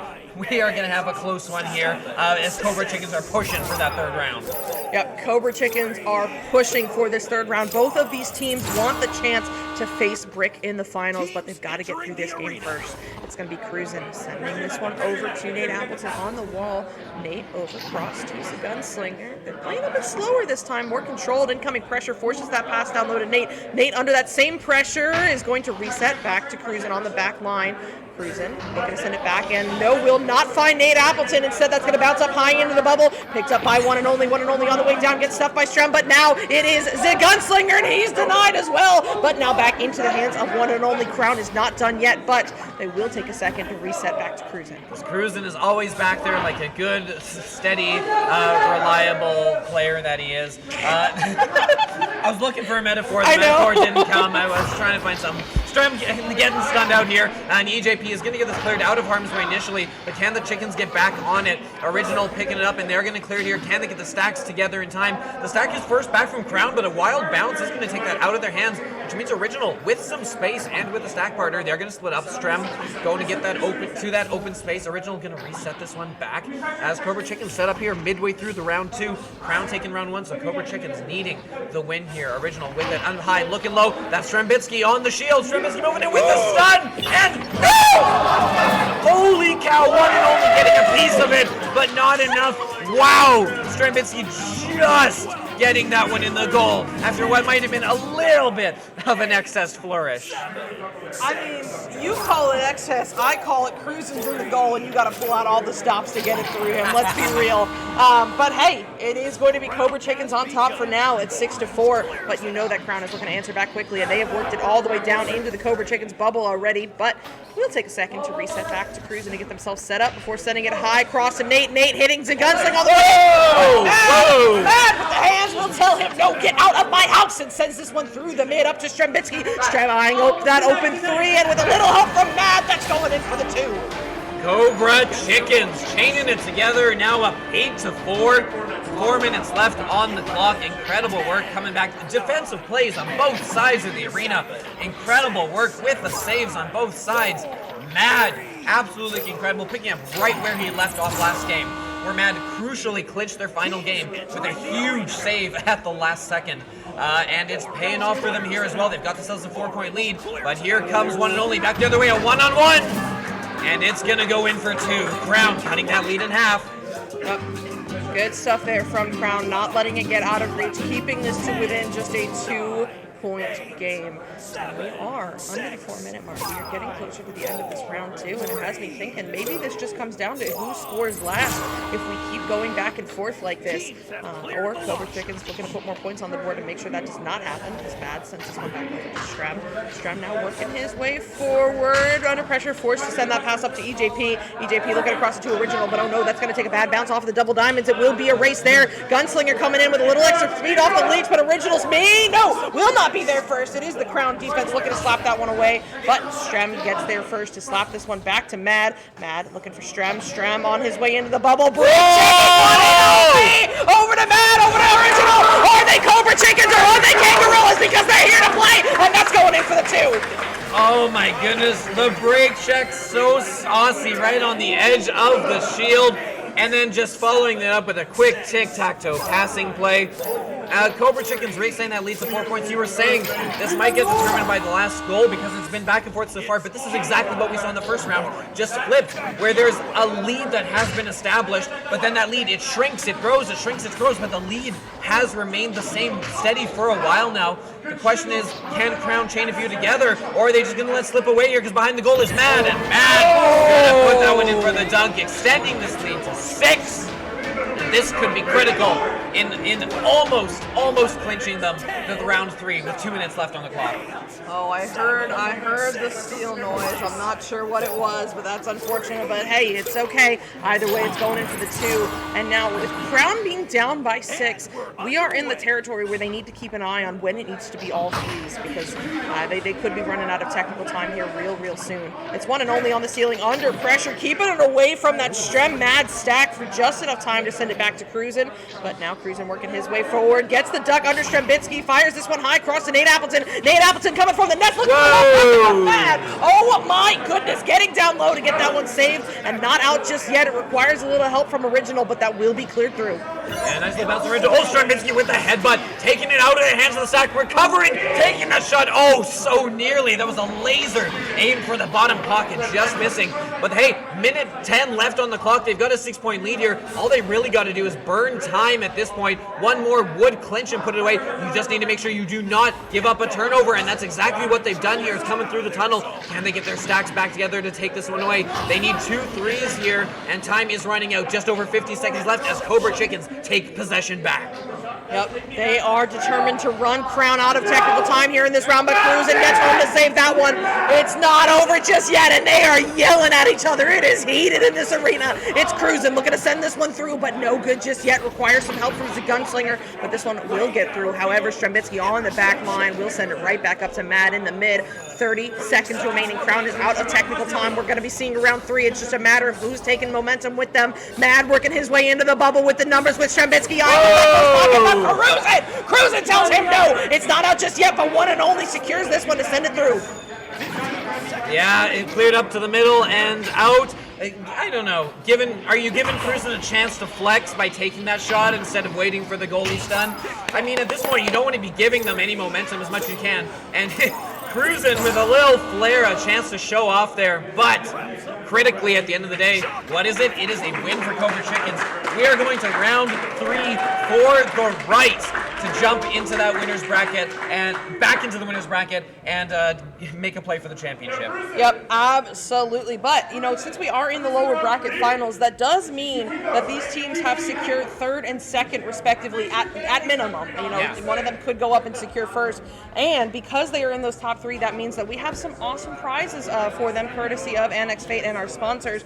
3rd place will be getting 4 Kiwi Designs upgraded Elite straps, 4 VR cover facial interfaces, and a 25 Canadian dollar Tim Hortons gift card. 2nd place also gets those Elite straps and also gets 400 Canadian dollars from Annexed Fate. And then 1st place, the grand prize, 4 Kiwi Design upgraded Elite straps, 4 Echoholics t-shirts, in my opinion, and the best prize listed on here, and then also 600 Canadian dollars from Annexed Fate, and all of that is courtesy of our sponsors, Drizzly, Custom Ink, Slide Messaging, Viridis Media, Kiwi Design, VR Cover, Echoholics, VRML, and Annexed Fate. So thank you so much to these groups and organizations that put this event together, because everybody here is having a blast, as are these teams. Absolutely. Yeah, it's been a super fun event.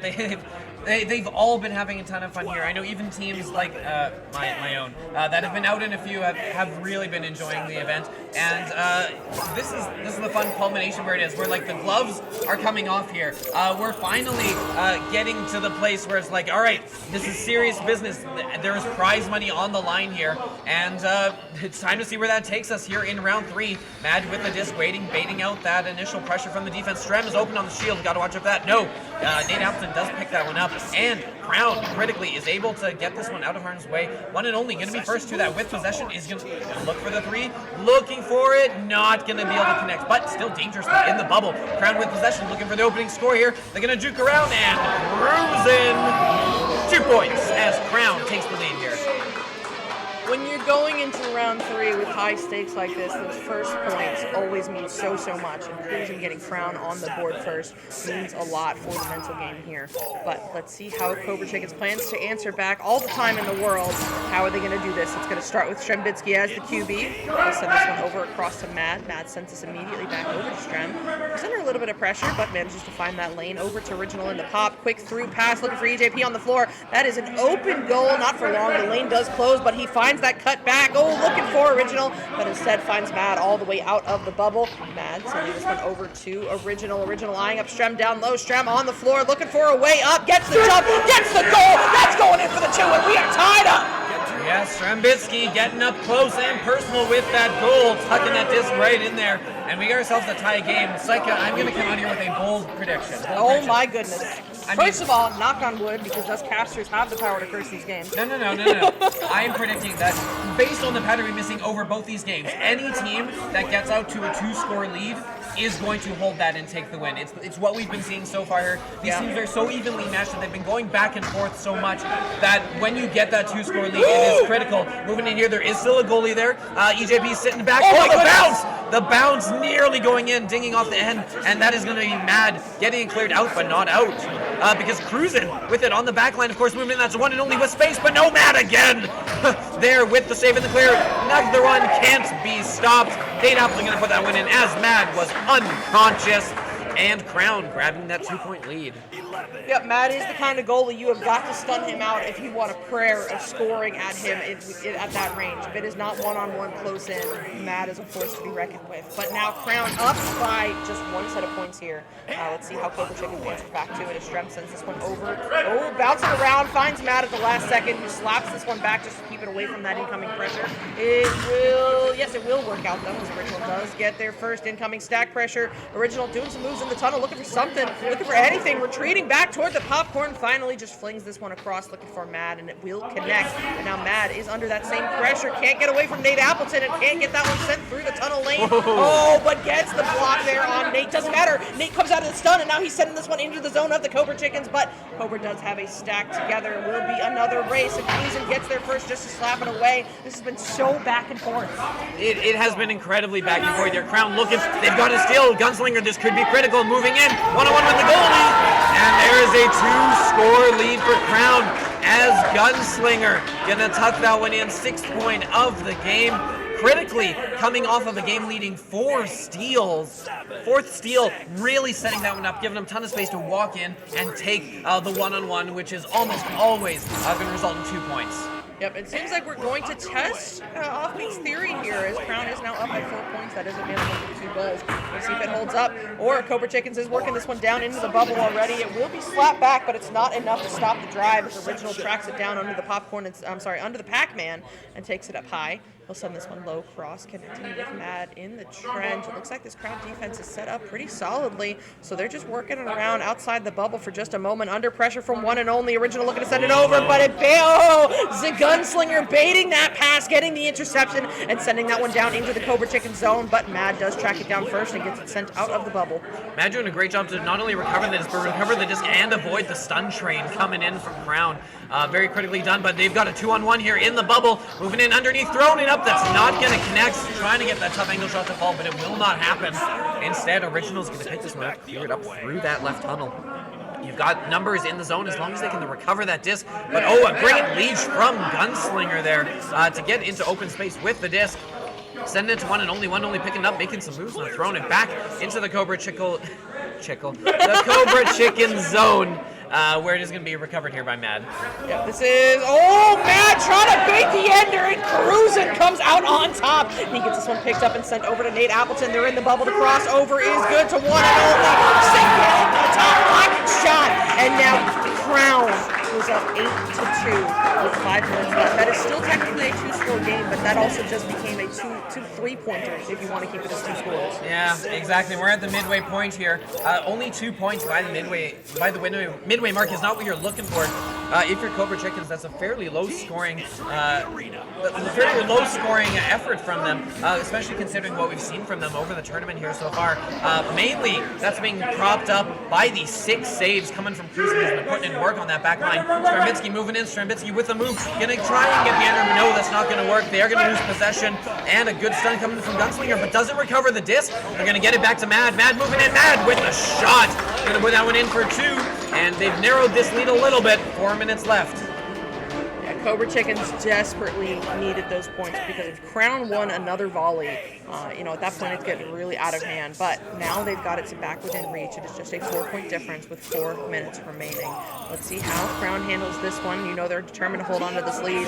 Cruisin, baiting out that stack before sending it to the Gunslinger. Gunslinger slings it right back to Cruisin at the nest, who holds. They are playing, they're playing monkey in the middle with the stack, but that pass is not going to go to the intended recipient. And Mad and Strambitsky get home to force the turnover, but they're under the incoming pressures. One and only is all over Strambitsky, forcing the pass to Mad. Mad slaps it back. Good coordination. That is the sign of being teammates for season after season. Now up to Original, working this one forward, finding that lazy crossover to Mad. Mad under pressure, looking for Original, but the Gunslinger with the read. Oh no! Oh my goodness, that's not out. Strambitsky looking to capitalize on it, but one and only does break it apart, and now it is cleared to the mid.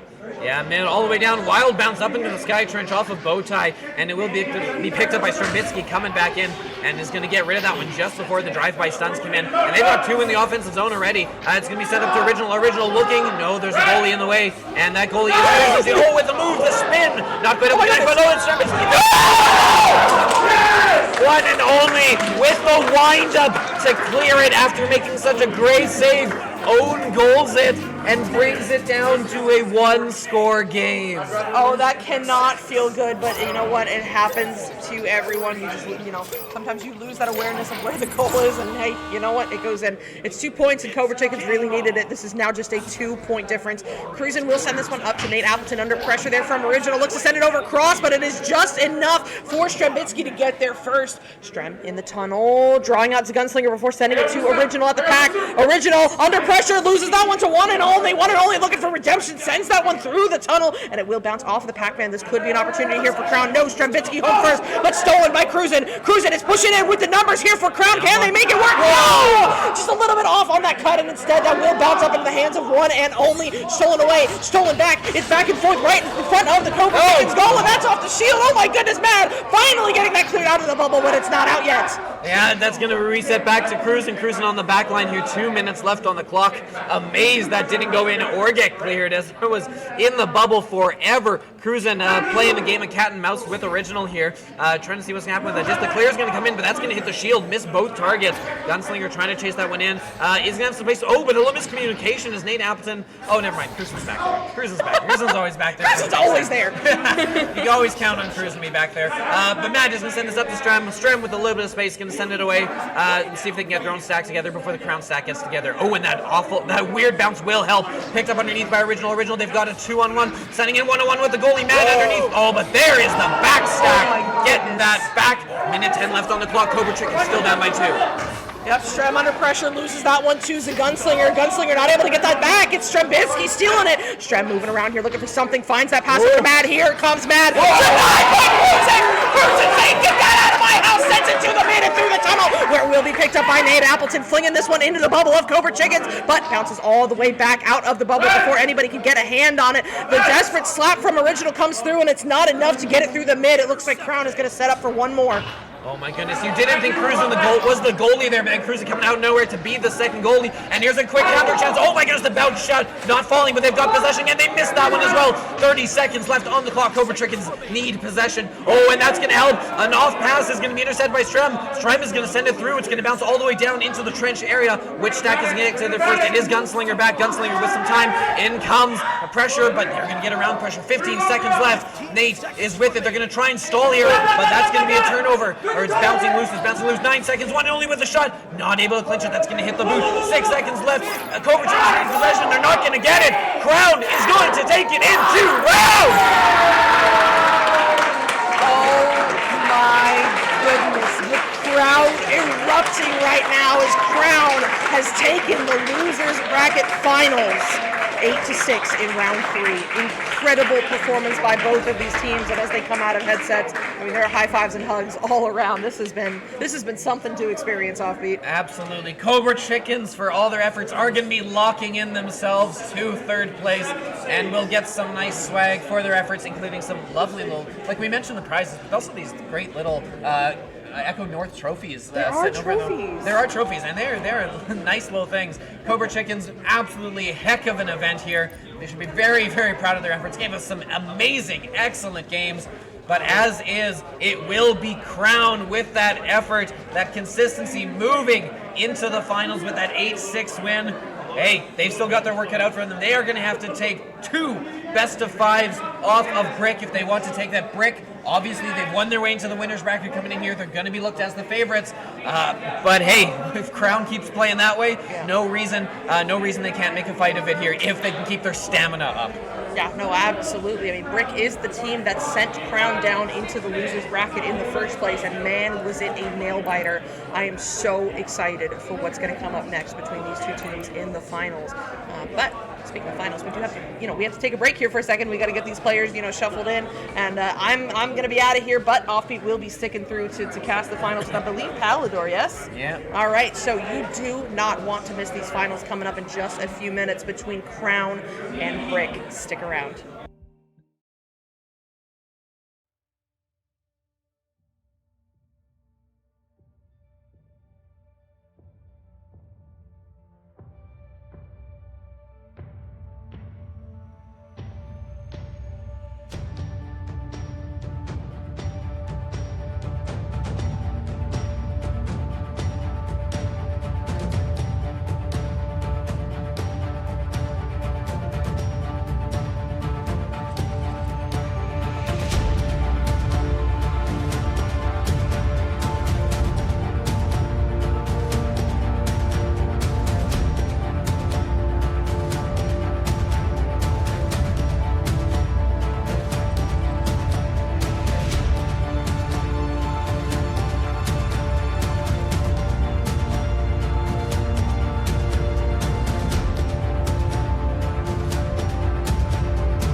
like I'm lost. All I want is your love. Why you make me feel nice? I feel almost right. You take me super high. Ain't no one like you. There's no life without you. Ain't no one like you. There's no life without you. Ain't no one like you. There's no life without you. Ain't no one like you. There's no life without you.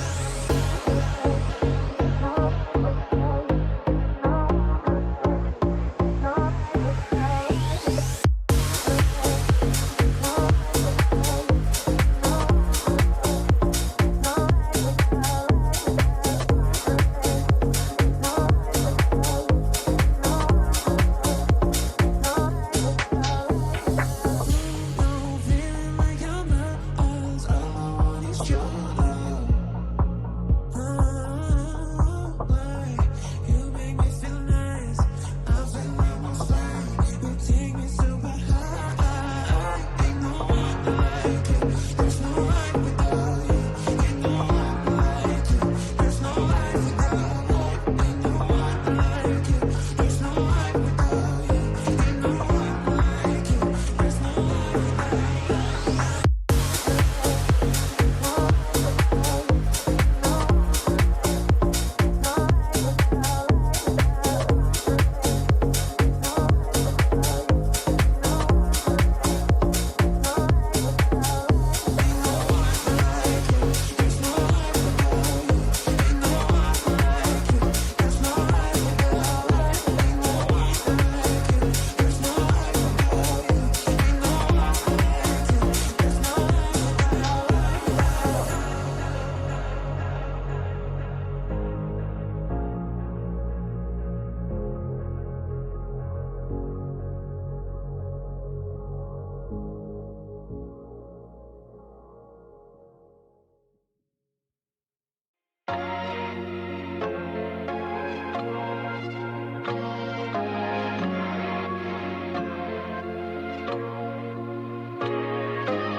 super high. Ain't no one like you. There's no life without you. Ain't no one like you. There's no life without you. Ain't no one like you. There's no life without you. Ain't no one like you. There's no life without you.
Hello, everybody, and well, that didn't go quite as planned. But welcome back to Echo North, the first ever event here for Echo Arena. The building is hyped, and if you didn't know it based on that, you will know it based on KFC, as always at these events. But that said, we have a finals match here about to start, and a day full of amazing games. They were absolutely max hype. I'm Palador, and being joined here, of course, by Offbeat, and man, we are on beat with all of these games. Absolutely. It has been an incredible weekend. We have not had like a single proper full-out blowout. The teams here have been giving us exceptional game after exceptional game. It has been a joy to watch. Even on my breaks, I have not wanted to leave this room here because there's been such quality games and excitement literally every game. Yeah, and I expect that to continue here next with this finals situation where it's a rematch. Correct, with the teams potentially going in upwards of 10 rounds depending on bracket resets. So we could be in for a long one, but we know it's going to be a good one. Yeah, absolutely. We got two teams here that have met before and even given us a good showing. Right, just a little while ago, we saw an incredibly close 3-round game coming in between these two teams, and you had better believe that that they're going to be coming out here looking for blood in the rematch. In particular, Crown, who had to fight their way back up here. Right, it was not an easy path here back to the finals for them. Taking out Strambitsky, Mad, and the rest of their team. So they've worked hard. They're exhausted. So it's going to be a question of what's going to prevail here: fresh players, or players who are well rested.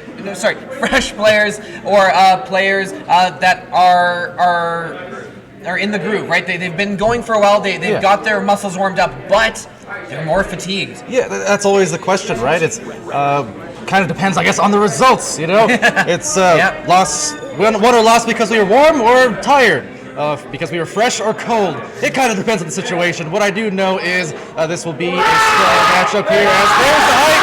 I told you so. That would be KFC. So everyone, welcome once again, and for one final time in these grand finals indeed, the launch is underway. Brick in orange versus Crown in blue. Yeah, Crown with that disc, they're getting the initial joust, but not able to collect the back end of Brick. Able to pick that one up and get it cleared all the way down, and they're the first with the stack, so we're getting 2 quick points. No! EJP with a great steal, not able to clear it out there. That's Acorn with the disc. Acorn moving in with lots of space, lots of room, gonna move, one duck, one goal! Brick is gonna ride off the back of Acorn shooting and grab themselves a quick 2-0 lead.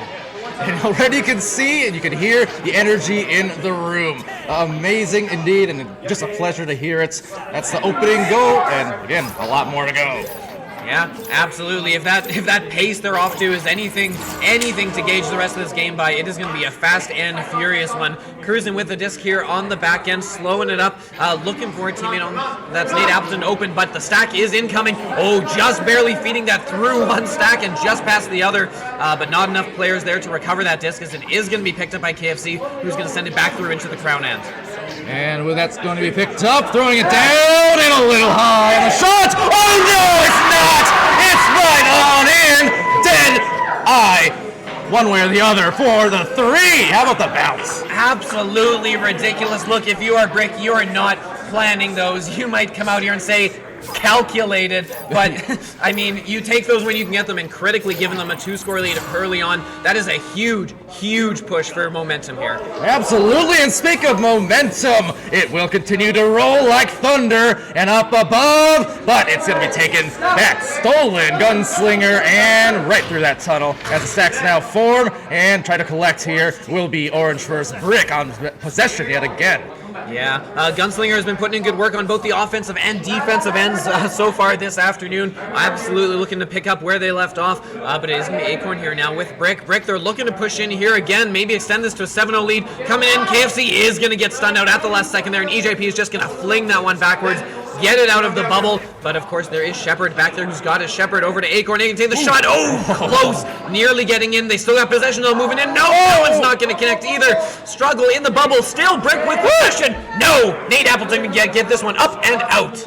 Yeah, Nate the Great indeed down the floor. Some speed, maybe too much. A little misread. Up high by the wedge, a punch. And Acorn trying to steal that lunch, but right back it's Nate Appleton sending it down left side. A bounce and a recovery here by Wiggles, now sending it clear ways towards that left tunnel. Yeah, absolutely. A switch up. Thank you so much for redeeming the hydrate. It has been a long, long weekend, and we are looking forward to every drink of water we can get. Oh, there's a drop there, as it does look like Crown is down a player, and Brick looking to see if they can take advantage here. They're sent up to KFC. KFC throwing it up into the bubble. It's going to go all the way around the bubble. Going to be scooped here by Acorn. Acorn looking at the open goal, but not able to connect. That's going to ding out and away. EJP with it is just going to clear this one out of harm's way. And EJP here, the one and only on that note on the EJP's headset. Shout out to EJP. Right. I also had to borrow his when I was playing yesterday. A beautiful sun cruising coming in. A shield as well, trying to get the pass off to the boots, but we'll take a rough ricochet and back in play. KFC sending a pass or potential shot along the way. The Stacks getting right into the bubble. That's a lot of players on the orange side against a very lonely goalie. Yeah, Brick really taking advantage of the drop player on the Crown side to move in and try and take those points while they can and critically get themselves up 7-0 as we do get a pause come in while they try and figure out what's keeping them from having a full roster in the arena. And you can hear the crowd in the background still cheering them on, and just this short break trying to reset and get back in line. But, you know... All right. All right, so just a reminder here for both our spectators watching online and for here that the finals are, of course, a best of 5, and so we're going to take some effort here to try and get that properly set up as a best of 5. So that means in order to win this, because they're coming up from the losers bracket, Crown is going to need to take 2 best of 5 series here if they're hoping to take this one. And the way it's going so far, not looking so great. Hey, best of 5 situations here, whether it's online, whether it's at LAN. As we know, in these finals of any tournament in Echo, it's always a brawl out, a drag out, knock 'em out affair. It's not easy to be the best, and to do that, you got to prove through a battle of attrition that you are indeed the best. Round after round after round, potentially up to 10 times. It's pretty ridiculous. Yeah, absolutely, and absolutely.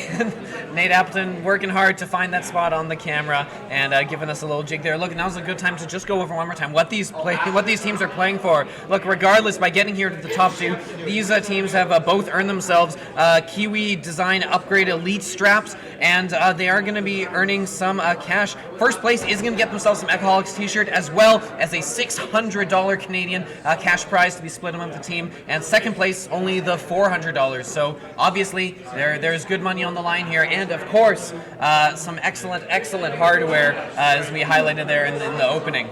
Yeah, the hardest to wear there, the trophies and some again, beautiful memories as well. I consider that my prize.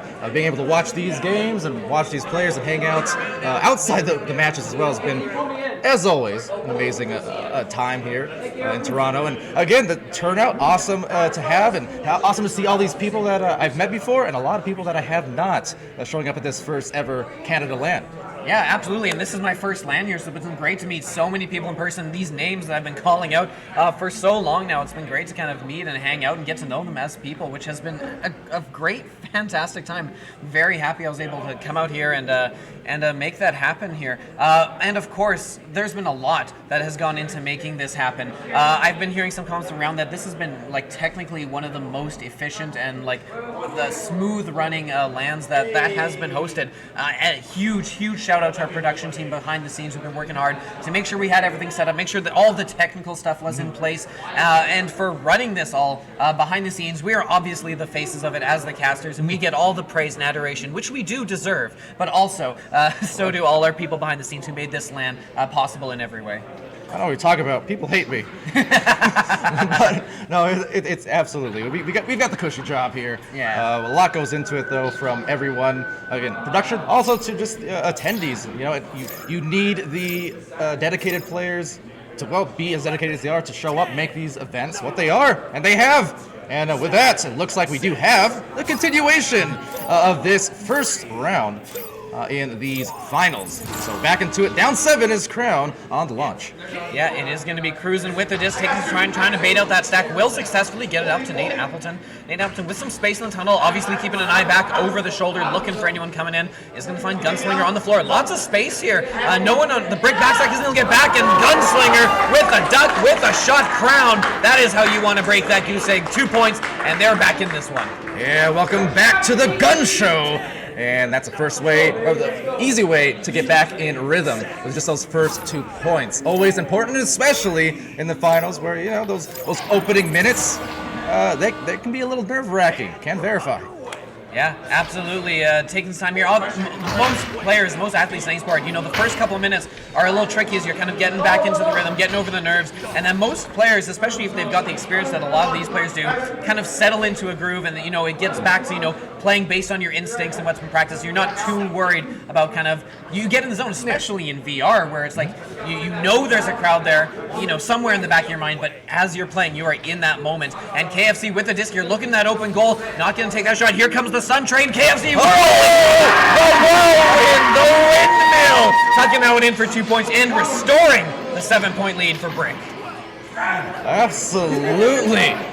Breading that chicken with a windmill was KFC there on that approach, putting a little pizzazz, and 9 points on the board to add on to that momentum they had and get back on the board first time since the timeout. Yeah, absolutely. Cruising here with the disc. Again, doing a good job of baiting out that sack before making the pass, waiting just the right amount of time. It's almost as if Cruisin's pretty decent there on the back line, running that quarterback. No way. What? Cruisin's going to send it in, but an unfortunate bounce is going to mean that's a turnover. Brick back in possession here. Acorn's going to send this one all the way through as they look for a counter of their own. Were it not for Cruisin'. Of course, and into the midfield though, it's going to be overtaken by Wiggles. Sends an underarm shovel pass to Shepard. Shepard on that approach, but will be stolen by Cruisin' once again with a little spin and flourish as they dish it off into the sunset. Although it does reset into the mid lane, taken by KFC. KFC immediate fling towards that Cloud, and Cloud diving in now with a pass right, a pass center, and see if they can get it right on center. Oh! Because of that right on center defender ended the chances at the play back into the orange. And that wasn't even Cruisin'. They've got multiple goalies on this team. As it's going to be, they're looking for a counterattack here. They've got the stuns, but can they get this on goal quickly enough? No, they're not able to. Oh, intercepted! Gunslinger right there on Nest to pick that one up. Oh, a great comeback. Going to put that one in. 2 points, critical 2 points for Crown, and they're back on the score sheet. What a find by Gunslinger, though, on the assist. The perfect perch spot there for Nate, but just the wherewithal to hit that hook pass, essentially, from that angle. That was a beautiful setup. Yeah, throwing backwards behind yourself is never easy, especially when trying to hit a teammate who's also, you know, you got to communicate. They might have moved. They might be bouncing around. But as is, good job. 3 minutes left on the clock, though, as Crown is going to be fighting that clock. They're looking a long three. Not going to connect, but they're first to it. Moving in past the goalie. Appleton with 2 more. And look at that. Look out, because here comes Crown. Back-to-back scores. And do not count them out. They have shown why all weekend long. Now within 3 points here with less than 3 minutes in this opening round, and despite the initial shaky start, man, they have found their foothold clearly. Yeah, definitely. JGT Wins asking, is this the finals? Yes, absolutely the finals. Brick needs to win 1 best-of-5 if they want to take this, whereas Crown would need to win 2 best-of-5s since they're coming in from that lower bracket. Here comes Brick. They're going to toss it around, looking for Shepard. Not able to connect, though, and is going to be picked up by Gunslinger, who's going to clear this up out to Appleton at the mid. And Nate Appleton down the floor, aligning to Cruisin'. Cruisin' has that pass. Center below, either way, it's going to be a goal! Oh, yeah! Bottom pocket locks it for a 1-point deficit now. They are coming back. Wow, there was such a narrow window to get that shot off. That pass picked up outside of the shield, needing to get rid of it both right before you get stunned, but also get as close as you can so the goalie has as little time to react as possible. Finding the corner pocket, just an excellent reaction and shot. Oh my goodness, here's a turnover here. That's one and only. Gonna put this one in. Has had a heck of a a game, has had a heck of a tournament so far coming in here, really showing up and performing on a team full of big names here, and critically, possibly the most important score here as Crown continues to roll, and they've got themselves a lead. They have come back from 7 down to now be up 2 with just over a minute left on the clock. And what a shift in momentum we were witnessing here ever since that timeout. Getting back into the game, into the lead. You're now in the clutch time of this opening round, down 2 points as Brick makes their way up the floor. Now they have some good alignment on those passes, but denial, and will be supplied back to the arms of Nate, causing harm with the defensive instincts. And now down that floor, it'll be taken right back. EJP, one and only. It's a 3, but a little offline, and rebounded here now by the bow tie, looking like a Brick take, but no, a mistake, and it's back into the hands of one and only, and off the dome outside the bubble. 40 seconds left on the clock here. Brick really needs to get good possession and not give up a goal here. That's gonna do it! Crown, the underdogs, coming in. It looks like now up 2. They are going to be taking round 1 off of Brick. Wow. Now, if you had asked a betting man what this first round was going to hold just a few minutes in, you would have said, wow, no, that's an avalanche of momentum in favor of Brick. But again, since those initial minutes, that timeout, they've only made 1 goal since then. Just an unbelievable turnaround and great mental fortitude here shown by Crown.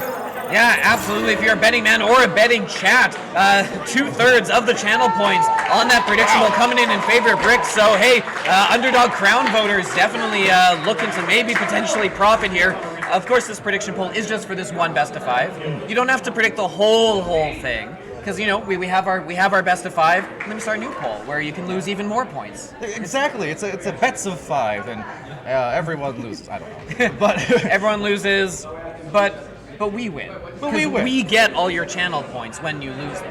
They don't go into the ether. We consume them. It feeds us. It's one big Ponzi scheme. I knew it. But on that note, I do want to thank as well our sponsors, of course, for this event here. We got Drizzly, Custom Ink, Slide Messaging, Viridis Media, Kiwi Design, VR Cover, Echoholics. That's better. Annexed Fate, and of course we're proud to stream it here on VRML, hosted by Annexed Fate. And now, hey, we got a second round just about to go down. Yeah, absolutely. Teams are getting ready, lined up for the tunnels. Time to see how Brick will answer back here after they threw up a brick in that first round. Obviously coming out very strong out of the opening, but not able to close it off at the end. The timeout came in, Crown turned it back around. So Brick obviously showing they have the potential to do really well here and to control the flow of the game, but they got to be able to do that consistently if they want to be able to knock Crown down a peg. Nice. And yeah, I'm just looking at the players over yonder here and just kind of seeing the body language. It's always an interesting part of these LANs. One of the most interesting parts, being able to see and really get a read on, again, the whole aura going on in the room. And at the moment, what I want to see is some hype, some talking, some communication here. But I'm seeing just kind of a little bit of a slouching going on, just kind of hanging back here. But they need to put it together and come back, realizing that yes, they have an advantage in terms of bracket reset, but no, if you're Brick, you don't want to go there. No, absolutely not. You want to be taking this as early as possible because this is Echo, and in Echo, more often than not, momentum is king. If you are able to start stringing things together, it is hard to stop that waterfall of momentum when things are going either really your way or really against you. And here we are back into round 2. It is going to be Brick looking to see if they can make a big opening statement. Oh, and that's just going to ding. Second try though, KFC going to throw that in, and you can probably hear his screams resonating throughout as KFC is going to put Brick up on the board with the first score of the round. Absolutely. We put KFC on the other side of the room, and yeah, it's not going to matter. But that's exactly what I do want to hear. That's the first time I've heard a Rebel yell in the last 5, 6, 7 minutes, perhaps extended. So that's a good way to get them started here on the right foot. Yeah, absolutely. Cruising now with the disc, trying to see how they can counter back. Crown is moving up. Z Gunslinger with a lot of space there. The backstack just kind of waiting for a move to be made, keeping an eye, because down below there is Nate Appleton giving an option, but they pay too much attention to Appleton and leave the goal wide open for Gunslinger, and Gunslinger's been hitting those all weekend. Absolutely. This has been, as most LANs have turned out to be, just places where, as a player, you can come in and really make statements. You can really, in a quick succession, grab some Echo fame with these performances. And as much as anyone, Gunslinger has been right there, one and only. We've seen impressive efforts. Yeah, absolutely. You always love to see that when you come here. You know the big names are going to play well. You know we're going to see great efforts out of a lot of these players. But you get those diamonds in the rough there come out here. And oh my goodness, KFC putting those diamonds in the rough back into the rough with 2 points, showing why KFC is one of the big names in this game and why he is on this team now playing in the finals. Brick back in front. Back in front, 4-3, and starting off, it's a very nice way compared to how they ended that last round, right? It'd be easy to get discouraged going scoreless for extended minutes as they were, but they're looking on the right track again. Crown, though, looking to rebound as they get the disc right up the floor. The defenders, and pending, albeit a bit slowly there, giving some time for a patient work up the floor. Yeah, Cruisin with a nice little bounce there as they go back and forth, Cruisin and Nate. Eventually Cruisin finding himself in some space here. Oh, good fakes to kind of stall KFC, and eventually will get across to Nate. Nate and Cruisin going back and forth here. Why not? Back to Cruisin one more time. Look, there's looking for an open target. Under the goal is covered. Behind the goal is covered. Nate Appleton still open to move. Making a good move, trying to get through with the shield, but no, KFC gonna shut that one down. Cruisin with a nice little slap, but there's no one there. Shepard is gonna pick this one up, get it through the tunnel past Cruisin. And right into it, up a goal. Oh, got the release a little quick, but has a second try, and that'll buy them the goal. 6-3. Brick back on the board here in round 2 of the finals. Yeah, Wiggles' first points of the round here, coming in at a nice critical time, extending that lead 2-3, and forcing Crown really now. They're down by a couple here. This isn't just down by the one and we can come back. We've got ourselves a significant lead from Brick. So Crown playing from behind here. They've got a good relay going. They're looking for that bounce, but it's not going to connect. And KFC is back with that backstack to pick it up. Going to clear it down into the trench. Oh, nearly getting through the tunnel, but no worries. Wiggles is there to finish the clear. And great job now getting to clear and maybe clearing way for an open goal. An attempted grab there on the leech from Acorn, missing it, and will be slung down back to the midfield. Stacks now will relay that pass down the floor, bouncing a little too low below the feet. So Cruisin does recover, playing that back line so very well as we've seen many a times. And down the floor now, opening up some potential plays, 1-on-1s, 2-on-2s, and it is a 2 they choose. It's 6-5, Crown back on the board once again after a couple minutes. Nate Appleton doing a great job of just finding the soft spots in the defense, finding that area under the goal. Goalie not able to recognize where Nate Appleton was, and so as a result couldn't make a push on that disc to intercept it. And based on that, you get a quick score as Crown really doing a good job of trying to push their way back in here. Still 6 minutes left, lots of times, and they've caused a turnover here. That's going to bounce into the zone, but no. Stack back with Acorn is there. Brick retakes possession. Acorn down into the trap. It'll get lost. A bunch of pileups about to happen there, but unfurling was KFC with the disc. Trying to curl a pass over through the tunnel, but once again, loose disc picked up by the opposite squad, and a little bit of ping pong as it goes into the bubble. Will be shot, and oh, he got it! He got it! Drop the bomb for now, an 8-6 lead, and we are seeing perhaps a repeat of that momentum swing in this mid-round of 2. Absolutely. Look, if you were watching Crown yesterday, we saw one and only kind of kick it into high gear with the threes that afternoon. And wow, it was such an impressive showing. Definitely carried the team there, and one and only looking to be right back in form here, already with a good couple of long threes. And here comes Crown. They're not stopping. They're riding this momentum. Gunslinger moving in. That's it's going to get that one in just by KFC. KFC gets a piece, but it's not enough. We're midway through, and Crown just rolling and rolling, everything going their way right now. I mean, quite literally just crowned him. Made that shot off the dome. So with that, a 4-point lead. The swing here is real. Seeing if they can reel it in and get back in their flow with a 4-point deficit with still 4.5 minutes left. KFC not one to let up, as he will let up. A pass and a shot. Oh, it was nearly there. A spin, but a stun. And taken back by the gun. Couldn't quite get it through that midfield, but they'll still have another chance. We grab right back. It's going to be KF. No, it's going to be Acorn. And the shot is good. They're back within 2. Plenty of time. Yeah, turnovers pretty critical here as KFC doing a great job to work his way back into that play when it looked like Crown would have a nice easy clear up in the sky trench.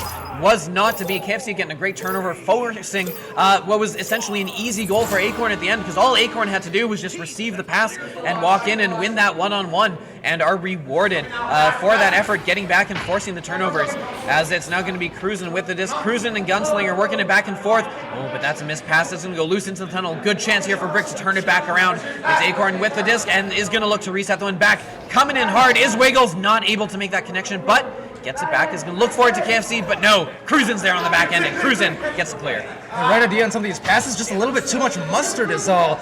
So they're going to get a turnover against them, as it will be now. The sack's coming in. It's an open goal. It's 12-8, favoring Crown. Yeah, Tila, thank you so much for the hydrate. Working hard, loving our water here. Cheers. As Nate Appleton clearly looking for the 3 there, but just not able to get it. Spinning on that pillar, just breaching the edge of the bubble. But still, critically, the 2 points is good. It extends it to a 2-score game. And with 3 minutes left on the clock here, Brick gonna have to start connecting a few of these together. It is gonna be KFC getting a stun there, holding possession for Brick for the time being, as both teams kind of scrambling for it. It is gonna bounce down to Acorn, who's got a bit of space here, but before the Moles close in too much, is gonna find Shepard. Shepard over to KFC. Brick doing a good job holding possession here, slowing it down, looking for an option, taking the long shot, trying to catch Cruisin off guard, but Cruisin will not be denied getting the save. Cruisin is always on guard, a fencer practically, has no defenser, but it will be off anyways. Will still be rebounded to the midline, and now the defense able to retreat just enough and cause some trouble as it gets back into the tunnel. Through that midfield now, bouncing high, bouncing low, a lone receiver. Nate Appleton getting it back, and the reset, position back, and now the 3-stack as well, getting locked up there for a moment into the front line before they once again recover. We are in the last 2 minutes, and just some high-quality shots is all Brick needs with this possession. Yeah, they're going to send this one up high to Acorn. Acorn with a lot of space up top there. They've got the numbers, all 4 of them around the bubble, just 2 defenders. Third one comes back in, but they've still got the numbers advantage. KFC takes some time, spinning around. Shield looking for that shot, but it's not going to happen. And one and only is getting this third up to mid, but not out critically. Wiggles looking to try and track this one down. Isn't going to be able to, but Brick still holding possession. He's floating. KFC floating slowly to it. Got the disc and avoids the stun coming in. But no, one and only there with another slap away. This time we'll get it into the tunnel, and a headbutt will put it the rest of the way through. Well, possession back, no, an overshoot, so a shot going out, and rebounded now with 1:15 left. Same story as before. If they get possession, they just need some quality looks, and a quick spin clear will wildly fly into that left side, right by a couple of receivers. Once again, the floating by, just not able to quite get the reads, and it's really cost them dearly these last couple of minutes as they're down 4 with not a lot of time to spare anymore. Yeah, absolutely. Clock is the enemy for Brick right now. Coming in, that's KFC behind the goal. This is what they need. No, KFC takes a little too long, trying for the dunk instead of tossing it into the open goal, and that time could be critical because there's a clear. It's up the middle, one and only getting that slap through, but Wiggles on the back line, keeping it alive right now with the disc is going to be KFC. Sending across to Acorn, taking the shot. That's going to ding. 30 seconds left. They need something now, but Gunslinger says no, slaps it up to Appleton, and Appleton just going to kill the rest of the time here before slowly dumping it through that tunnel. Yeah, that will be at least a second round going right back to Crown. And with that, just unbelievable momentum we're seeing. And unfortunately for the side of Brick, although they do end with the final shot here, it just seems like one of those cases where when it's waiting, it's stolen. They have not been able to get the things that would normally go their way to actually go their way. Yeah, absolutely. Look, another incredibly close match as we've, of course, been seeing all weekend. But Crown now taking 2. Coming into this one, they would need to win 2 best-of-5s to win this. And they are so far on track for that. Remarkably, up 2-0 here. All they need is 1 more, and they have taken the first best-of-5. Absolutely a tall order. You don't see it very much just because the game is so intense and takes so much out of you. But clearly, fatigue not an issue for them so far. They are rolling here. The question is, can they keep it up? Yeah, that is a question indeed. We have seen in seasons of VRML's past and in finals, grand finals situations where teams potentially they start off really hot and fiery and getting all the jumps and the ducks and all the quick quick reflexes that you'd expect to see out of these players. And then by the time you get to the 7th, 8th, 9th, 10th round, potentially in these these resets, then you start seeing kind of the physical slowdown, a little bit of the wear, the tear, and even some of it on the mental side too. It's a lot to take for sure. But that's why the winner, you always know, they had to earn it through a big trial and big challenge of this huge bracket. Absolutely. So, coming into round 3 here then, it is going to be, yes, they're up 2-0, and they're probably pretty confident that they can take a third at some point, right, over these next 3 games. But obviously, since they are the ones that are going to be most affected by the fatigue here, it is going to be vitally important to them to win this as soon as they can. They won it in 1 round, so that they have to play as few games as possible. The longer this goes on, the more Brick is going to find themselves at the advantage. And here is Shepard now with the disc clearing it through for Brick as we jostle here for the first points of this crucial round 3. Yeah, it's one of those cases like with lots of situations where you want to take precautions against stuff. You don't ever want to use said precaution. So yes, they have the buffer, but they don't want to have to use it. So really just need to see it, again, I think the hype back in, the energy here in the room for them, and just to get that blood flowing again and to drown out any potential negativity or mistakes, which can be, again, easy to do, especially when you're in a room full of your peers here in Echo. Yeah, absolutely. Here's a chance coming in. That's an open 3, and Wiggles is going to make that one. Wiggles with a couple goals on the day here, stepping up into that offensive role that's usually been a KFC and Acorn staple so far. But yeah, Wiggles absolutely stepping up when the rest get shut down, and Brick now with that quick 3-0 lead. And they started each of these 3 rounds the same kind of way, so they just need to keep that up. A beautiful shot, certainly by Wiggles. Will they get the disc back here? A lot of disruption being caused as it erupts into a brawl, being sent down to the blue bubble. And with a lot of red calls, well, red alerts! Makes them hurt. KFC dunks it over. You can see KFC on the cams physically slamming that one home into the corner pocket. A good, quick back-to-back points here for Brick as they extend this out to a 2-score, 5-point lead, and really put the onus on Crown. If they wanted to take this first set in 3 rounds, they got their work cut out for them. We're going to have to turn this back around and make up for that deficit. Gunslinger now with it, looking below. There's an open goal. There's 3. That's what you need if you're Crown. One and only. Hitting those 3s then, now, and presumably in the future as well. They've cut it down to a 2-point lead.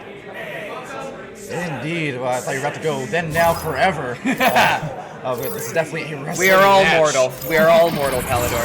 You know, in VR, kind of.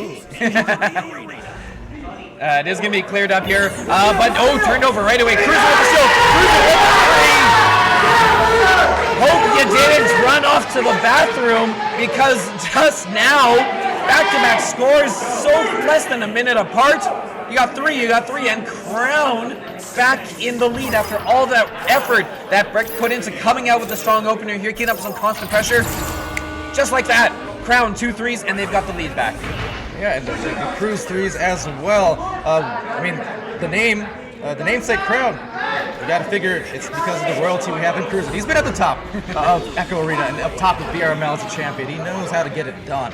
And just seeing that veteranship play off there, as they will indeed secure that lead. And now just a clear. Yeah, one and only with a good bounce clear. It's going to go in the bubble. Could be dangerous. They've got the stack here. Oh, little miscommunication as that's going to bounce away back to the back line. And Acorn coming back slowly is going to pick that one up and is going to get it cleared out. They've got a stack coming in. Let's see if they can time this one well. They've got it. Oh, they're just going to miss behind the back. Oh, still recovering it though. KFC getting the bounce off the backboard. Ding! Off the post with the cruise and stun. And it's still going to be Brick recovering it, but they're out of their wheelhouse. They're going to bounce this one way back. And there is Wiggles on the back line to take that reset, feeding it back into Acorn. They're looking for a quick counterattack here. That's going to be KFC open. Are they going to get the cut pass? Looking for it. Acorn instead comes through a couple different pass options there. Acorn ends up being the one they go with, and they've got their lead back.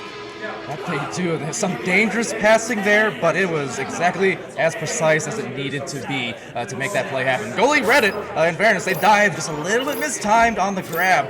And so with that, back on the scoreboard and just trying to, again, get the energy back behind them. They have a 1-point lead here, and they still have so much time. I just get the energy.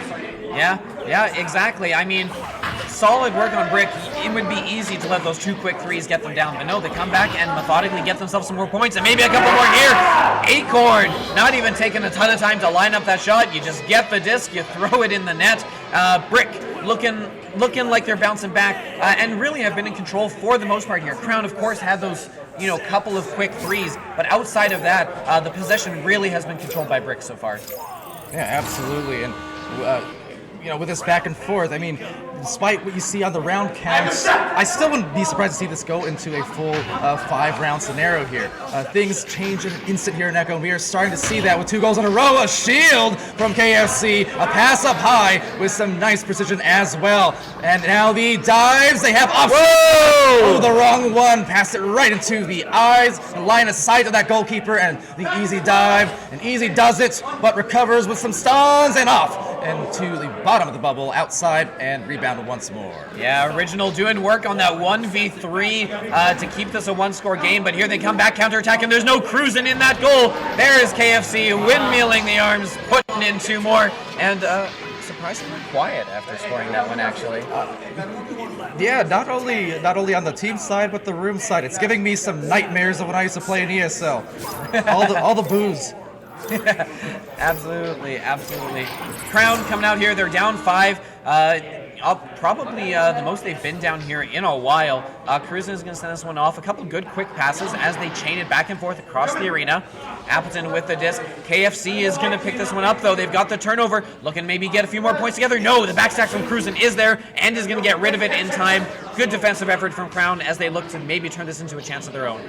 KFC will seize the disc and trying to seize the moment if they can. They've indeed got some control here, and time is beginning to fall more and more on their side. That shot there gets sent right into the bubble. Now, got to be careful. The quick release on that slab clear needed to do it just because of that stack coming in. The handles now will result in a self pass right back. And despite some little mishandling here, honestly, this is benefiting Brick a lot because they are draining that clock more and more. Yeah, absolutely. 330, still a decent amount, but when you've got to double up your score, you got to get from 6 to 12 if you want to take this one. And right now, Brick is absolutely playing the waiting game. They're slowing this one down, forcing Crown to make a move. They're looking to pounce here, but no, two is too many as they are going to get that stun, and one and only is going to get the clear here. Way down into the Brick zone where the stacks. There's the back stack. It's KFC and Acorn. They're going to get to this one and stop any ideas that Crown might have had for an attack there. Well, good stun from KFC, however. Bottom of the trench, bouncing off that corner. The stacks now immediately recovering. Wiggles, wobbles, and the shot falls down. Yeah, Wiggles with the 7th point of the round so far and extending that lead to 7 points. 2:44 left on the clock. This is definitely starting to trend in the way of Brick. That momentum that we've been seeing kind of build up over the first 2 rounds does seem to be slowing and potentially reversing course here. As wow, yeah, Cruzen, you don't see too many of those mistakes, is going to lose that one to KFC. KFC slapping it in. Acorn's in the area. Acorn with the dunk. Brick is on a roll. Absolutely. We've seen, I think 3 of these dunks off of breakaway plays here, so the easiest possible goal. Not a great sign here for Crown to be conceding those over and over to Brick. That's just going to give them all the more confidence with each progressive make.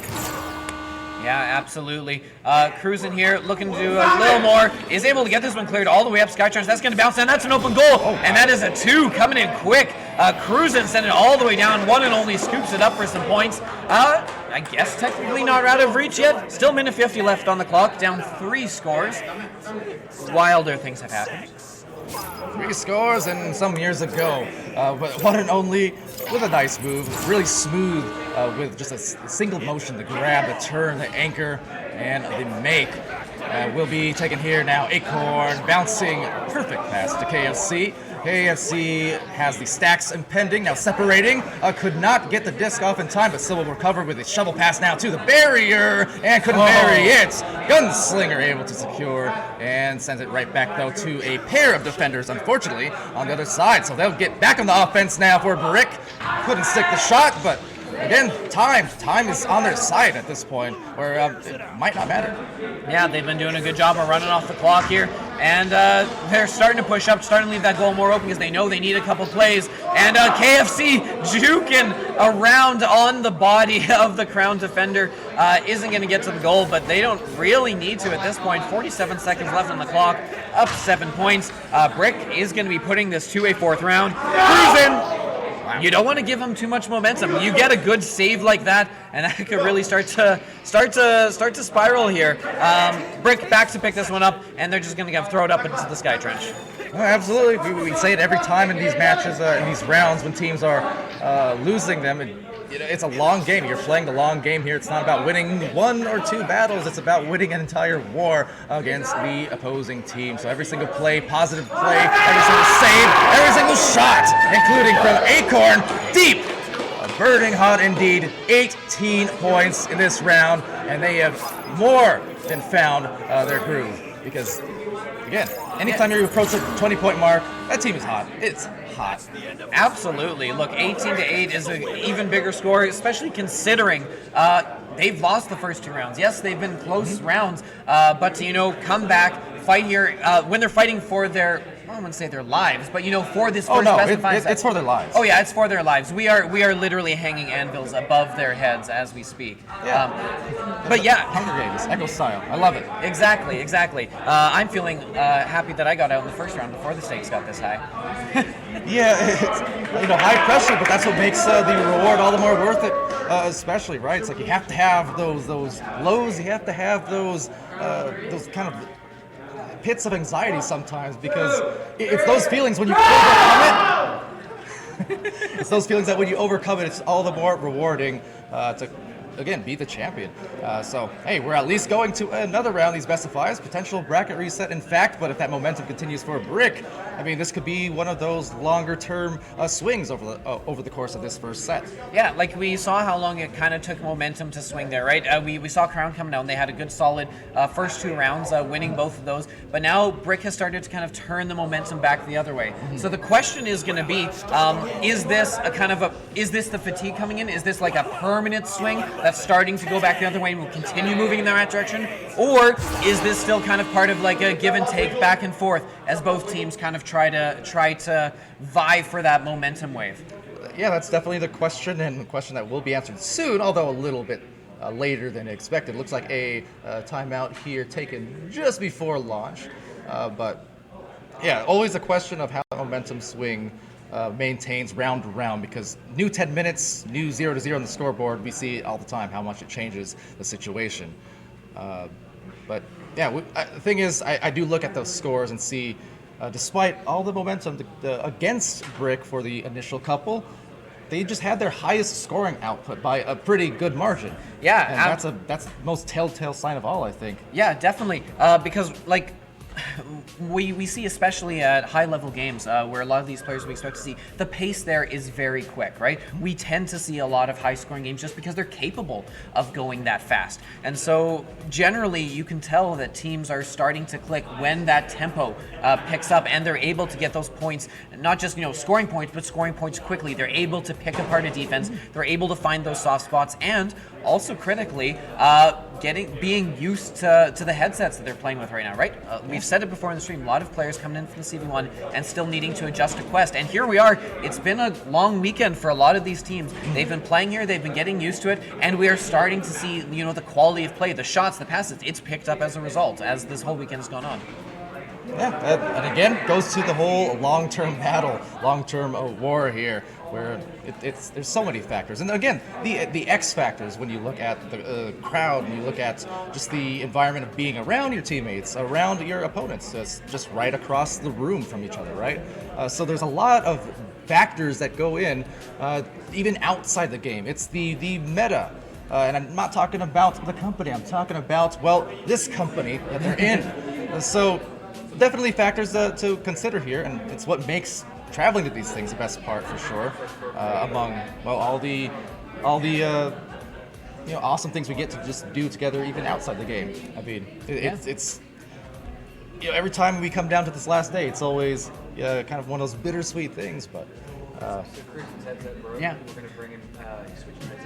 Absolutely. So we're getting word that Cruisin' is having some headset issues, which, you know, it happens. It's a long weekend. We've been using these a lot, and using it a lot in rapid succession. So Cruisin' is going to be swapping out headsets here to find, to be able to come in. So we'll do a little more mental translations of the games as we go on. It's been happening all weekend, but hey, the community here has been super supportive. We're always able to get spare parts in. Everyone's been super helpful in trying to, you know, keep this tournament running as smoothly as we can. And hey, it's kind of impressive to get to here where we are at the end of this, you know, 2-day stretch, and we have been sticking to the schedule fairly consistently all the way throughout. Through the efforts of kind of everyone here pitching together to make things happen and to, you know, keep things running smoothly. We have a headset not working, and we swap them out and get them in somewhere else. We have batteries die. People are always jumping in to supply those. So it's been a great community effort to kind of, you know, make this work and to keep it as, you know, as fair and as competitive as possible. Yeah, you know, one of the comparisons I like to make about these LAN events, and especially these that have occurred regionally throughout the community this last year and a half or so, many of them being put on by Annexed Fate and streamed here on VRML.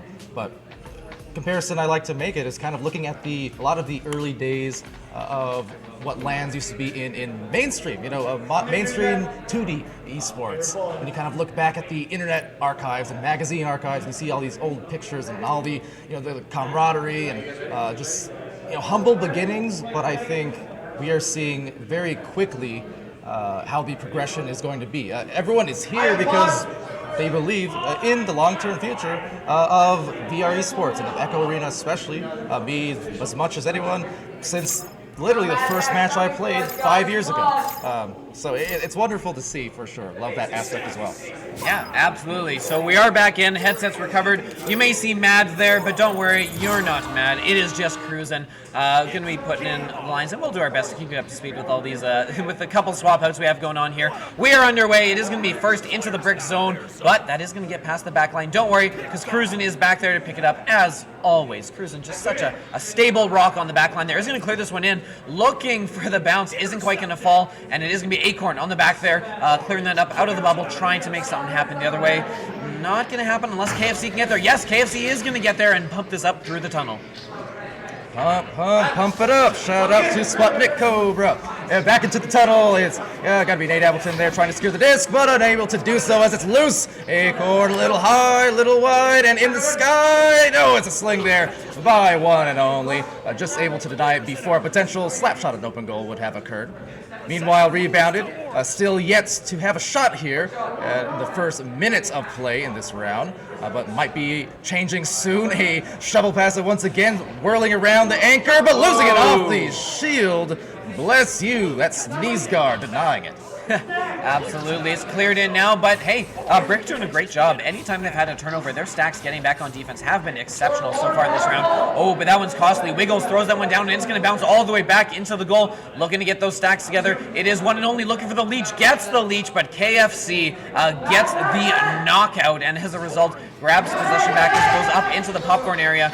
Some stuns back and forth. Acorn comes out of it. Is going to clear it down. They're looking to win that stack race. It's a fight up in the corner, and Acorn comes out on top. 2-0, Brick in the lead. That's been a pretty consistent thing here so far in this series. Regardless of the end result of each round, Brick has been able to capitalize on those first opportunities at a score in the opening 1 or 2 minutes. But as we've seen, Crown is not one who is unable to make that comeback and chain together several shots of their own. So, you know, Brick, again, on the right foot, but I think because of some of the stoppage, a little bit of that momentum certainly stopped that they had on that 18-point score, although they just did score 4. So, yeah, Wiggles with a couple more, and chat, keen-eyed. Yes, this is still round 4. It is 2 rounds to 1 currently for Crown. We got some UI issues, but you guys got it. You guys know what's going on. You're watching, you're following. 2-1 for Crown, but crucially, Crown currently looking like they're on their way to let Brick even that up. They are down 4-0 here, have yet to get a score, and they've turned it over again. Fortunately for them, it is me Cruisin' picking up on the back line, able to track them down, but no, that's picked off in the middle by the stack with Wiggles. They're looking to find a teammate on the wall. Not going to happen. This is going to be slapped up by Gunslinger. Back to the mid. And midline, a few different players, a few and a half in fact getting there, but the Lone Ranger from the blue pool of players is able to get that disc. Unfortunately, couldn't quite get it anywhere that they wanted, but now returning it to the blue zone, a pair of defenders just about left in disrepair with the quick stacks. Nice overtake there, clogging the lanes, getting it back, but knocked loose right into the perfect spot, though, setting it up, but couldn't throw it down, and ring around the rosy, but no hope, shout out, and back into the bottom of the floor, to the bubble, down below, not through the goal, a lot of disarray here. But at the same time, a lot of rebounds from Brick. He'll have another attempt, another pass, another incompletion, and yet another rebound pass, and finally, no! Oh, one and only! You can see KFC just winding up for that one like this will be the one. I'll throw it so hard it'll hit next week. But instead it's Acorn. Acorn's going to be the one to crack that barrier and get Brick 6 points up. 6 points up, 6 minutes still to go, and a Crown yet to find themselves on the scoreboard this round. And yeah, they certainly had some opportunities there potentially. We saw how many attempts it took, and we all know those rebounds going against you can be killer. You can defend as well as you want, as well as you can, but if you give them 5 attempts on just one series of possessions on that side of the floor, you're going to get scored on with the level of players we see here. Yeah, absolutely. It's going to get cleared back in to the midfield. Struggling for it. Acorn is going to have it knocked out of hands by Appleton, and it is going to be picked up, thrown. No team able to get it past the middle. Finally, one and only is going to slap this one through, and it's down into the bubble. Bubble going to be picked up here, and no, getting stunned out by the defender. That is going to do a good job of keeping them off of the scoreboard still. We're approaching the midway point now, and it's Brick looking for an attack back the other way. Looking for that long three. Almost going to find it, but it won't. It's going to bounce back out to KFC. KFC with some space. The 2-on-1 gets around the goalie. Puts that one in for 2 more. 8-0 up midway through. And there we go. You hear the KFC scream. You see the Wiggles dance. You see that energy that I was talking about earlier on injected into this Brick team. They are definitely now in great position going into potentially these last couple of rounds to just pull off again that flip-flop, that seesaw I talked about. Now it's kind of the Crown, it seems like, the ones who are just not finding that energy that they once had before. Yeah, absolutely. Look, they're trying to get that first one, and the first one is not going to happen. Shepard playing that goal perfectly. Going to get this one cleared out. Look, if you're Crown right now, you're really, really just wanting that first one to fall through. You want the dam to burst. You're trying to find a way to snag any kind of momentum you can, but Brick is just shutting them down at every turn right now. 4 minutes left on the clock as time is ticking down, and Brick knows it. They are playing with time on their side. Shepard moving in. They've got a 2-on-1 with the goalie. Gonna take the shot instead. No need for a pass when you can put that in. 10-0. Brick in charge. That was some easy going there on the stacks, or lack thereof. One of the rare times you see all players practically just floating. That was a very slow walk up the floor, and especially on the defensive end, not what you want to see. You got to find those grabs, get back into the goal to defend that. Otherwise, you're putting your goalkeeper at the mercy of that 2v1. These players yelling back and forth at each other as they play. Oh, and perhaps has caused an issue as Acorn loses that with KFC. No worries, they're back on together, but that is Cruisin'. Cruisin' just kind of cruising along the back there with lots of space. Oh, they make a jump at it, and they are going to steal the disc, popping out like the spooky specters they are to spook Cruisin' out on the back and steal the disc as Brick back in the Crown zone, looking to put another one in. All right, and now down to the depths of the last 3 minutes, and a take by Shepard. Shepard lining it up. Oh, didn't light it up. And I don't envy that. It's Nate Appleton, the securing of the disc, and through the mid lane to Gunslinger. Gunslinger left and right back to him, playing a little bit of yo-yo and saying, yo, where are my teammates at? Has the trap there, launching off the anchor on KFC, no! But it bounces off the Geo, an unfortunate miscue, and KFC now taking it back, knowing that they have control once more of the time and the score.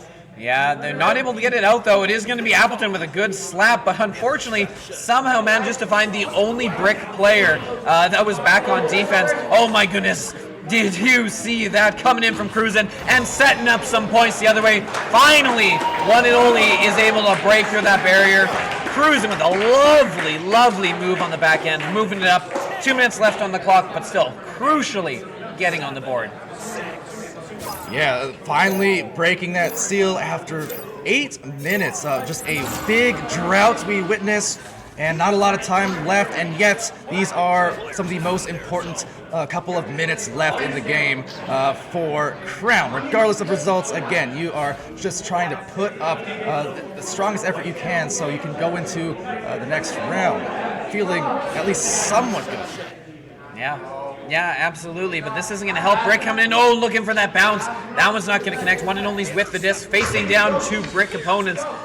And as a result, is not able to get the angle they wanted on that clear. And then the second clear not coming in. These clears just not able to get through. Honestly, it does seem to be showing a lot of signs of fatigue that we were worried about potentially coming in to play for Crown. Another clear turned over at the mid. Just a minute left on the clock here as Brick is successfully running down just by preventing Crown from getting the disc out of their zone.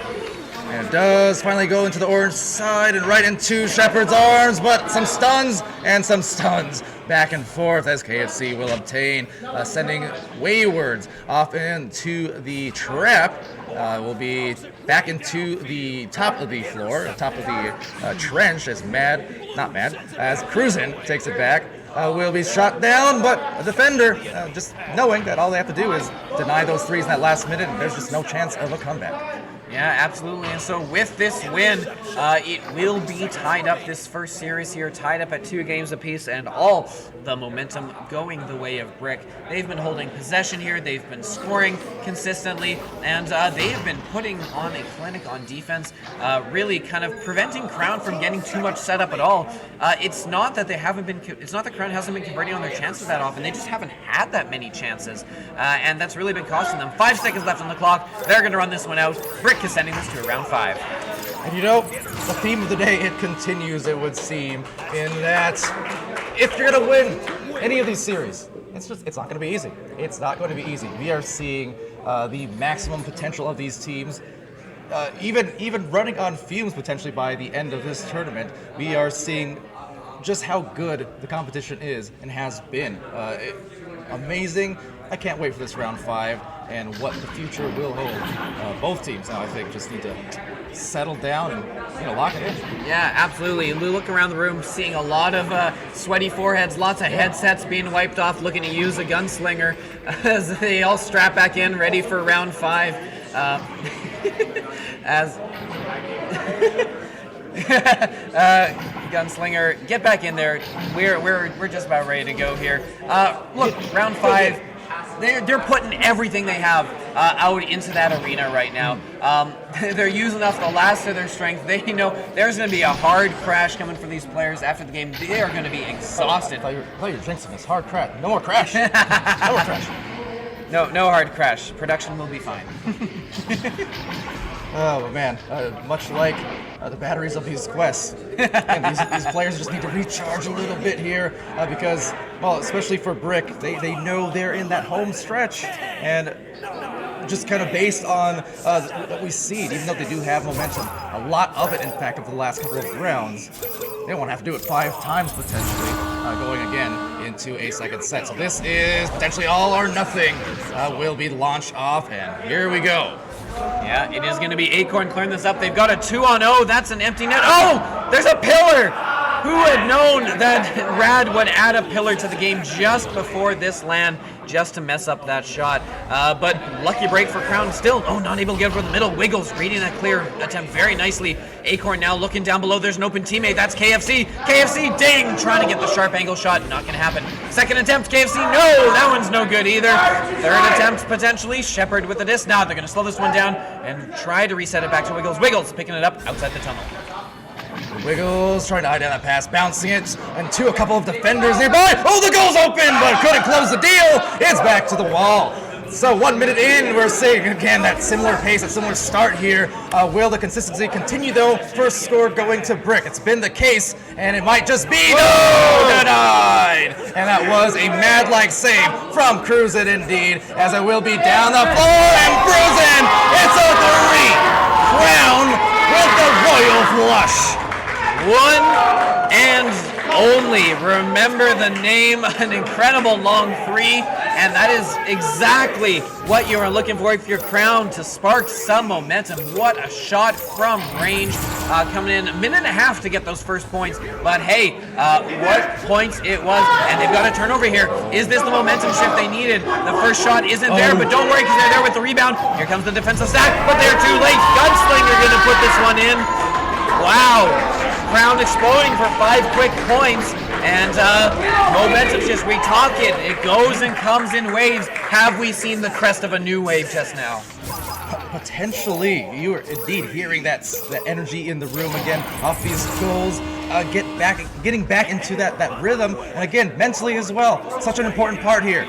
So dangerous territories for Brick, because now they're down by 5 points, and we've seen how they can have those lapses at times with. Again, those energy levels and just being able to keep up from both teams. It's 7 for Crown.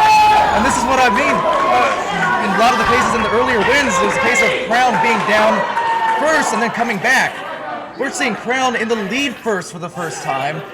And now Brick has to do something they haven't done, coming down from a score like this in the first few minutes. It's only been 2.5. Yeah, absolutely. What an explosive start here for Crown.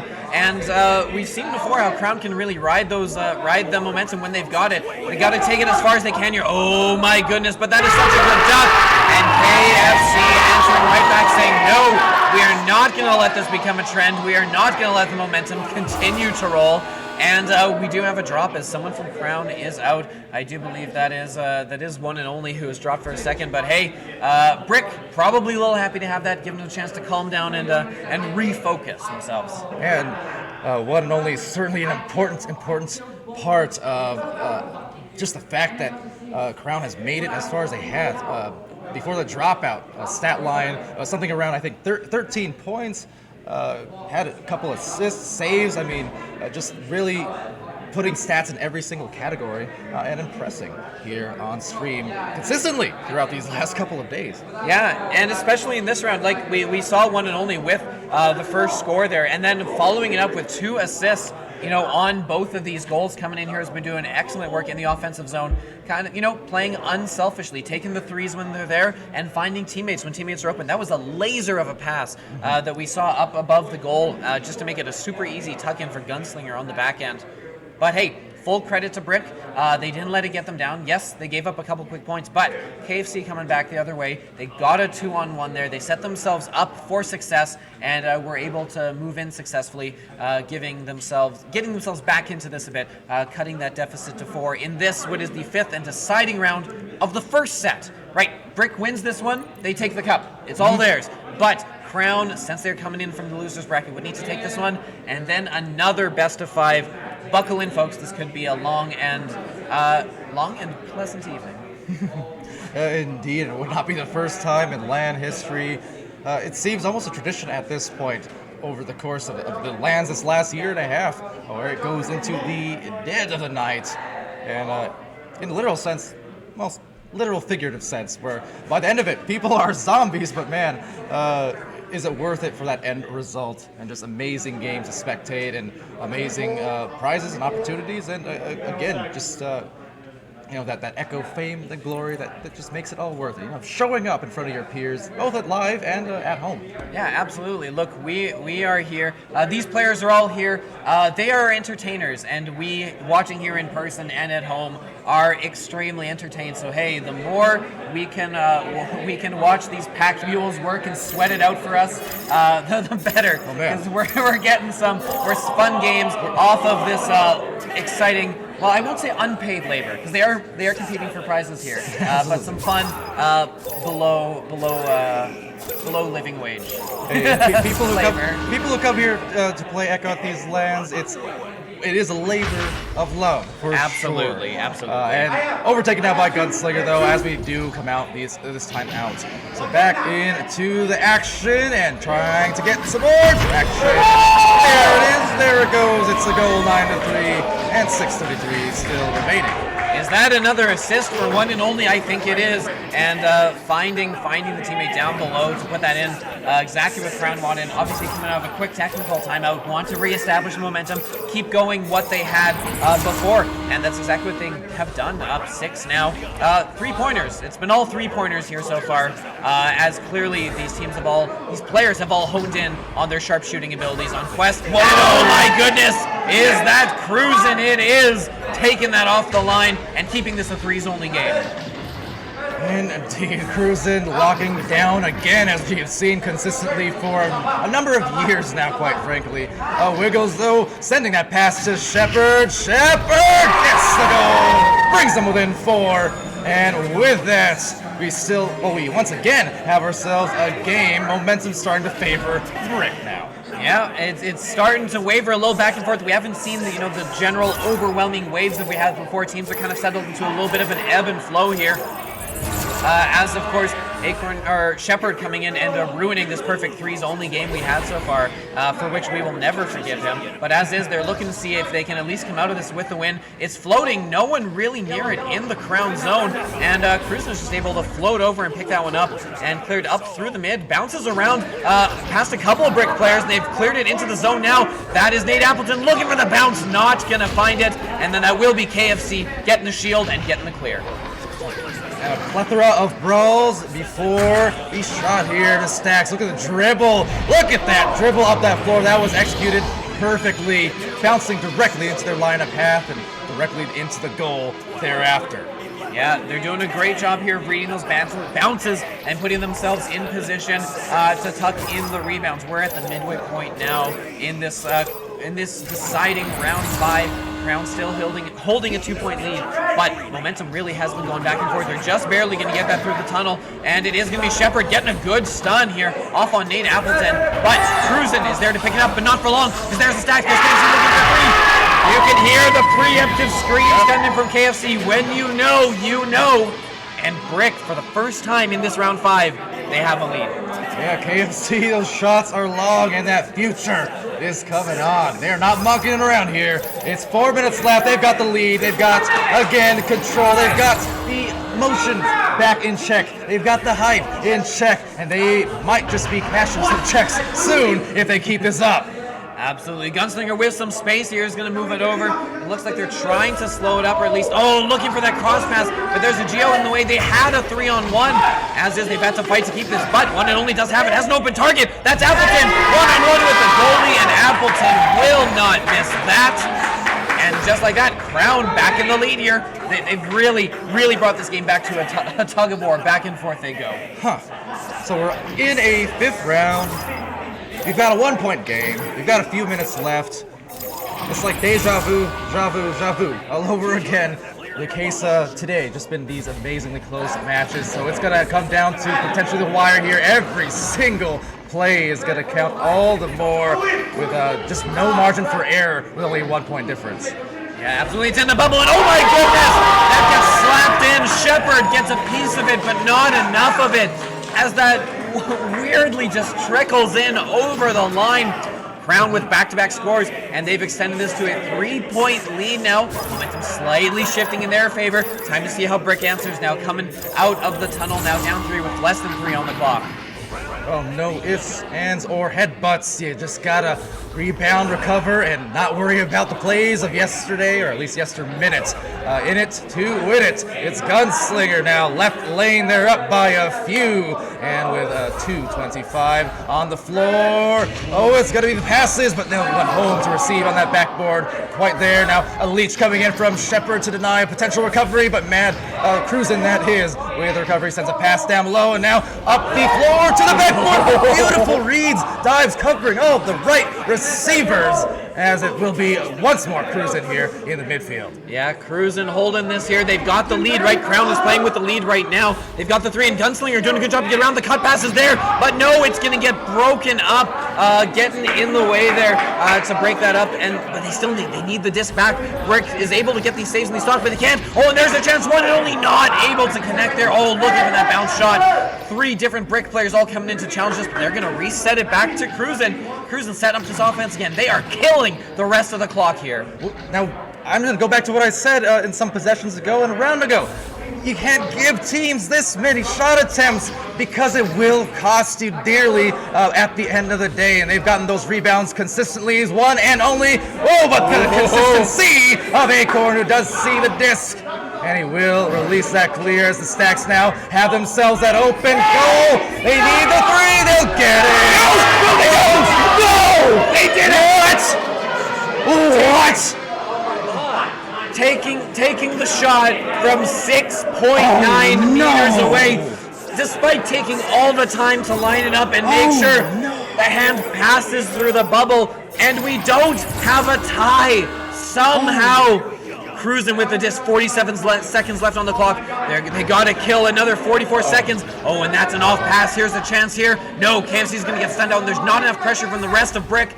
Gunslinger is gonna get one up, but not out. Long shot coming in, that's gonna bounce off the shield and all the way back out to the other tunnel. Crown with a chance here to seal it. 30 seconds on the clock. Oh, intensity is the name of this game, and the thing falls, it just barely misses, and now down to the last 20 seconds rebound. Shepard sends it, the energy in the room now, approaching a crescendo and approaching the end of this game. It's a 1-point lead. Will we see that bracket reset? Will we see a grand finals? Or will we see this clear? Will we see a stack? And with only 4-3 remaining, it's Acorn! No! And only! And this is not over yet. Not over by a long shot. Get your water, folks, because we are here for another best of 5. Crown coming out on top there. What an effort. And we are locked square in this double elimination bracket. I just want to clarify, that was water. That was definitely water. But what a match. Again, we almost had it over. I'm still not over that 3. It looked good. They lined it up. It was so slow of a shot. It was lined up. They had all the time in the world, and some way, somehow, it didn't happen. And that cost them. Oh my goodness. It was ridiculous. KFC, I imagine, cursing the game with his every breath there right now. But hey, facts are facts. That's why we don't have a referee calling these. That's why we rely on the machines. Incredibly close finish there. Both teams going to take a second to recoup now before we go at this again. Square, a best of 5 final to decide it all. Don't go anywhere. Echo Arena all day here from the Radisson Blue in Toronto. We'll be back with another best of 5. Don't go anywhere.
All right, good, because we're here. We're back. All right.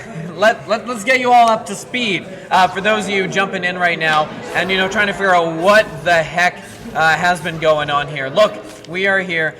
Coming up from the lower bracket of this double elim was Crown. Crown came in as underdog. They would need to win 2 best-of-5 series after already exhausting themselves through the lower bracket to come back and win this one. And somehow, against the odds, they have won in 5 games that first 5-game set. And now it's a completely even playing field. Whoever takes this best-of-5 takes the tournament. Wouldn't have it any other way. Again, as is tradition here at Echo Lands, it seems like it's got to be hard fought or nothing at all, and it has been hard fought for sure. So we're about to start off in this grand finals. We've got Brick, we've got Crown, and it's about to go down. So everybody, let's get ready to Echo! But hopefully not on the cast. Let's go! And Crown has paused. Well, that was really, really anticlimactic. Dang. Thank you. Thank you. What the heck, Crown. man? Okay. So I'm taking the L. for those of you who are joining in late or maybe have forgotten, we're playing a little headset musical chairs here today. So you may see 2 names. They're not actually who they are. AJP is actually coming in as one and only. One and only is there, and the name you see as Mad is actually, of course, Cruisin', who's been such a wall on the back line there for Crown so far. We went ahead and did some chatting with the teams here during the break. It's pretty apparent that Crown, understandably so, they're tired. Oh, yeah. They're a little exhausted coming into this one, and so for them, I think it's going to be critical to win this as quickly as they can before they completely run out of energy. Oh, absolutely. And, it's just the natural way of things at these lands. You look at, again, Cruisin' over on Crown, and the fact that he's been through the ringer like this, similar in season finals, VRML, and winning championships that way. And, these players, I mean, it's a tall task, but it's a task they can certainly complete. And right now we have, at minimum, 30 minutes of gameplay, potentially up to 50 here as we go into this last best of 5. So it's Brick, Acorn, KFC, Wiggles, Shepherd, and it's Crown, Gunslinger, one and only Nate Appleton, and Cruisin'. Here we go into the first round. Nearly going in right off that joust. Instead, is going to bounce back to the middle. No, Cruisin's got it. They're moving quick. Oh, and that is a 3 for Gunslinger. Getting that one in quick. 15 seconds in. Crown with a 3-0 lead. We were talking that they needed to win this quick if they wanted their best chance at it, and that is the start they want. Well, how about that? Everyone in the room now hyped, and Gunslinger, the smoking gun at that. So there's that first one. Crown now on the defense as the first offensive joust comes out. Wiggles sends it over to the tunnel. KFC from the mid lane. A couple of defenders there trying to link their stacks, lose it a little bit. Acorn sidewinding it and finding a stunned receiver, but picking it up as KFC back to Acorn. Acorn around the post and outside. Cruisin', the absolute beast. Wow, what a save. Keeping that 3-0 lead. The clear isn't going to get through there. Wiggles with a good read to turn that boat. Even better read back the other way. Nate Appleton is going to take that Wiggles clear and turn it back the other way. Just in a very dangerous spot. It's going to be getting to it first is Cruisin', but not able to put that in because the stack on defense from Brick was cruising by even faster, getting those stuns and getting the turnover. Back the other way, Acorn coming in with a bit of speed. Has it. There's an open 3. And Acorn going to put that one in for a 3 just on the edge of the bubble. But this one counting for 3, unlike a certain memorable edge of the bubble shot we could remember from last round. Somewhere out there, KFC is feeling a disturbance in the force. But a 3-3 now start to the round, and the offensive joust going the way of Cruisin', who is stunned and couldn't get a good angle on the clear, so it's going to be back right towards Cruisin', who taps it over nicely just in time, finding Gunslinger. Gunslinger heaves it down, a quick release, and the retrieval by 4 defenders, all by their lonesome, able to get back to the bubble before sending it right back to the defense, turning into offense, and turning into defense. Shepherd, and back to the trap. Yeah, holding on to that 3-3 scoreline, all locked even here, as it is some good quick passes coming in. Gunslinger, oh, with a dunk! There's the 1-1, but watch out! Gunslinger comes from behind! Wiggles getting the save! Wow, the defense collapsing in on what looks like a sure breakaway there, and coming in for the slap. That's a missed slap, and the net is unguarded. One and only gonna pick this one up, trying to get around, not able to get it past everyone. Wiggles gonna throw this one out. Quarter of the way gone through her enemy. The pace here has been maddening as Crown all around finally gonna pull one in. Wiggles gets a piece, but it's not enough. Crown is gonna put this in and grab a 2-point lead. Welcome to Toronto! Oh my goodness. Well, with that, you gotta just eat it and go to the next play. That's all you can do. Back underway into the bubble. Will be rebounded quite easily there by Cruisin. A pair of players there for either team as it gets sent careening into the skyline and back into the midline, into the trap. Now it's a quick release, but the ever disturbing nugget there, just causing trouble for shooters all along the way, as one and only went one to the back. They get the nice pass to Gunslinger, and doesn't linger for long before they score their 7th point. Yeah, the Crown passing game here, standing taller than the CN Tower as they retake that 2-score lead. Now up 7-3. Some excellent passing play there. One and only, taking the time, letting it set up, finding the give and go there between those two other teammates, and excellent work to get themselves back on the scoreboard. But now KFC coming back the other way. That's a long lazy pass over to Acorn, but Acorn has the space for it. He's going to try and connect this back across the other way, but it gets around the intended target. That's KFC at the boot, not able to collect it, and Gunslinger is going to get this one cleared up but not out. And will be picked up and finally cleared right through the midfield, and they got the clear goal. Oh, couldn't make and couldn't convert, but Nate looking for the recovery, has some options, has the pass, has the goal. It's one and only off the assist from Nate. 9-3, Crown. Yeah, some excellent work coming out here from Crown early on when they're at their most rested, and honestly, the passing game has seemed so fluid. They're not rushing it. They're taking exactly as much time as they need to let those passes open up, to let those lanes open up. Because back on defense, if you've got someone playing in the goal, you're technically short-handed, right? You've got 3 defenders to cover 4, and back the other way, not able to get a 3 is Brick. This is gonna cleared out, but not out. Wiggles with a good clear, gonna send this one back, and you got a teammate. There's a cut pass coming in, and KFC receives the cut. 5 on the clock, and 5 points now for Brick. What a bucket of chicken that was coming in. Quite the deal, quite the sauce with the finish there. Kind of curling in for a behind the back dunk, and KFC right in his sweet spot there. Sweet and sour, in fact. It is going to be Cruisin' with some space here. Not going to have to push that one up too aggressively. Finding Gunslinger in the tunnel. We see Gunslinger kind of floating through the tunnel on the roll-ups a lot.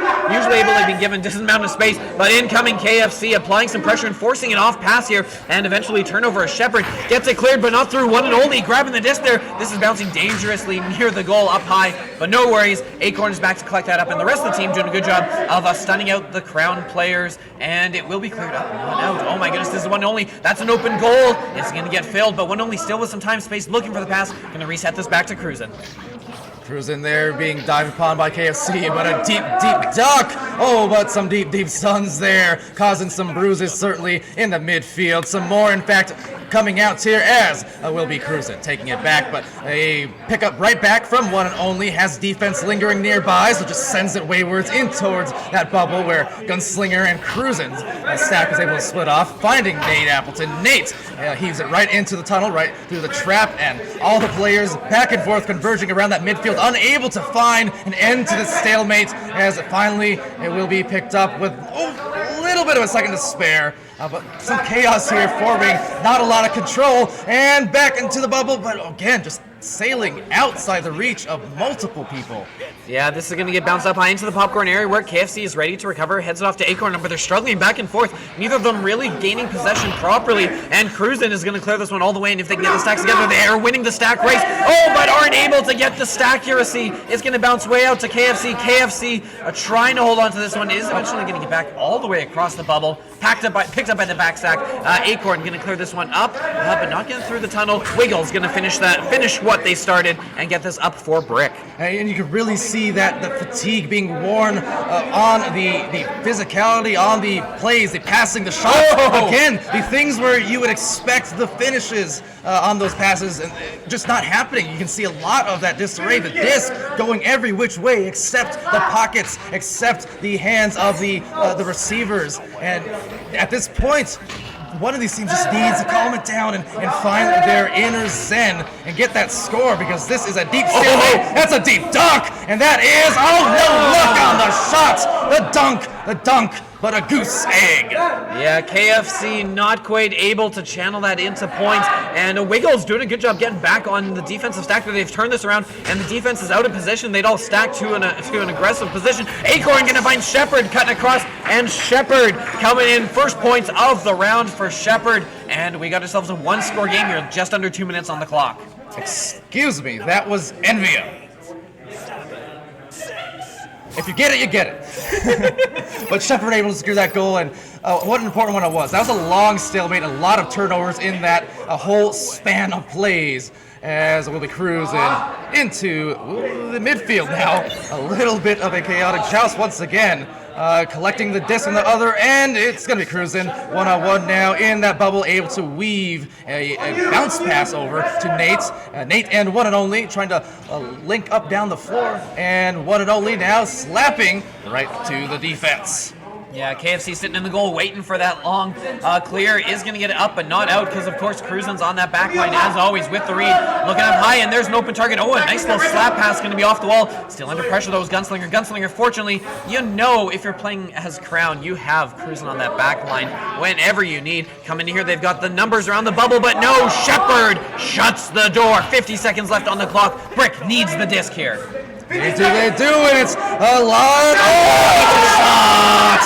Oh, the pressure amounting to what is a fantastic goal. Diamonds in the rough, it would seem. 11-7. That is going to be a huge shot to potentially, likely, ice this away now. A Crown showing up. Yeah, showing up to play here as they're coming in here after taking that close fifth round. They're exploding out here, and they've got the win here. There's not enough time left. Even if this does go in, Acorn's going to put in for 2, but it's not enough time left. 9-11 is going to be the final. Crown taking round 1 here, the final best of 5. They're tired, but they clearly still have enough left in the tank for another couple of wins. How? 2 more wins, the call coming out as Crown taking this early series lead. Yeah, and I'd love to join in the applause, but golf clap on my end so I don't blast the ears of the Twitch streamers. But man, what a round there from Crown. The exhaustion certainly showing there, but not a lack of heart. And indeed, at the end of the day, they were able to do just enough to squeeze that victory. But Brick, just as much as anyone, they've shown the resilience. They showed in that earlier set that they can indeed come back from the hits and get those round wins even after big losses, in the earlier junctures. So anyone's game still, but that's a positive first sign for this lower bracket team coming into the grand finals. Yeah, absolutely. Look, if you were here for the first best of 5, you saw how Crown kind of came out. They had a big explosive start here, but then started to taper off as Brick kind of started to work their way back into it. They had Brick had excellent 3rd and 4th rounds to force that 5th game. At this point, it looks like it's still kind of trending in that direction. Crown obviously looking to come out here and be as explosive as they can. Kind of keep Brick on their toes. Not able to recover and set up properly. We can kind of see that in the kind of different intensity levels that they're coming in here with. Crown often they like to walk it up. They're not going as much for the fast breaks. You know, they're looking to get set up and make those plays, unless, of course, it's one and only, spotting an empty goal from literally anywhere in the arena. Indeed. Oh, the joust coming out fast and almost into the right place. Will be secured, though, in the second attempt by one and only rightwards, but downwards into the defender, Shepard. Shepard unable to find the clear just the same as KFC obtains control with a soft pass on over. And you know, that's what I want to see more of, the soft passes, the soft touches, and the re-grab coming in on the disc, that is. Winding, not finding the shots, and down to the rebound, goes down, and it's a dunk from KFC, breaking the funk on the first 2 points. Oh my goodness, KFC following that up after what looks like an incredible save with Mad getting the stun. KFC not giving up, following that disc in, continuing to apply that pressure and putting it in for 2 before the defense could react. And Brick is rewarded with a 2-point lead here, as it is going to be Cruisin taking it up now with some time. Going to send it up the tunnel, back and forth they go. Oh, but Gunslinger is going to lose that one, could be costly. KFC with a disc now, there's a stack coming down below, sending it down below the booth. That's connected to Shepard. Shepard looking for the bounce. Oh, you can't get that past Cruisin. Cruisin going to clear that one off the line, but not out. Maybe running on fumes, but again, still has enough gas in the tank to get those secured saves. Look at the speed, look at the three! It's a EJB, which is to say one and only, who has been absolutely blitzing through this entire tournament. What a good shot, but predicated off of their very precise stacks there off of that clear. Yeah, great counterattack. They knew exactly what they were doing there. You got the clear, the stacks knew exactly where it was going, what the plan was, and were able to connect on it and to get that critical 3 points, which puts them back in the lead here as we kind of approach 2 minutes gone in this round. But that's an open goal. KFC looking for the 3. This time it will be 3 for KFC, and they will jump up back in the lead, up by 2 now. Yeah, I think KFC, they're going through some brief flashbacks on the release and just waiting to see if it was in fact the 3 that he wanted, and that it was. And as a result, a little bit of a lead here early on, still in the round. Both teams, though, looking compared to earlier on a bit, kind of more controlled, a bit more slow. You can see they're not trying to rush all too much up this workup on the offensive joust. Yeah, absolutely. They're taking their time, they're moving it up, and honestly, if you're tired, if you're running on fumes, as we've been saying, this is how you do it, this is kind of how you regroup. When you've got disc, and you are controlling possession, you take your time and take the chances when they present themselves, just like that cut there from Gunslinger, receiving that pass. Warlock's up at 5s. Yeah, well presented, like you said, it was a gift. Christmas came early here, and they indeed are showing their claws.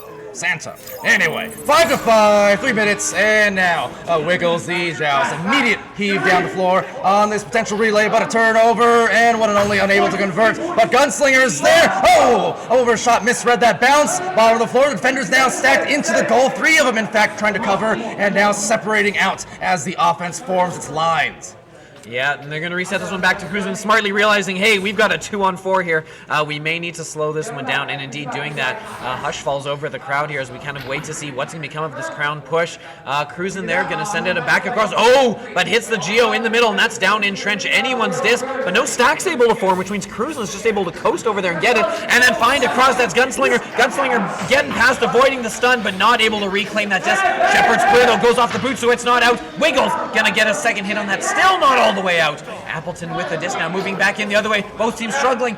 Brick not able to get the clear, and Cruisin making sure that does not happen. Oh, the defense separating out and leaving that goalie there unattended, trying to get back into the zone, and it'll be the goal off a sick, slick pass. Gunslinger oiling up and throwing it beautifully from Nate Appleton. That was wild, because I'm quite confident that was not an intended pass. You're looking for the benefit of the doubt. You're looking for the goal there. Gunslinger is stunned, sitting in the middle, just waiting to be able to move again. The pass sits him perfectly in the outside hand, and here's another chance. Appleton with 3 more points. Oh my goodness, just like that, back-to-back points. Crown now doubling Brick up 10-5. You know, I don't think that was on purpose, that shot. I think he was looking for a pass, just to be honest. All right. You taking Glass Dash's taking his side in the chat? Fine. It is fun. And what else is fun this game so far? We're only halfway through, but 10-5 lead as it will be near that bubble and near that goal. Slapper over to Shepard. Shepard from the boot. Couple of light jukes, but nothing too. Uh-oh, indeed, as now rebounds into the midline. You can hear maybe the players in the background, at least I can, calling for those stacks. With those quick reactions and just trying to get those comms in line. The more tired you get, the more vital those comms can be as they go for the bottom pass. They have a couple of players there setting up on the anchors. Oh, but the defense really reading those receivers well. Rebounded and now stolen. KFC as the stacks now loom and looking for the dribble. And to maybe the open goal. Defense there, and no. It's going to be slapped out the bubble and back the opposite way. Yep, here we go, back and forth. Been a while since we've seen some points, but chances on both ends. It is going to be Brick here. They've got it. They've sent it clear across to the opposite tunnel. Acorn with some time, with some space, getting rid of it just before coming in. Is that a three? Oh my goodness! The long nail slot from Acorn. Closing the gap here. Just a 2-point game now. That Acorn is cracked! Unbelievable hits. Assist by Wiggles, 35 deep, mailed it home. We've got ourselves again a close game, a close round. I've said that basically 80% of the time. You see these miniature runs, but no team has been able to get ahead in two large margins. The entire series, wonderfully played here and executed by these teams. Yeah, absolutely. Which team is going to strike last? This may come down to one and only going to clear this one in off the boot. Not able to get a teammate in there, but the clear from Acorn doesn't get through either, so it's going to be a bit of a loose disc as teams kind of struggle to get that last hit on it. It will be Acorn clearing it out, but hey, who's that on the back line? Is that Cruisin' to disrupt all of your fast break plans? It is indeed, but that's not to say they've lost possession, because Brick has the disc, down two, looking to move in here. Oh, risky pass to Shepard, just getting past one and only, and Brick is going to slow this one up. Acorn on the back line. And truly, this is going to be the key. Those slowed up plays of backouts. Get those quality looks. Oh, the windmill this time not paving the way for a goal. So the stun dislodging that disc into now a recovery from Acorn. Acorn, who just nailed that mail slot, could not quite nail the pass on the teammates, but still KFC able to find, retrieve, and there's a perfect pass. The shot, oh, less so, rebounded KFC, and a nice slinger, and a finger, it lingers, but Wiggles with the fingers grabs the disc, throws it in, tied up at 10-10.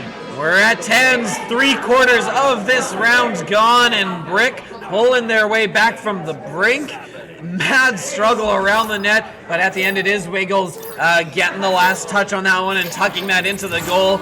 We are locked up. It's as if the last 8 minutes didn't even happen.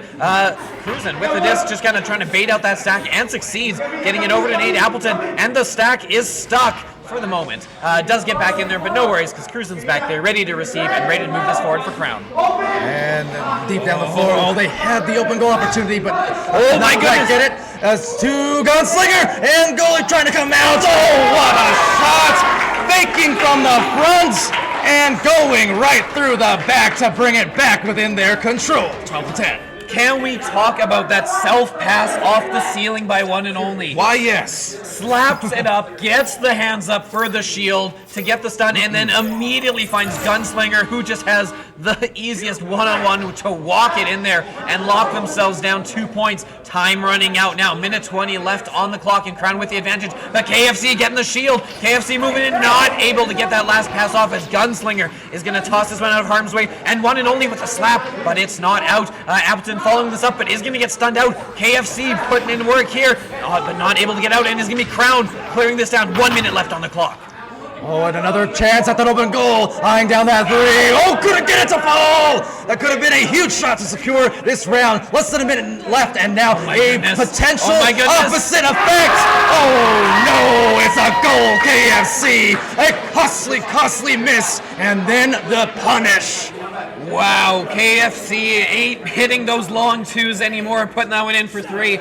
but how many times this tournament have we seen a goal scored quick with just enough time left for a counterattack? Crown, the onus is on them. 30 seconds is plenty of time to go and get set up. They don't need to rush this one, but as is, a wayward pass is going to bounce up and around. KFC with the disc. 16 seconds left on the clock. They try to clear, but Cruisen's there. Cruisen to keep it alive, throwing it back into the bubble, but no worries because Acorn there trying to get it cleared. No! Cruisen still 8 seconds left on the clock. Moving and sending clear. Don't worry. There's Gunslinger. Gunslinger not able to hold on to it. Acorn with it with the final clear. We're knotted up 1 game apiece.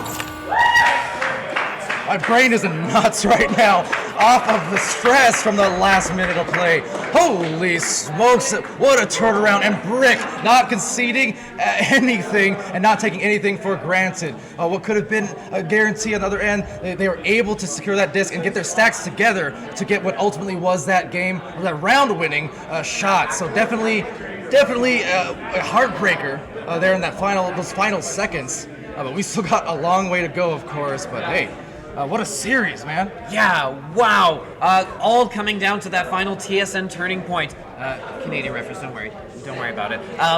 Where coming in where they have the chance to put it away, they have the chance, they're in the bubble, they're up by the 2 points, they had the chance for that goal, not able to connect, and then, wow, the counterattack from Brick, perfectly calculated, ready to tuck that one in, just a couple quick passes, KFC finishing on the back end on an open goal. Wow, that speed, not letting Cruisen get back, because Cruisen's been a beast on that back line. You got to score before Cruisen gets to the goal, and that's exactly what they did, and that's exactly why they took that second round. Exactly, one of the only ways it seems like sometimes, and whether it's online or at LAN, it's pretty consistent. That's why I'm saying, like, you know, the slow down plays when necessary, sure, but if you have a breakaway, you need to capitalize. Otherwise, you need to prioritize, which is to say, prioritize the safest, highest percentage plays. Anything risky, anything from too far out, it's going to be locked down by Cruisen as a defender. Yeah, absolutely.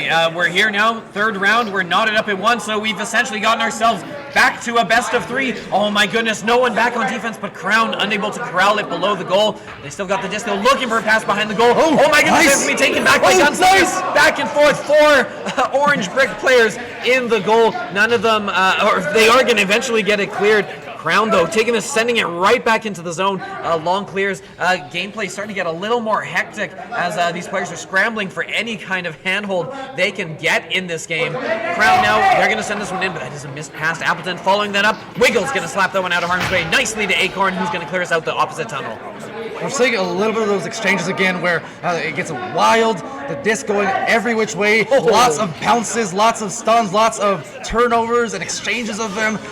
So again, wild here, wild, the Wild West, or I guess East as the case may be, the quick release, and nothing on the 3, the goalie there, securing, sending it right back to Orange, stacking back to it, some good stuns and some flybys. Multiple players converging on the disc, and we're deadlocked at 0. Score yet to be had after about a minute and a half, and looking like it will continue right here. Yeah, both teams, they're going for those quick transitions. They're looking for the clear and chases, but they haven't been working so far. Coming in cleared back and forth, it is Appleton with the disc. Appleton is going to get this one up through the tunnel, but does Crown have the stacks to get there to it first? They do. That's Gunslinger. That's an open goal, but no, Shepard is there to shut that one down and prevent the shot. Acorn able to recover it and send it back. Looking for a teammate out of reach, but gets a favorable bounce. Oh, the accidental headbutt coming in from Acorn. Didn't expect that to come all the way back to him, and they've thrown it across here. KFC is closest to it for Brick. Yeah, positioned appropriately there. Just recognizing the players kind of stacked and clumped up together on the left side, so just positioning on the other side of the floor and trusting in the instincts that their teammates find a disc, they'll find a pass, at least in that general direction. Same thing. They miss a pass there, but KFC is in that area to recover. To the shoulder, a juke, backboard, too much sauce once again, pulling the string on some of these passes. And we're still now at 0-0 as KFC will gather that disc, and exhaustion definitely setting in. One goal going to matter all the more in a series like this where it's lower scoring. The Crown just cannot get this out of their zone right now. They get stops, but they're not able to get it out past the midfield line. Here it is up high. Finally, the deadlock is broken by Wiggles. They're tossing it in. 2 points, nearly 3 minutes in, as these teams, we've said running on fumes, but it really is the most apt comparison. wow, you could feel the sigh of relief coming from Brick when they finally put one in. Yeah, a lot of time off the clock there to get that first score here in this decisive grand finals. Third round so far, and again locked up one apiece. And well, not a piece of cake there on the jousting. Just a lot of errors there, unfortunately, just causing this turnover and an open goal. Oh, but again, no capitalization. And again, the second try, not the charm. Unable to find it. The third try, will it be? No! Sorry! Oh, off the head. And off the noggin, could not get the goal. But a repeat of history here off beat. We're seeing how many shot attempts, how many rebounds. It's really sticking on the blue side. Yeah, it really is, and it's exhausting the Crown defense. Brick, obvious that they don't have to work as hard to recover these if they've got someone on the back line. The effort here is all on Crown trying to get it out because they're scrambling back and forth, trying to ID where players are, where they need to be, how they need to prioritize. Back and forth they go, and finally, Gunslinger, is this the one? It's out over the midline. Crown able to get it out, and don't worry, there are no icing calls here. They are able to clear this one all the way out, but they can't get possession back. 6 minutes left on the clock, and Brick able to take it here, and KFC going to slow it down.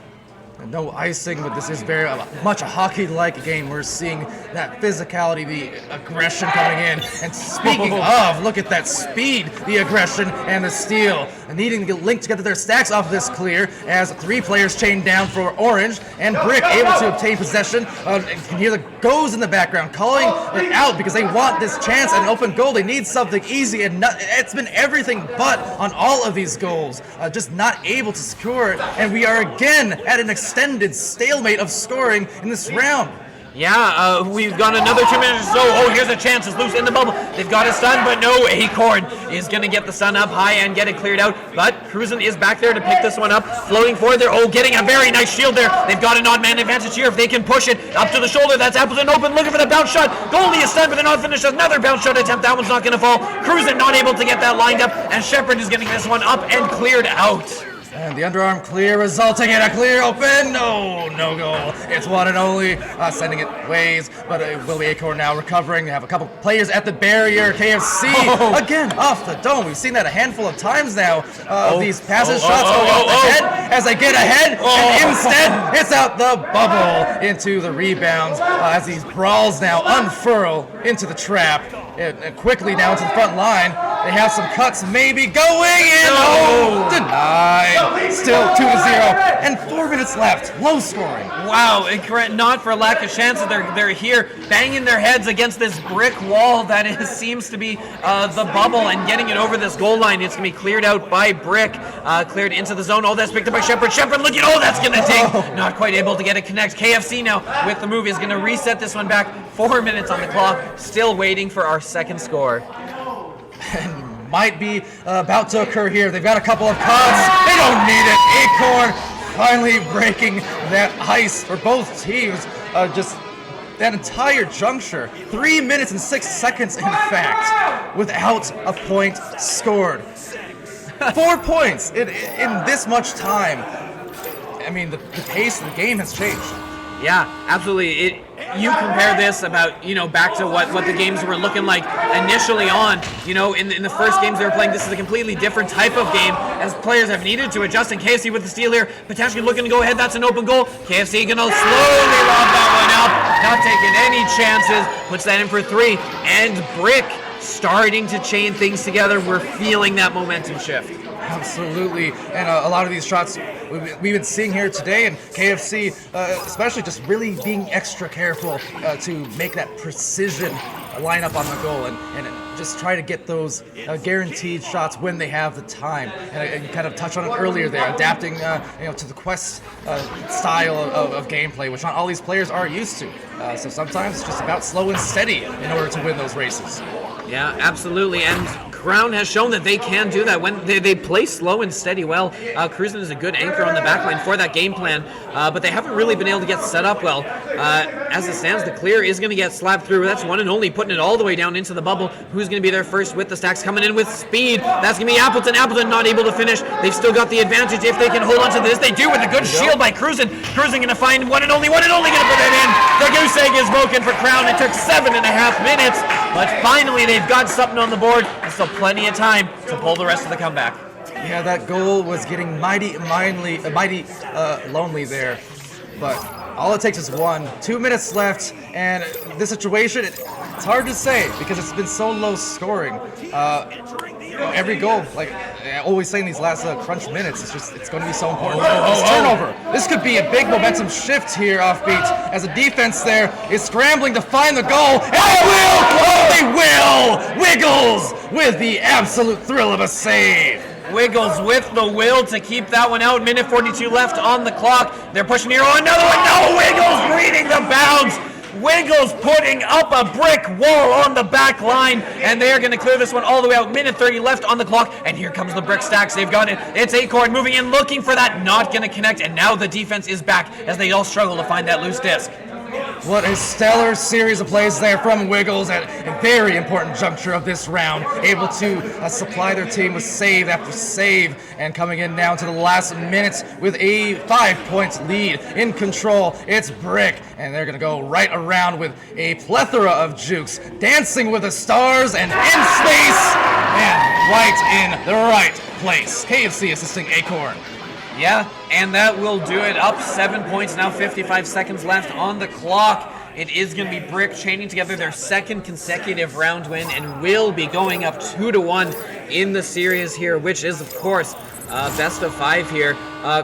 Doing exceptional job on defense, holding Crown to only 2 points. Cruising with a nice little dodge there to kind of hold on to possession and move in. They've got the numbers advantage. And Gunslinger going to tuck that one in for a couple points. A couple, they're points that aren't going to make a huge difference here, but after going so long without scoring that game, they're going to take anything at this point, whatever momentum they can latch onto. Absolutely, the confidence you can get from seeing the disc go in any fashion when you've been in a extended drought like this round has been across the 10 minutes, so that can definitely change the tides just a bit, but what isn't changing across this whole day is we are going to another round. Endlessly, it seems, as the competition continues to fire up in these last minutes, this last half hour approximately, potentially, of what has been a fantastic weekend. Yeah, I mean, why would we want to be anywhere else than casting this incredible, seemingly best of 10 year, as it's been these two teams. They must hate each other at this point, having gone up against each other time after time. You have to imagine they have a good feel for how the other team's playing, what they want to exploit, what they can exploit, and at this point it's just like, what can you do to change up how you're playing, to adjust when the team you're playing has seen all you have and has seen it so consistently over this past hour and a half? Honestly, fundamentals. When it comes down to it, rely on the fundamentals because they are fundamentals for a reason. Just being able to get the high percentage shots, being able to execute your back passes, your resets, finding the good positioning where you do have players cutting left and right or placed on the backboard, giving yourself plenty of options and chances to score. So when you're getting involved in those flurries, that extended flurries where neither team could hold on to the disc for more than a second or two, that's where it kind of gets lost. That's where it gets tough, and that is when you are, again, the end of your rope at the bottom of the tank. That is when you reach down on old reliable, the fundamentals. It's fun. It's mental. Yeah, absolutely. They're here in the tunnels now. You couldn't see it there during the break, but literally every single player, I think with the exception of Nate Appleton, headsets off to fill up on as much water as they possibly could there, as these folks got to stay hydrated to keep putting out this level of effort. We're back here. It's in the Crown bubble, and here coming in, looking Brick, maybe potentially looking to set up a good start, but no, getting back on defense is going to be one and only. Getting the disc, getting the stun, getting the clear up to the midfield line, and they've got it still. Gunslinger going to throw their one down into the trench. Oh, but recovered by Wiggles, able to get there off of the boost. Gunslinger, likewise, able to secure the disc as they send it way towards that top area, the shoulder. A pass, tough catch! Didn't complete the play, however. A nice grab, and here we are, first minute back to expire, still yet to have a score. Might be changing soon. The dribble, the open. What? KFC, you can't be risking those here and now. Critical first points and potentially looking to punish that one. No, they're not able to get it out. KFC against the odds, somehow has the disc back in hands. Probably won't be making that mistake again, but time will tell. Cruzen able to pick this one up without a ton of traffic there and is able to get up through the middle. Where where it is being picked up by Wiggles on the back end. And in a match like this, as we've seen, especially at the depths of the night of a long series of tournaments this weekend, it's not about not making mistakes. It's just about making less, because both teams are definitely feeling the burn here, and it's just a matter of how you recover, how you rebound. There's the pass, the mentals, but Wiggles is equally mental with this save yet again. Holy cow. Look, we've talked this whole tournament about cruising on the back line. Obviously, we know cruising. Oh, welcome back to that. Because one and only, he's been hitting the threes all day. We'd heard of Gap. We haven't said that name for a while. But wow, what a bounce shot coming in, getting around everyone, and giving Crown the first points of this game.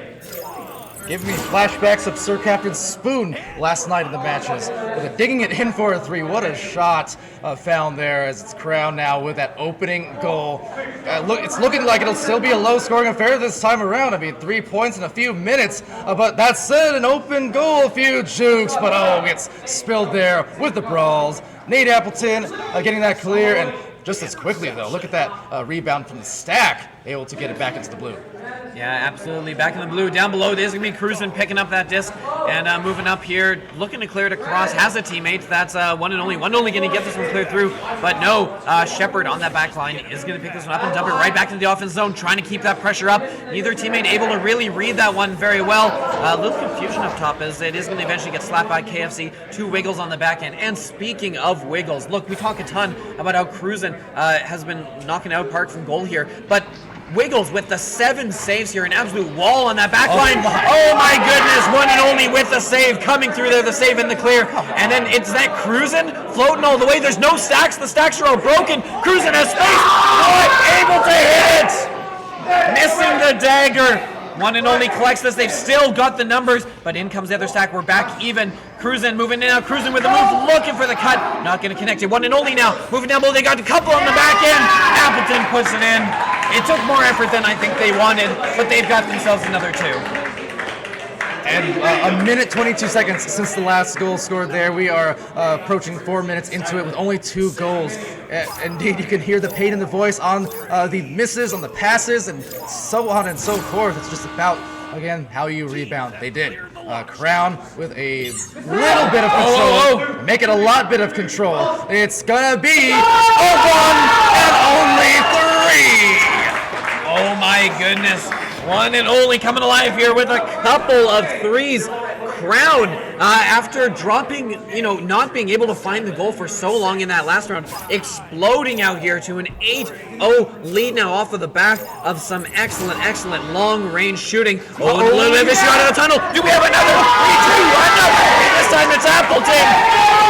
Crown rolling 11-0. Oh my goodness. You know what they say, the apple doesn't fall far from the 3. What a shot! 11 points! They have suddenly exploded into contention here in this round. They have got full control. Because, I mean, why just play, 3 rounds or such when we can have 2 best-of-5s going all the way to 5 games? Because that's exactly what Crown is pushing for here. But with something to say to potentially underneath this Acorn. Acorn taking the time, a little too much time, but no, they will eventually tuck that one in. We're at the midway point now, and Brick finally breaking through and getting that goose egg off the board. And right at the halfway point of this round, will it turn the tides? We shall see. Oh man, this player's really needing to dig deep here. I mean, Acorn KFC, 12 and 13 points respectively. And on the opposite end, similarly, Gunslinger and One and Only with 13 and 15. To really lead those charges, double-digit scoring efforts, but it does not come easy or quick. No, definitely not. They've had to grind for these points. Now with some space is One and Only, but not able to take that 3, of course, because they got the goalie back in that end. But no worries, Crown doing well, moving this slowly, moving over. There's no big cut pass. Okay, Gunslinger puts that one in. Why was that cut pass so open? Gunslinger with an excellent job stunning out the defender, just completely opening himself up, and an 11-point lead now for Crown. And didn't allow any time for a potential dive stun or otherwise. Again, the immediate grab and in one smooth, fluid motion found exactly the results they wanted, giving no time for the reaction. As Wiggles now, there he goes. He's seeing that slowdown.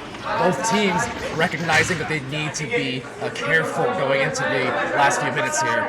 Even with a lead, Still, we've seen tides change in an instant. Yeah, absolutely. One and only with the self-pass. He's going to send it down. They've got 2 down in the boost, but they can't recover. The disc is going to fall just high the goal. Oh, they were able to get a hand on it, but KFC with the stun. No, it's not out yet. Gunslinger with a duck. Gunslinger off the post, but don't worry because there's one and only and one and only! Alone 2, 6.9 meters out, but points are points, and they're up 13 now. 3.5 left on the clock. Brick is running out of time. One and only now with 17 points, 4 assists, 2 saves, a steal, 45 stuns. Ridiculous stat line, and that has been a consistent effort. One of the standout names of this LAN here. Absolutely. Appleton with another steal here. Crown looking to put another nail in the coffin. That won't fall, but don't worry, they're there for the rebound. Second attempt, but Acorn is back in the goal to take that one away. And with a good clear, putting this all the way up high in a dangerous spot. Maybe some points the other way. Acorn gonna pick up that self-assist. Finally, something back on the board for Brick. It may be too little too late, though. Still 242, but based on the pace, indeed, it does have to be some quick scores, and thus far, the last couple of rounds, we've not been able to see that from Brick. It wasn't until this round that we've seen Crown able to suddenly get those double-digit points in a quick succession and kind of break that really slow pace that we had going on for a while. Brick really needs to reach down here. Yeah, now when we say slow pace, we mean slow scoring pace, because these games have absolutely been rocketing around, and it's only recently that they've really started to kind of slow it down, especially now that Crown has that lead. I'd expect to see more of that coming in. Acorn looking for that long 3, but no! One and only getting in the goal and getting that head around just in time to keep that one off the line, and they're going to slap this one forward together. A couple good quick passes, getting it into the tunnel. Wiggles with it on the back line. They've successfully killed another couple seconds. And each second ever so precious. KFC takes the disc, has a lineup on the shot, and what a hit in the pocket. 3 points brings them to 8 total for Brick, but the time is winding. Incredibly gutsy play there to take the 3 when you are facing down Cruisin, settled in that goal. But look, KFC read the direction Cruisin was floating, because Cruisin's still trying to get back in the net there, perfectly finding that upper pocket to put it in, reading it very well to make a good play on it. But it is now Crown back with the disc and running off time. 7 points separate these two, but only 1:20 left on the clock. You would need to score quick if you're Brick here, and they're going to get this up into the tunnel. They've got the stacks, but no! Cruisin able to get a hand on that, slap it back into the zone, and burn off another couple seconds. And just with that alone, looking like it'll probably secure the round here. And indeed, what a competitive series. We're going to continue on soon. Acorn just trying to find a little bit of room. Oh, the back pass there to KFC, but unable to find anything with it. The praise there, the excitement, obviously in the air. Hilarious part of LAN, indeed. But that said, 40 seconds, and just a matter of time until we're facing this next round. Yeah, I mean, I can see the logic there, right? You need to make you would need to make a huge comeback. You want to try and get the 3s when you can, but Crown haven't none of that. They're trying at this point. 2 more points are going to go in off the hands of Wiggles, but look, if you're Crown at this point, you're just like, okay, we've got this one in the bag. Let's keep ourselves pumped up, because a lot of these players, especially the younger players, come in and they do ride a lot off of momentum. These young players with all the energy in the tank, they've got plenty to offer, and they keep themselves fueled off of that momentum and that energy. So great job in that second round, because why have a best of 5 when you can have a best of 3? And why have a best of 3 when you can have a best of 1? One game for it all. Coming up now. I'm floored. You could even say I'm pally-floored right now. Incredible series we've seen, start to finish, especially in day 2.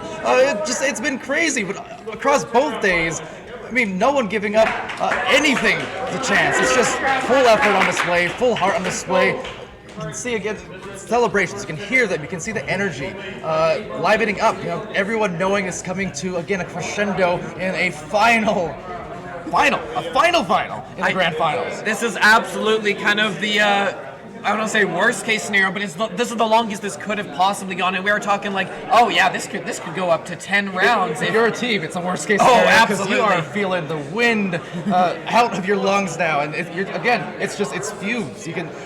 you see the players there in between rounds constantly going back for water and just taking a breather, you know, and it's just the story of again, becoming champions of any tournament, any LAN. I mean, showing that kind of heart, reaching deep down, and they are doing all of that and more. Yeah, absolutely. Look, if I was coming into this series, the second series as Crown, I'm thinking, okay, we need to give everything we have right in the first couple of rounds. But it looks like in both these, they've kind of taken a different approach, right? They've had a couple of good rounds, and then have seemingly like rested up over a round or two, right? Where they've come in, they've kind of taken a moment to kind of regather themselves, and then have come out firing in the final rounds to force these final games and to win that first series. I mean, it's just a case of those second wins, those third wins, Yeah. those fourth wins. In some cases this weekend, 16th wins, but you gotta get those wins to get the wins, and they'll shoot it and nail it again. It's gonna be a sight to see, certainly. Has made a handful of those threes.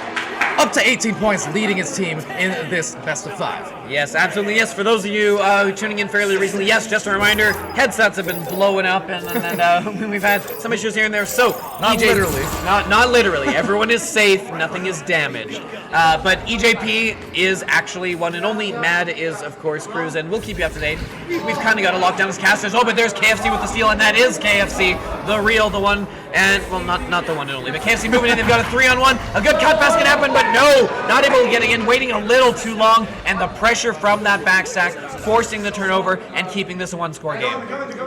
Yeah, the back and forth continues. These teams have been going at it in this series for 40 minutes, but extending another 50 in that last best of 5. And here we are, the possession time just about even, 50-50. In fact, as that's 50-50, that's 100% a goal. Nate Appleton able to blaze it in.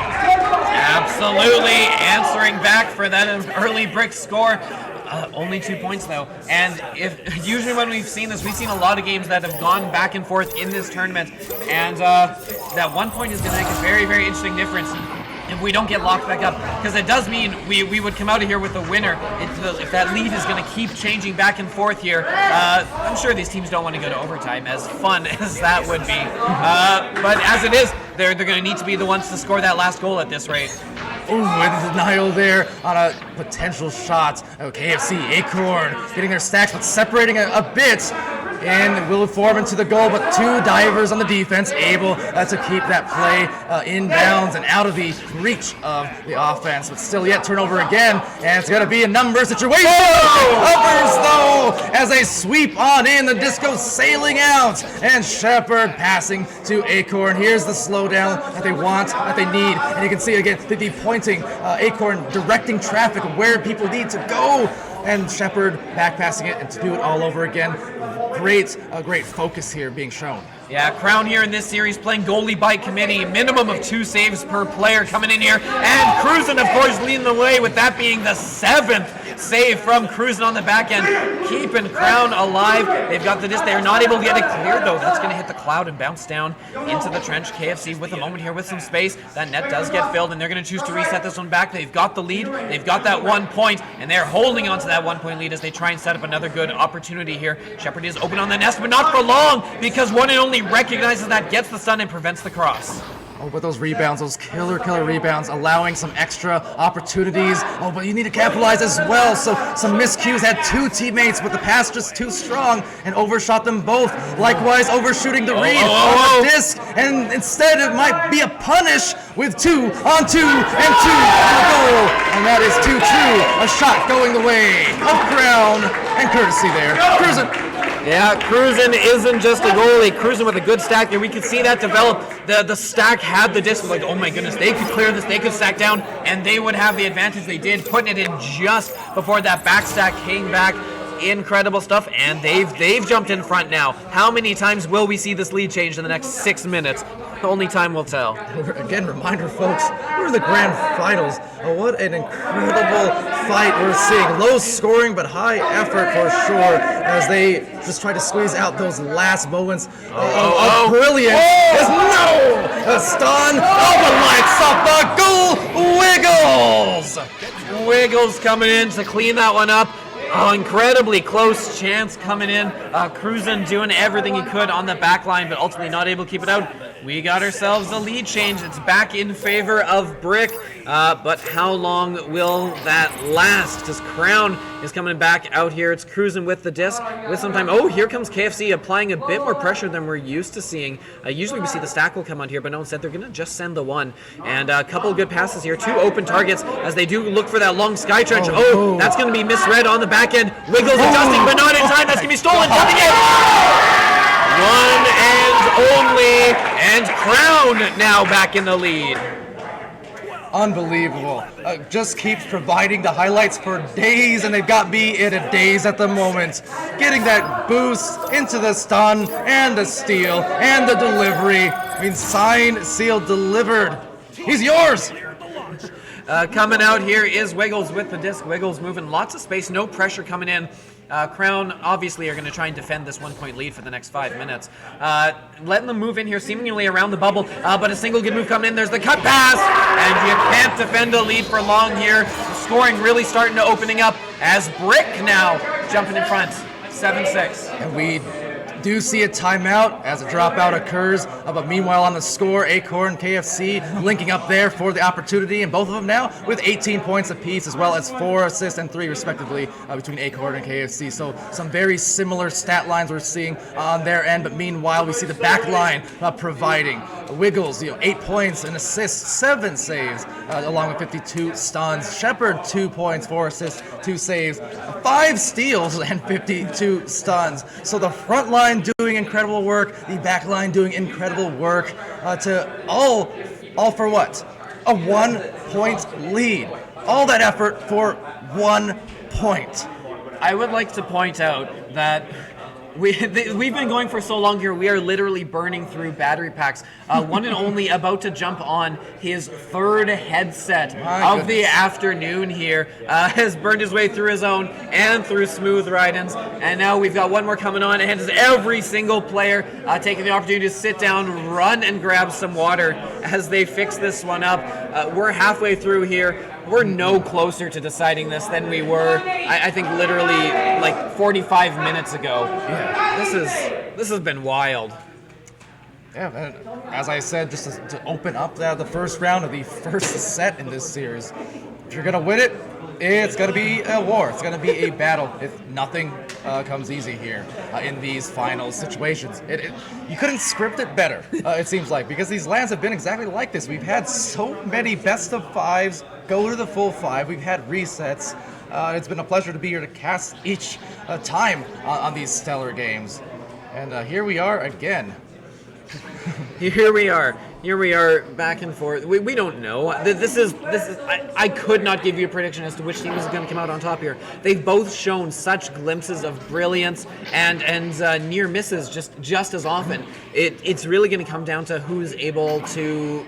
Like, they've all had their equal chances. It's going to come down to who can complete them, who can make the most of those chances and actually convert them into points. Though I want to say at this point, the way they've been playing this final round here, it's been back and forth so much, it's probably just going to come down to last possession, honestly. Very, very likely. So, as it seems, we will have the, again, 3rd headset exchange. One and only will no longer be EJP. One and only will now be Money Mitch. But you know what? He's been Money all day, so I think it's a fitting switch. Now, before we get back into the game and back into the final round of our grand finals, of course, I want to give a quick shout out to our wonderful sponsors here of this whole event. Of course, Drizzly, Custom Ink, Slide Messaging, Viridis Media, Kiwi Design, VR Cover, Echoholics, Annexed Fate, of course, hosting this event, and it's streamed here on VRML. Yes, that it is. They have done a ton to make this come together, make it happen, and I think we would all agree here that has absolutely been worth the cost to get it going, because we're here and we've gotten to get all this great Echo action. There have been huge moments. There have been Cinderella stories. You've gotten a little bit of everything here if you've been following this whole weekend. It's been a weekend for the ages. Indeed. Echo Arena, it's where fairy tale dreams are made. You heard it here first, for some reason. But 1 point game, 4.5. Canada's a land of miracles. It's true. I read it on the internet.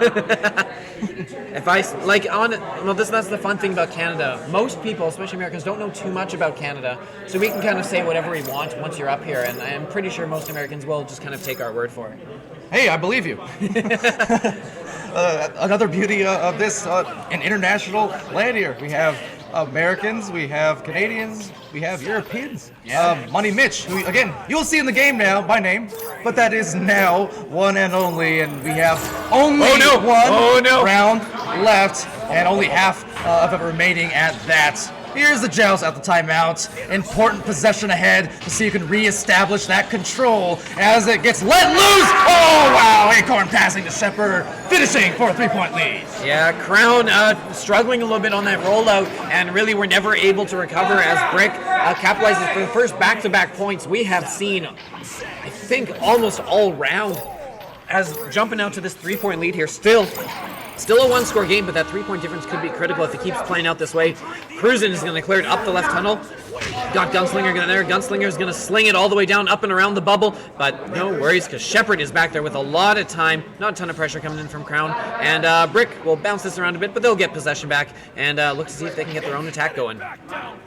We'll see if they can just get the clear going as it takes a bunch of ricochets, but KFC sends it right back to the mid lane softly. And again, one of the keys here, because we see that some of these miscues are off of these really strong passes. With some strong defense there on the divers. That was one and only getting the clear. And now getting the disc back, though. KFC has been doing quite the good job. Almost costing him, but still got the clear off in time.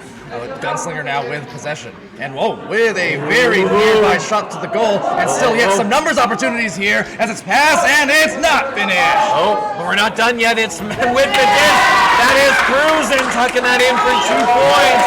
Crown is down but not out. Back restoring that 1 point difference.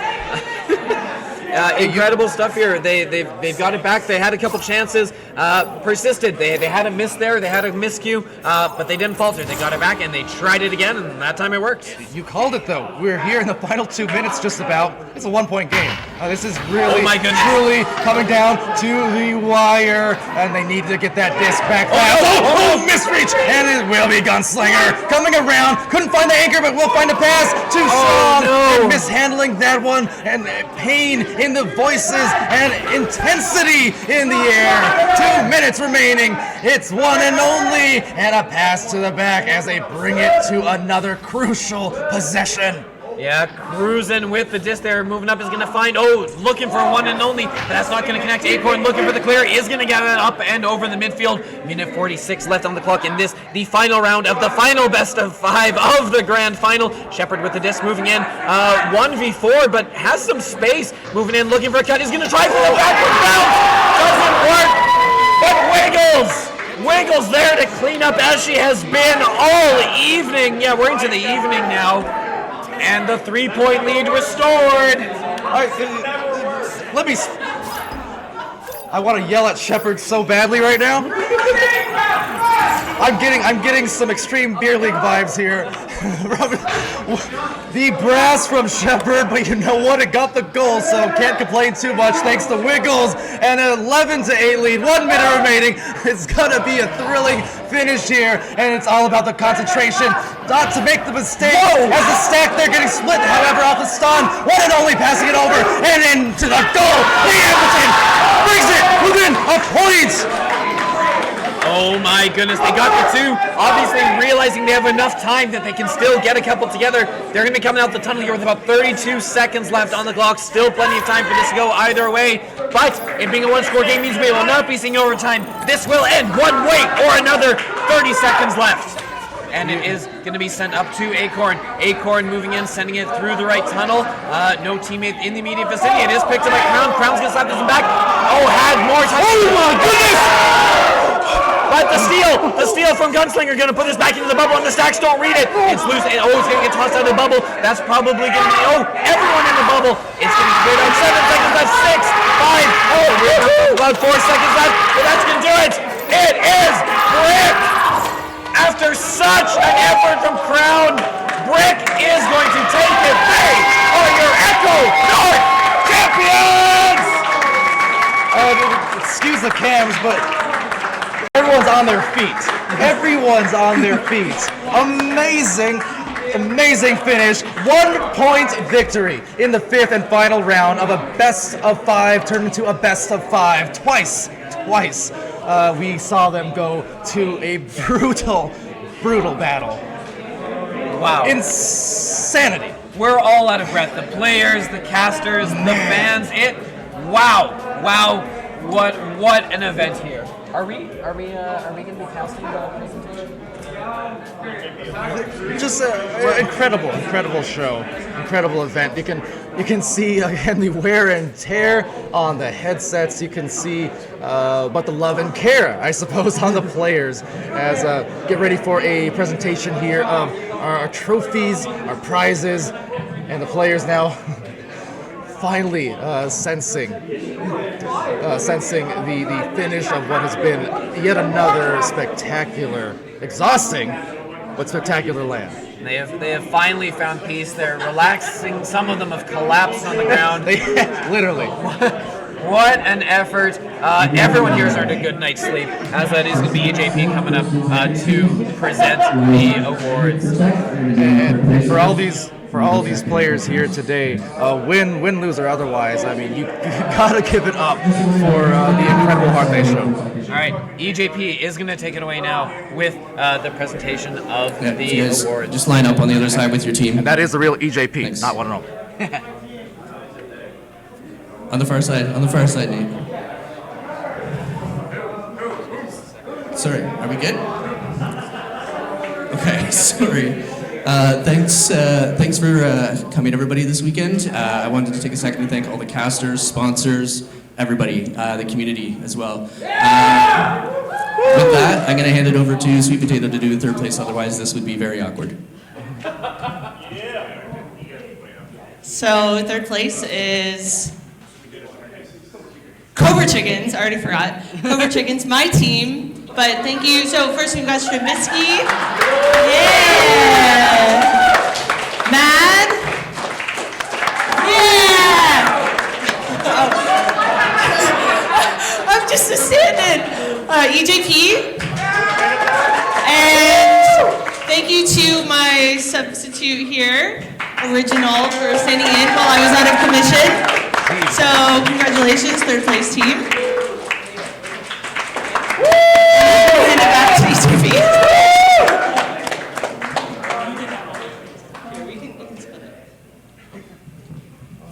All right, thanks everyone. Oh, sorry. So next up, second place team, Crown. Come on up, cruising.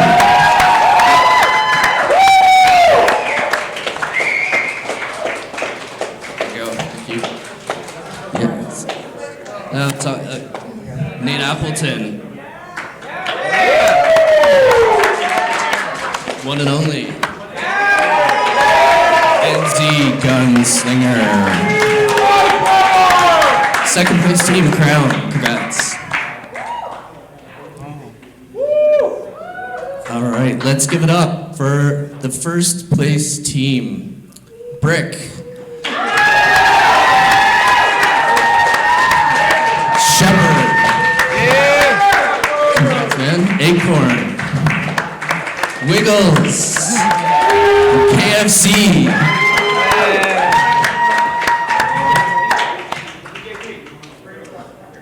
All across the front, yep. Sorry, first place. You can come just line right up, right across the front.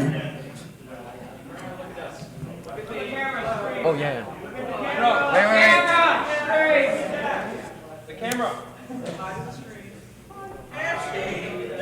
And congratulations. I'm not sure who wants to hold between the two of you.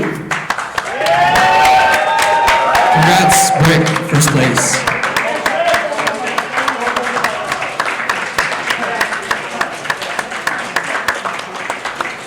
All right.